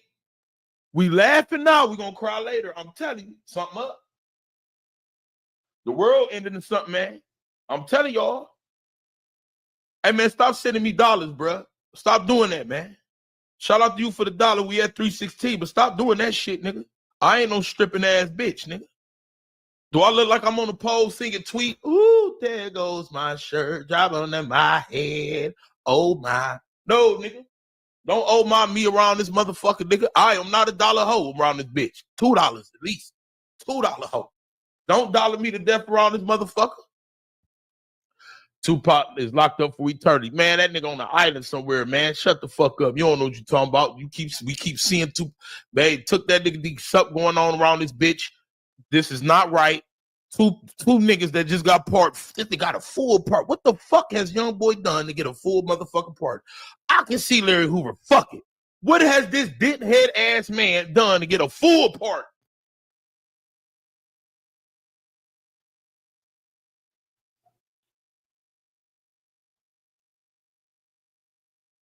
I'll wait.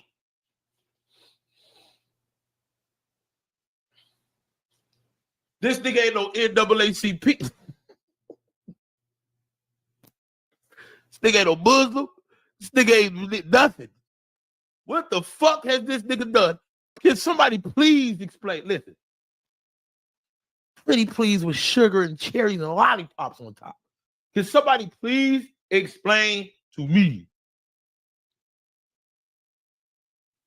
What the fuck has this nigga done right here to get a full pardon from the president?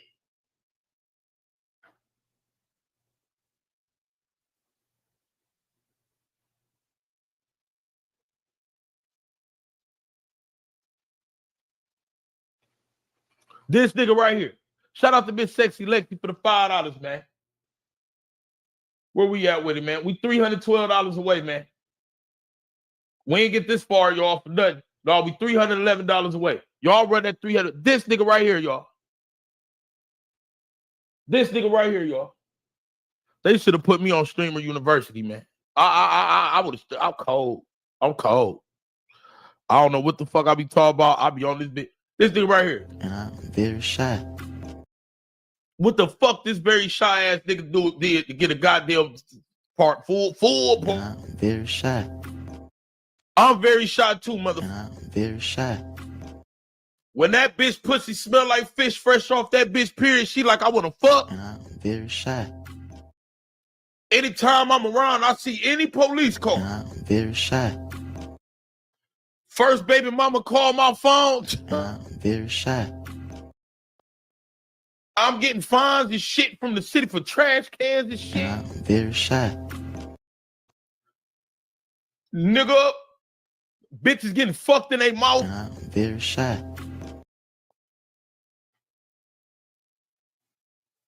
The Oklahoma City Thunder finna win it all. And I'm very shy. Man, this very shy ass nigga. What the fuck this very shy ass nigga that did to get a full motherfucking part, man, around this bitch?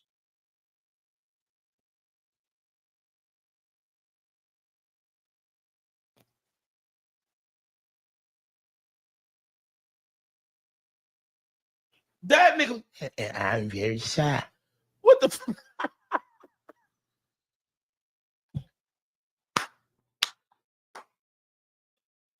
Somebody please, I'm the biggest hater in the world. Somebody please tell me. I'm very shy. What the fuck this very shy ass nigga that did to get a full motherfucking pardon from the goddamn president? Name one thing. I'm giving it. You know what? Fuck this shit.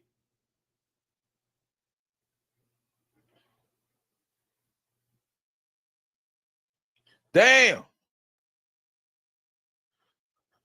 John G. Rowan, Kentrell Golden, Michael Grimm, Kevin Eric Baisden, Mark C. Bashaw, Todd and Julie Chrisley, Tanner Mansell and John Moore, Michael Harris, and Larry Hoover got pardons and commutions today. Fuck all of them, though. We a hip-hop type of... I want anybody... I'm very shy. What the fuck has this man done to get a full fucking pardon from the goddamn president, man?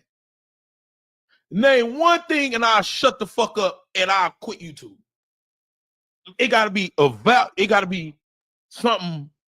You can't just say anything. I will quit YouTube if one motherfucker can tell me I'm very shy. What the fuck this nigga has did to get a full pardon from the president. And y'all tell me if something ain't up, something ain't going on. And I'm very shy. Y'all telling me something ain't going on? No, speak up. Where are you niggas that was at in the chat? Oh, y'all very shy. So y'all shy in the motherfucker now, huh? Can y'all look? I know a lot of shit, but I can't say nothing. I'm very shy. What's this? What is this?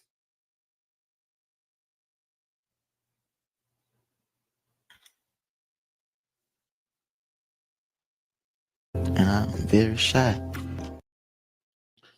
Very shy. What the fuck is this? Is today a holiday? Today is a holiday.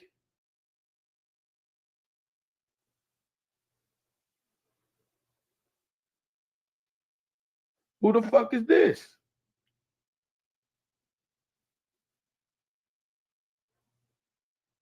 I'm gonna get the channel, or you gonna send me the... Who the fuck is this? Man, you gonna have to remind me of something. That ain't enough, nigga.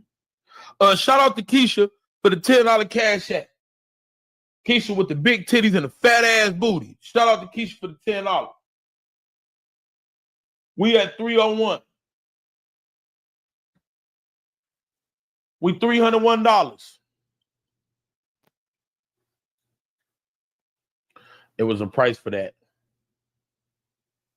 You must have heard YB new shit. And you must be a ass bitch ass nigga. I don't give a fuck about YB new shit. Tell me what the fuck that man has done to get a fucking full part, you dick riding, dick sucking ass nigga. Say it right now, I'ma block your bitch ass, nigga. Fuck wrong with you, nigga. Talk about I must they heard YB new shit. I don't want to hear that shit neither, nigga. Shout out to S. Washington for the $15.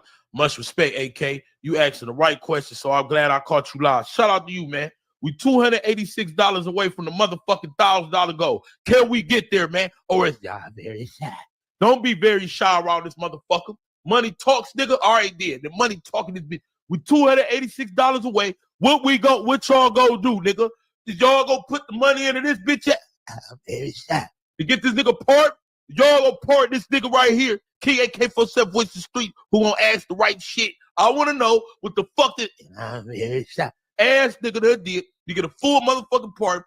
Larry Hoover get commuted 5 life sentences and all this bullshit. The Vice Lord's mad to the motherfucker. Lil Durk fans mad to the motherfucker. We about to go through bullshit for the next 3, 4, 6 months.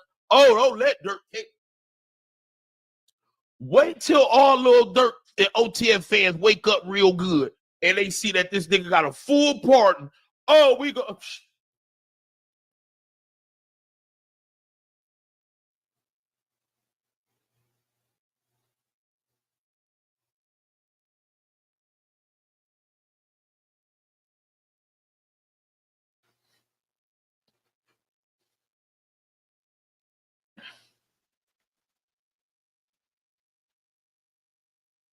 And I'm very shy.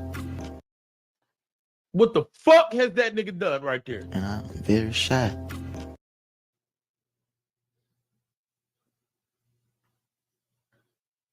Oh, we got to do shit like this. We got to do shit like this with niggas who be like, I like boys. We got to do shit like this to get full parts and shit, nigga. Yeah, gangsta ass nigga. Got to be with niggas. Ride the wheel. I like boys, mom. Man, we got to do shit like this with niggas like this, man. This shit is outrageous and absurd. You got to take pictures like this. It's disgusting. Kiss niggas all over the motherfucking lips. They talk about this reading rainbow and all this crazy ass shit. The man all off drug. We ain't forgot about you, little baby. Yeah, you suspect too, nigga. He go to jail. He get pardoned. We know he get pardoned. Nigga, Tiny still got a fucking mustache. We don't know how the fuck this bitch grew that. You see what I'm saying? I mean, come on, man. This shit is disgusting. I don't understand. Very shy. And I'm just very shy around this motherfucker, man. I'm lost for motherfucking words, man. I want somebody in this bitch to tell me what the fuck has Kentrell Gostin did to get a motherfucker full fucking ride. That's like a full ride scholarship to college. That's like a nigga like me. You follow your own people. I tell bitches to suck my dick too, and they black. So I'm following them up, and I fuck them hoes in their ass, and I fuck them in their mouth. So nigga, you got there right. I'm following my old people. And nigga, when I was on the streets and I was homeless, I tracked my first baby mama and made that bitch get pregnant. So I had somewhere to go. So I've been following my own people, and I've been shot shit. Fuck you. But what I'm saying though, nigga, something going on. That's like a nigga like me getting a full scholarship to college. Y'all gonna be like, how?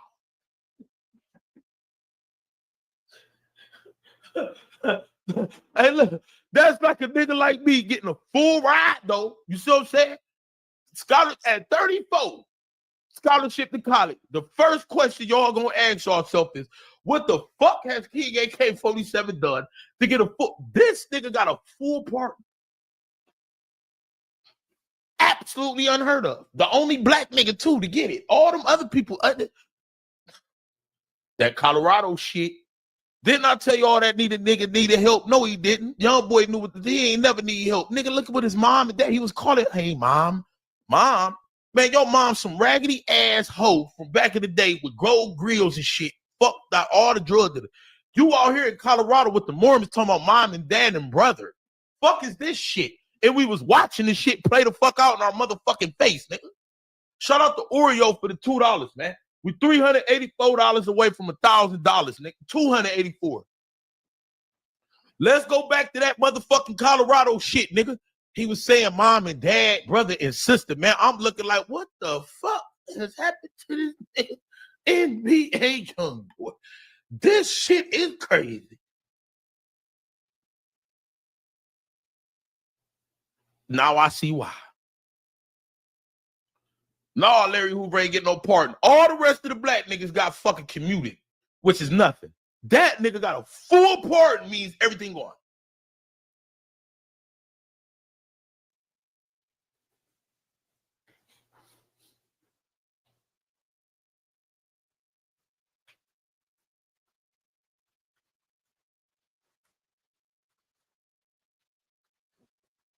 Brady, I think you up in this bitch too. Don't play with me because I've been FaceTiming you.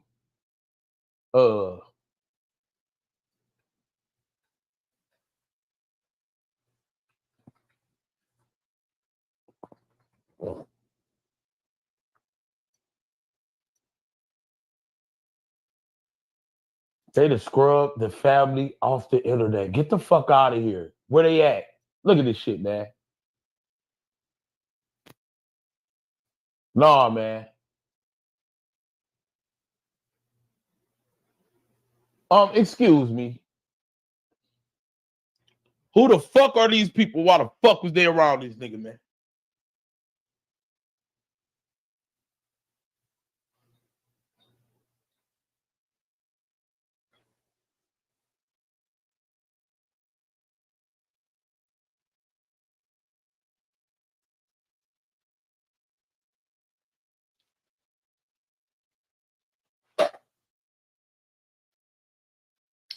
I done dropped all my fucking drink fucking with y'all, man.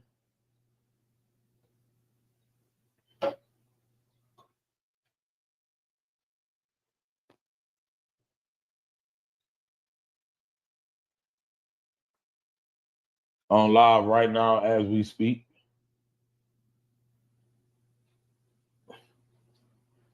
See the time.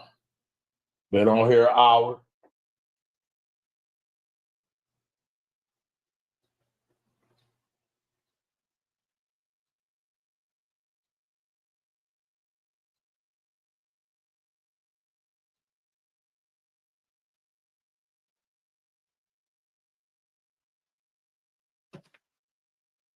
Yeah, can somebody ask me why this nigga was with these people? That's his wife family. Wait a minute.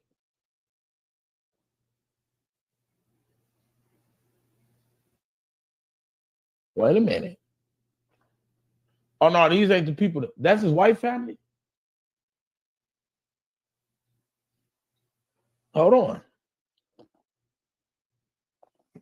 Nigga, it don't matter. Shut the fuck up, nigga.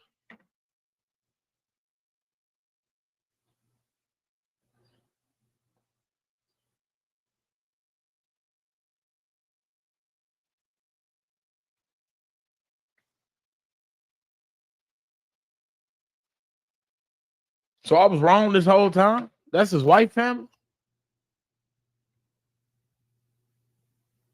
No, AK.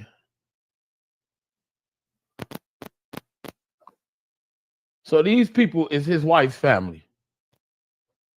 So where's his wife at? Oh, right here?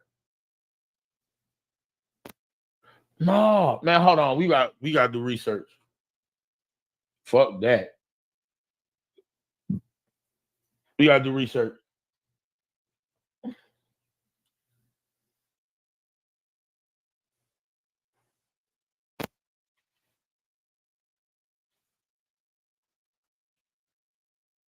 Hey, what's that shit called, man?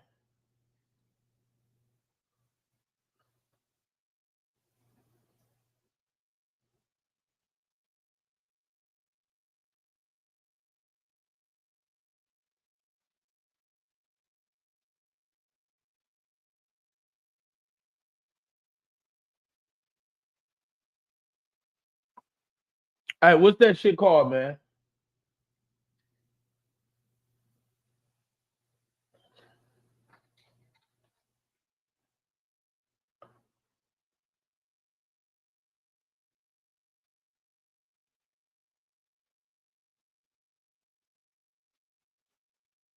Hey, y'all, what's that shit called, man?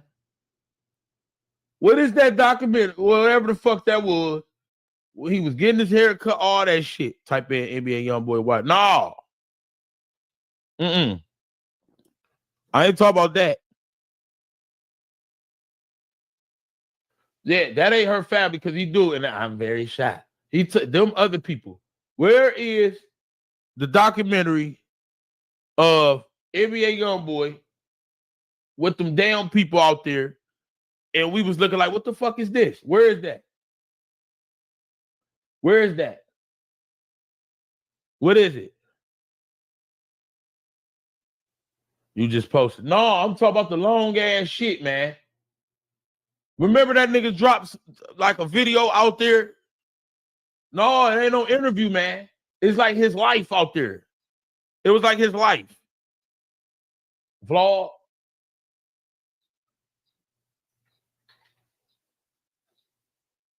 It was his life, bro. Right here. Wait, was this it? No, that's the music video. This. Where was this? Where is this? Where is that? This the video of it, but I don't want the video. But if that right there, right here, that first one, but this the music video. I don't want that. I want the whole one. I want the whole thing. Pause.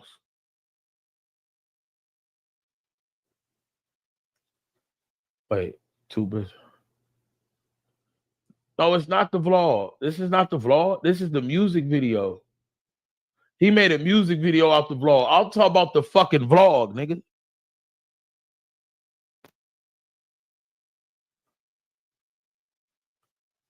This gonna explain how he got this full part, and I'm telling you.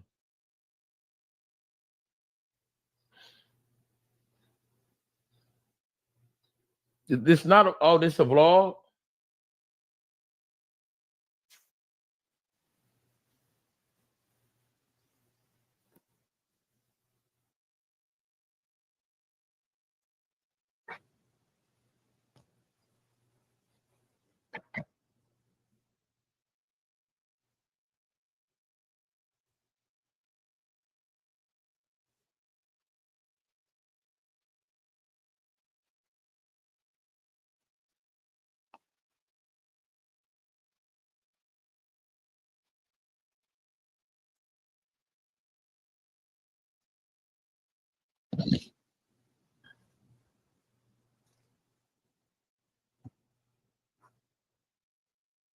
Just the family they christened me with.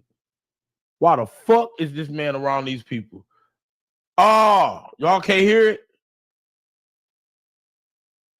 We can't hear it. How much for the mods today? $20, bro. Everybody want a moderator, Rich? It's $20 for the regular one, $40 for the moderator one. A lot of action. Send it in, I got you.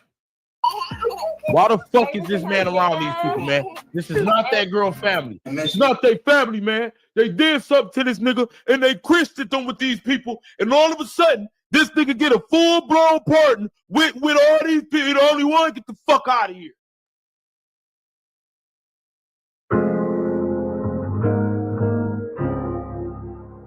Some bullshit.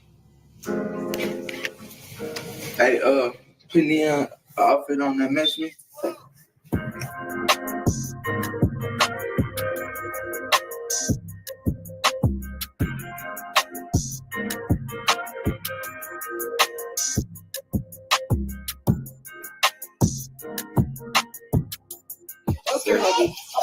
That's where I had young boy from.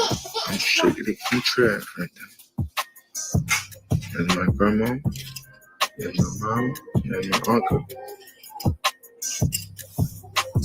That's why I live in Utah. It's the family that Christian me. Hey, but that's who I had young boy from. It's my crazy uncle. Hey, the coolest and the wildest you'll ever meet. Hey, take the coat up. Stop. He was pardoned, you bitch ass nigga. NBA YoungBoy got a full pardon. Fuck is you talking about? Shout out to Corey for the 2 S's, nigga. We 282 away. You see this motherfucker right here? Dumb son of a bitch. Larry Hoover got commuted. Young boy along with 7, 8 other people got full pardons, nigga. Full.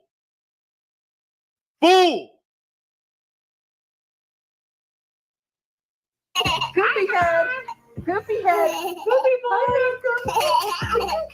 Goofy. And put that damn baby down, man. It's the $20 sent my boy 252 area code. All right, let me make my nigga mod, man. Hold on, y'all.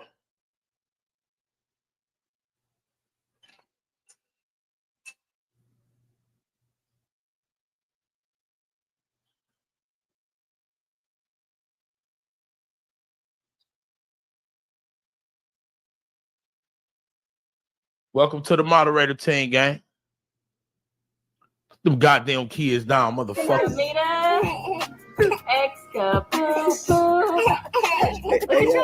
Look at control. Yeah. Wow, you fake watches.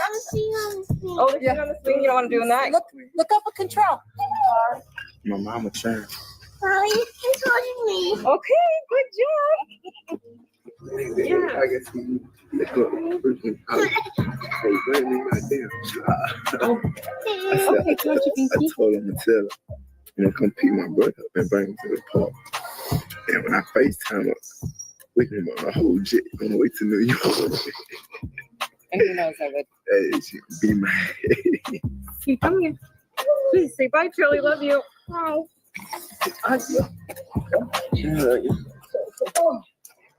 Shout out to Lotto again for that another 20. We that's $40. We 242 away, y'all. Y'all donate to the channel. At least 242 people sent $1, so we get to that 1,000. I don't give a fuck. Everybody, fuck it, give another sub a mod on me. Oh, he paid for a moderator wrench. Who want a wrench? He said 20 for somebody to get a moderator wrench. Who want a wrench, man? That's love. Who want a wrench, y'all? Who ain't got a wrench? I'm looking. That nigga paid for somebody to be a moderator. I'm looking.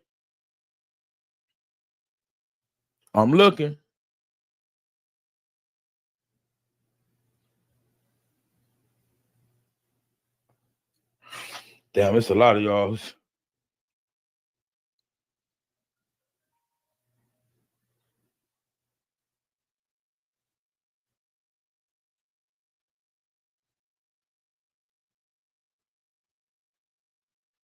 I don't know who to give it to.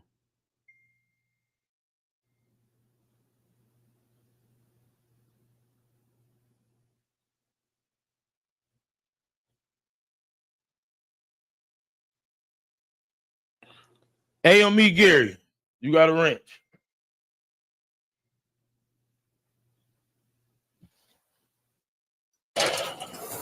Let's have a moment for Grandpa Greg in these outfits. They do. Greg's birthday's today. Don't do that to me. Yep, a moment of silence for Grandpa Greg's birthday. And the boys in their camera. Oh, yeah. Y'all went to flowers? He's left now. Not yet. Man, I can't do nothing. Nada.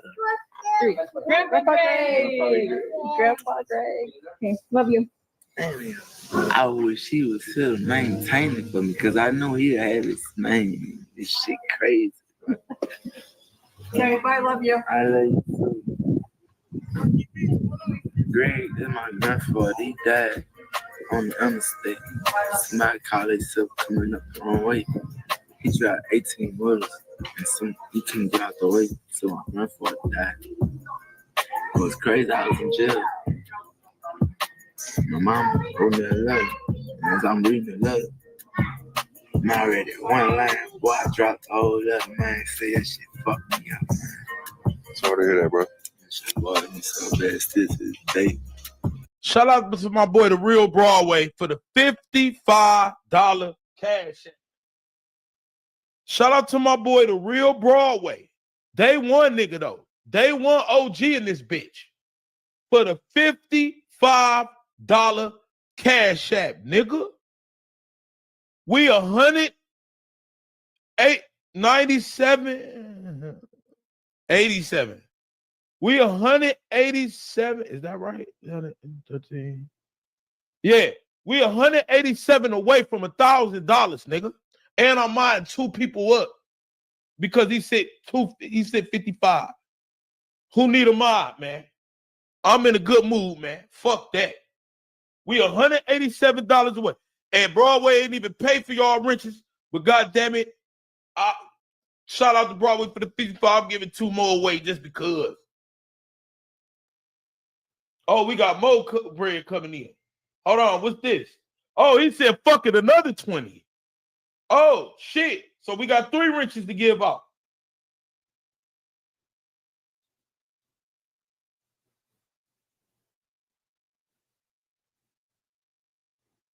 We got 3. Chris Pratt, you won. Antoine Jones, you won. I got to give a lady one, man.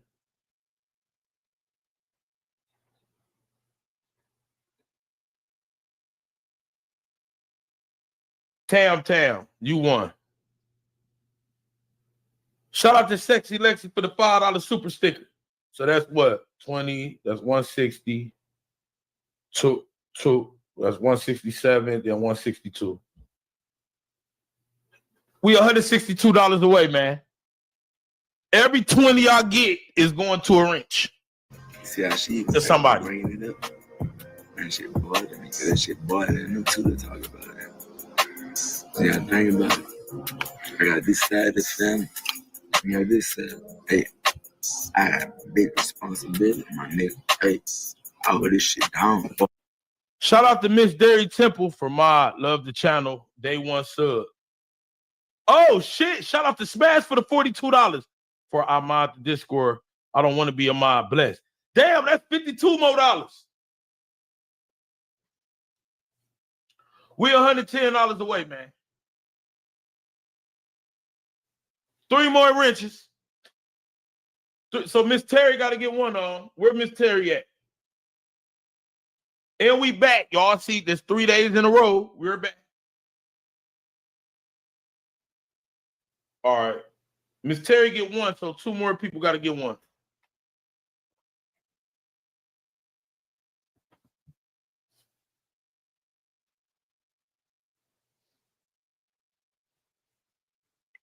Shmoney.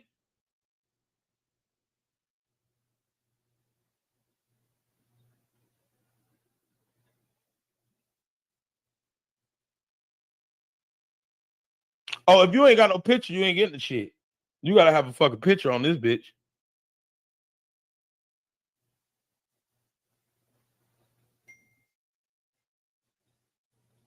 Damn, the real Broadway said $21 more. What's that? $89 away. We $89 away from 1,000. I got to get 4 wrenches away. 4. I gave 1. Miss Terry already got 1, so that's 3 more. Chris Wells.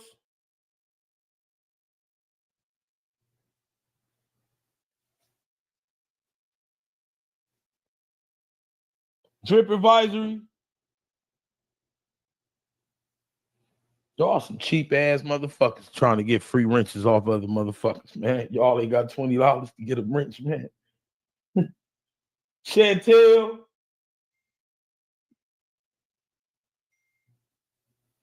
Man, that nigga said, oh shit, tell brother match another 20. Damn, there go another 20, man.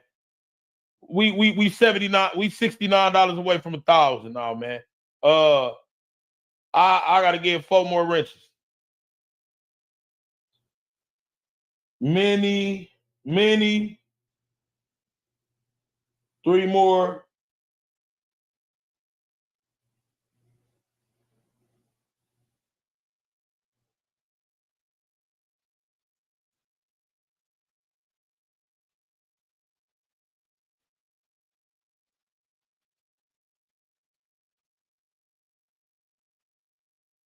AK-47 clips, gotta do you. 2 more.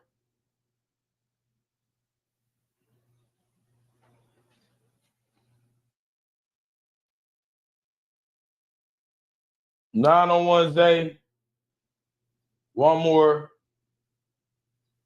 I gotta pick a lady.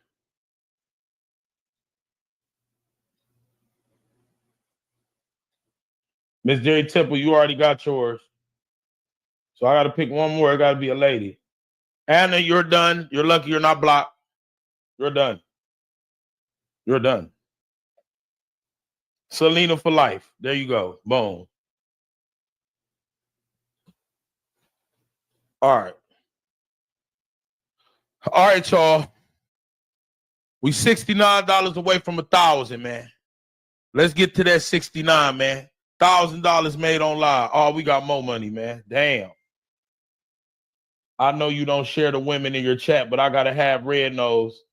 Go ahead. Go, Red Nose and Lotto, make it happen, man. Fuck it. We saying shit around this bitch. It don't matter, man. We $49 away. Shout out to the Lotto for the 20. Red Nose, come on now. Come on now, Red Nose.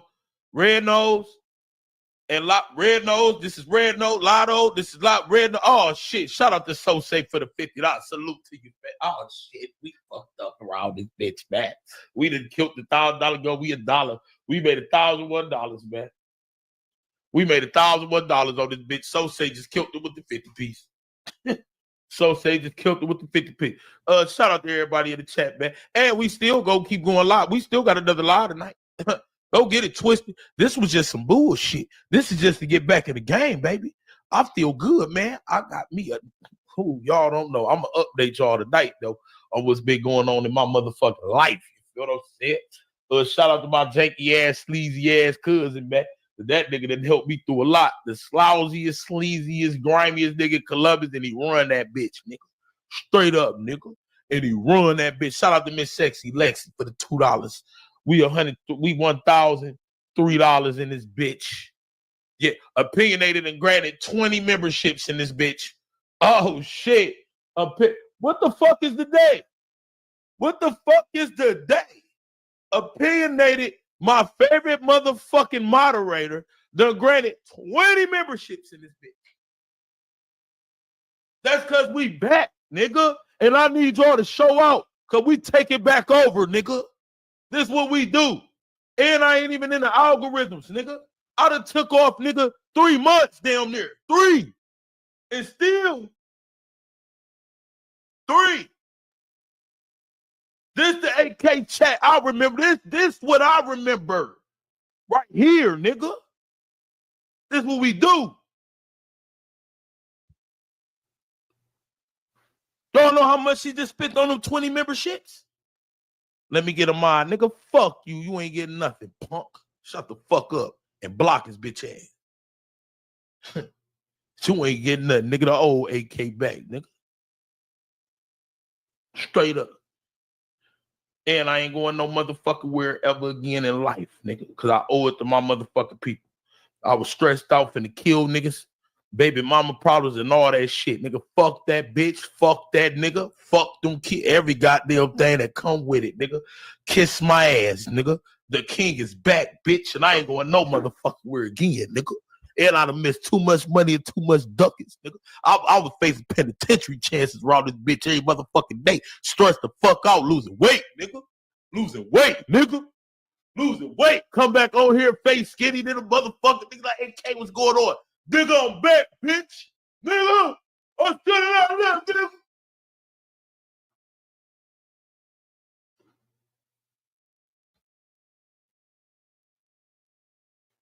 Lil Durk just got part 2, bro. Get the fuck out of here. Shout out to the Real Broadway again. He said one more time for the $21 and another 50 memberships just got gifted, nigga. 50. Nigga, I'm Ty Lil, you know. I'm the ghetto Ty Lil Castanet on this bitch, nigga. Fuck, nigga, talk about 50 of them. 50. 50 memberships. We got 50 more.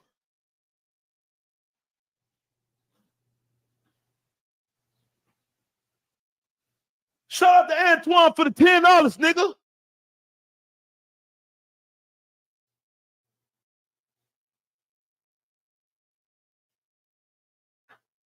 We back, bitch.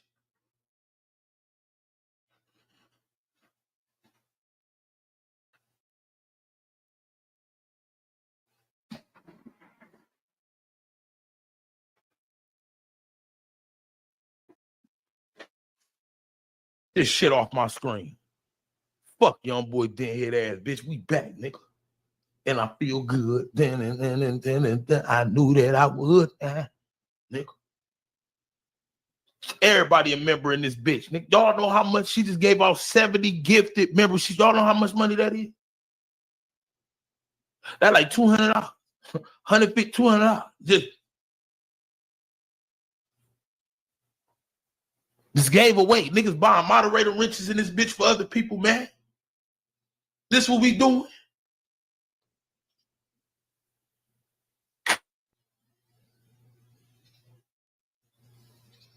Yeah, opinionated is nice.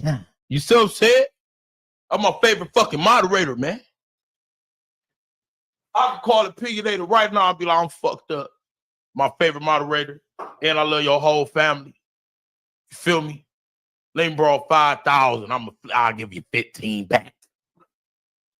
Amanda Joe's on. Let me borrow 2,500. I got you 4,000 on the back end. Nick. That, yeah. Janky ass cousin club. Cuz 17 bands, nigga. Flip you back 25.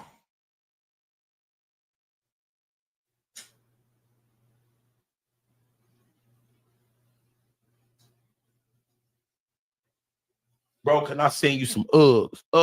Take them Uggs, turn around, bend over, and shove it up your ass. Do it look like I wear Uggs, motherfucker? No. Block it.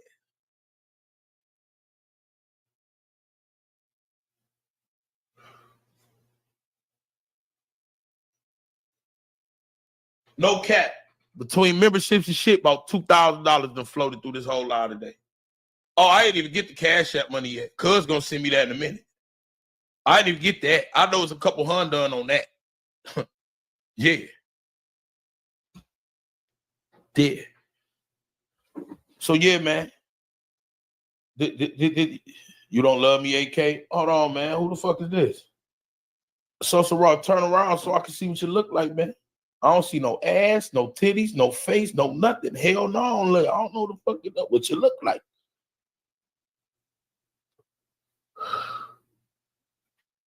Yeah, man. Maz join the Discord. I'm dropping parlays. Nigga, let's flip my bands to 2.5. Send it through, nigga. Send it through, nigga. Send it through, nigga. And Red Nose and Lotto Gaming Action is a couple now. Y'all a couple. So y'all got to go behind the scenes and exchange numbers and shit. AKB Horny, I love this show.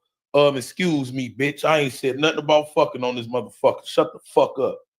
You don't love my show. Let me fuck you in your mouth first. Then love my shit. Yeah, I be horny the motherfucker.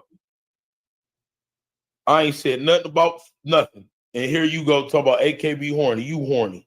And change that picture of that raggedy ass dog on that motherfucker. Man, that dog looks sick to the motherfucker. Look blind to death. Can't hear, can't see. Don't want to see it.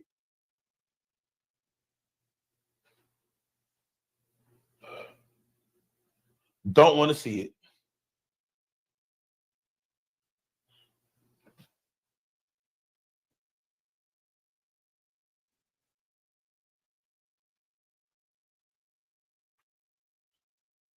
Yeah, no Uggs for you, man.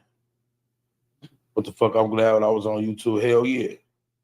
So we will be going back live again after this game. FanDuel parlays will be dropping. I'm sorry, it is $50 to get in that bitch. But I have oh yeah. And the Discord gotta get cleaned up too.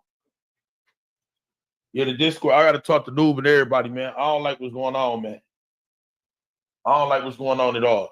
So the Discord gotta be cleaned up, y'all. You feel what I'm saying? For real, man. So look though, what we gonna do? Hold on one second. What we gonna do? I need everybody to hit that like button. You feel me? After the game, we going back live after the game. Everybody got to follow me on Instagram too, because I'm going to announce. What's the Cash App, y'all? Sosa Raw, the Cash App is pinned in the comment section. The link, Ray Rock 29, is right here on the screen. So I need everybody to follow me on Instagram.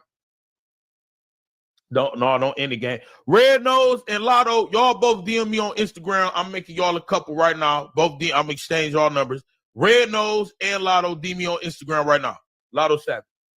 I need y'all to hit the like button. I need y'all to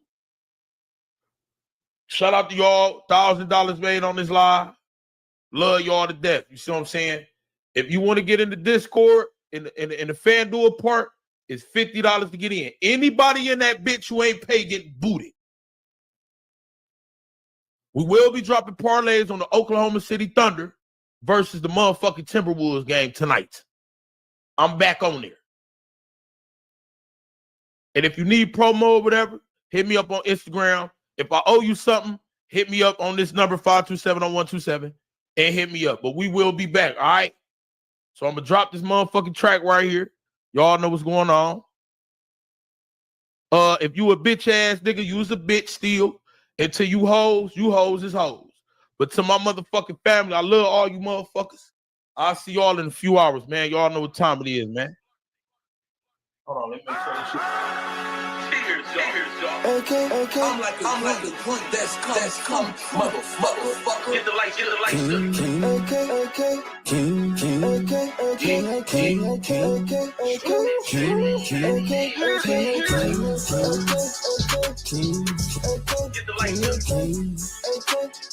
King AK-47 got a lot running nation. King AK-47 top rated most paid.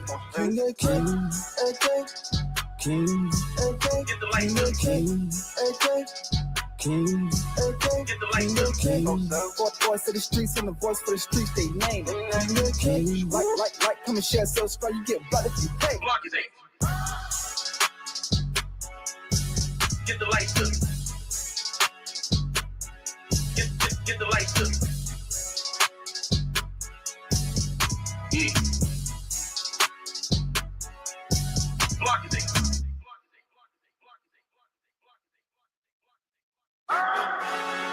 Cheers, y'all. Okay. I'm like a dream that's come true, motherfucker.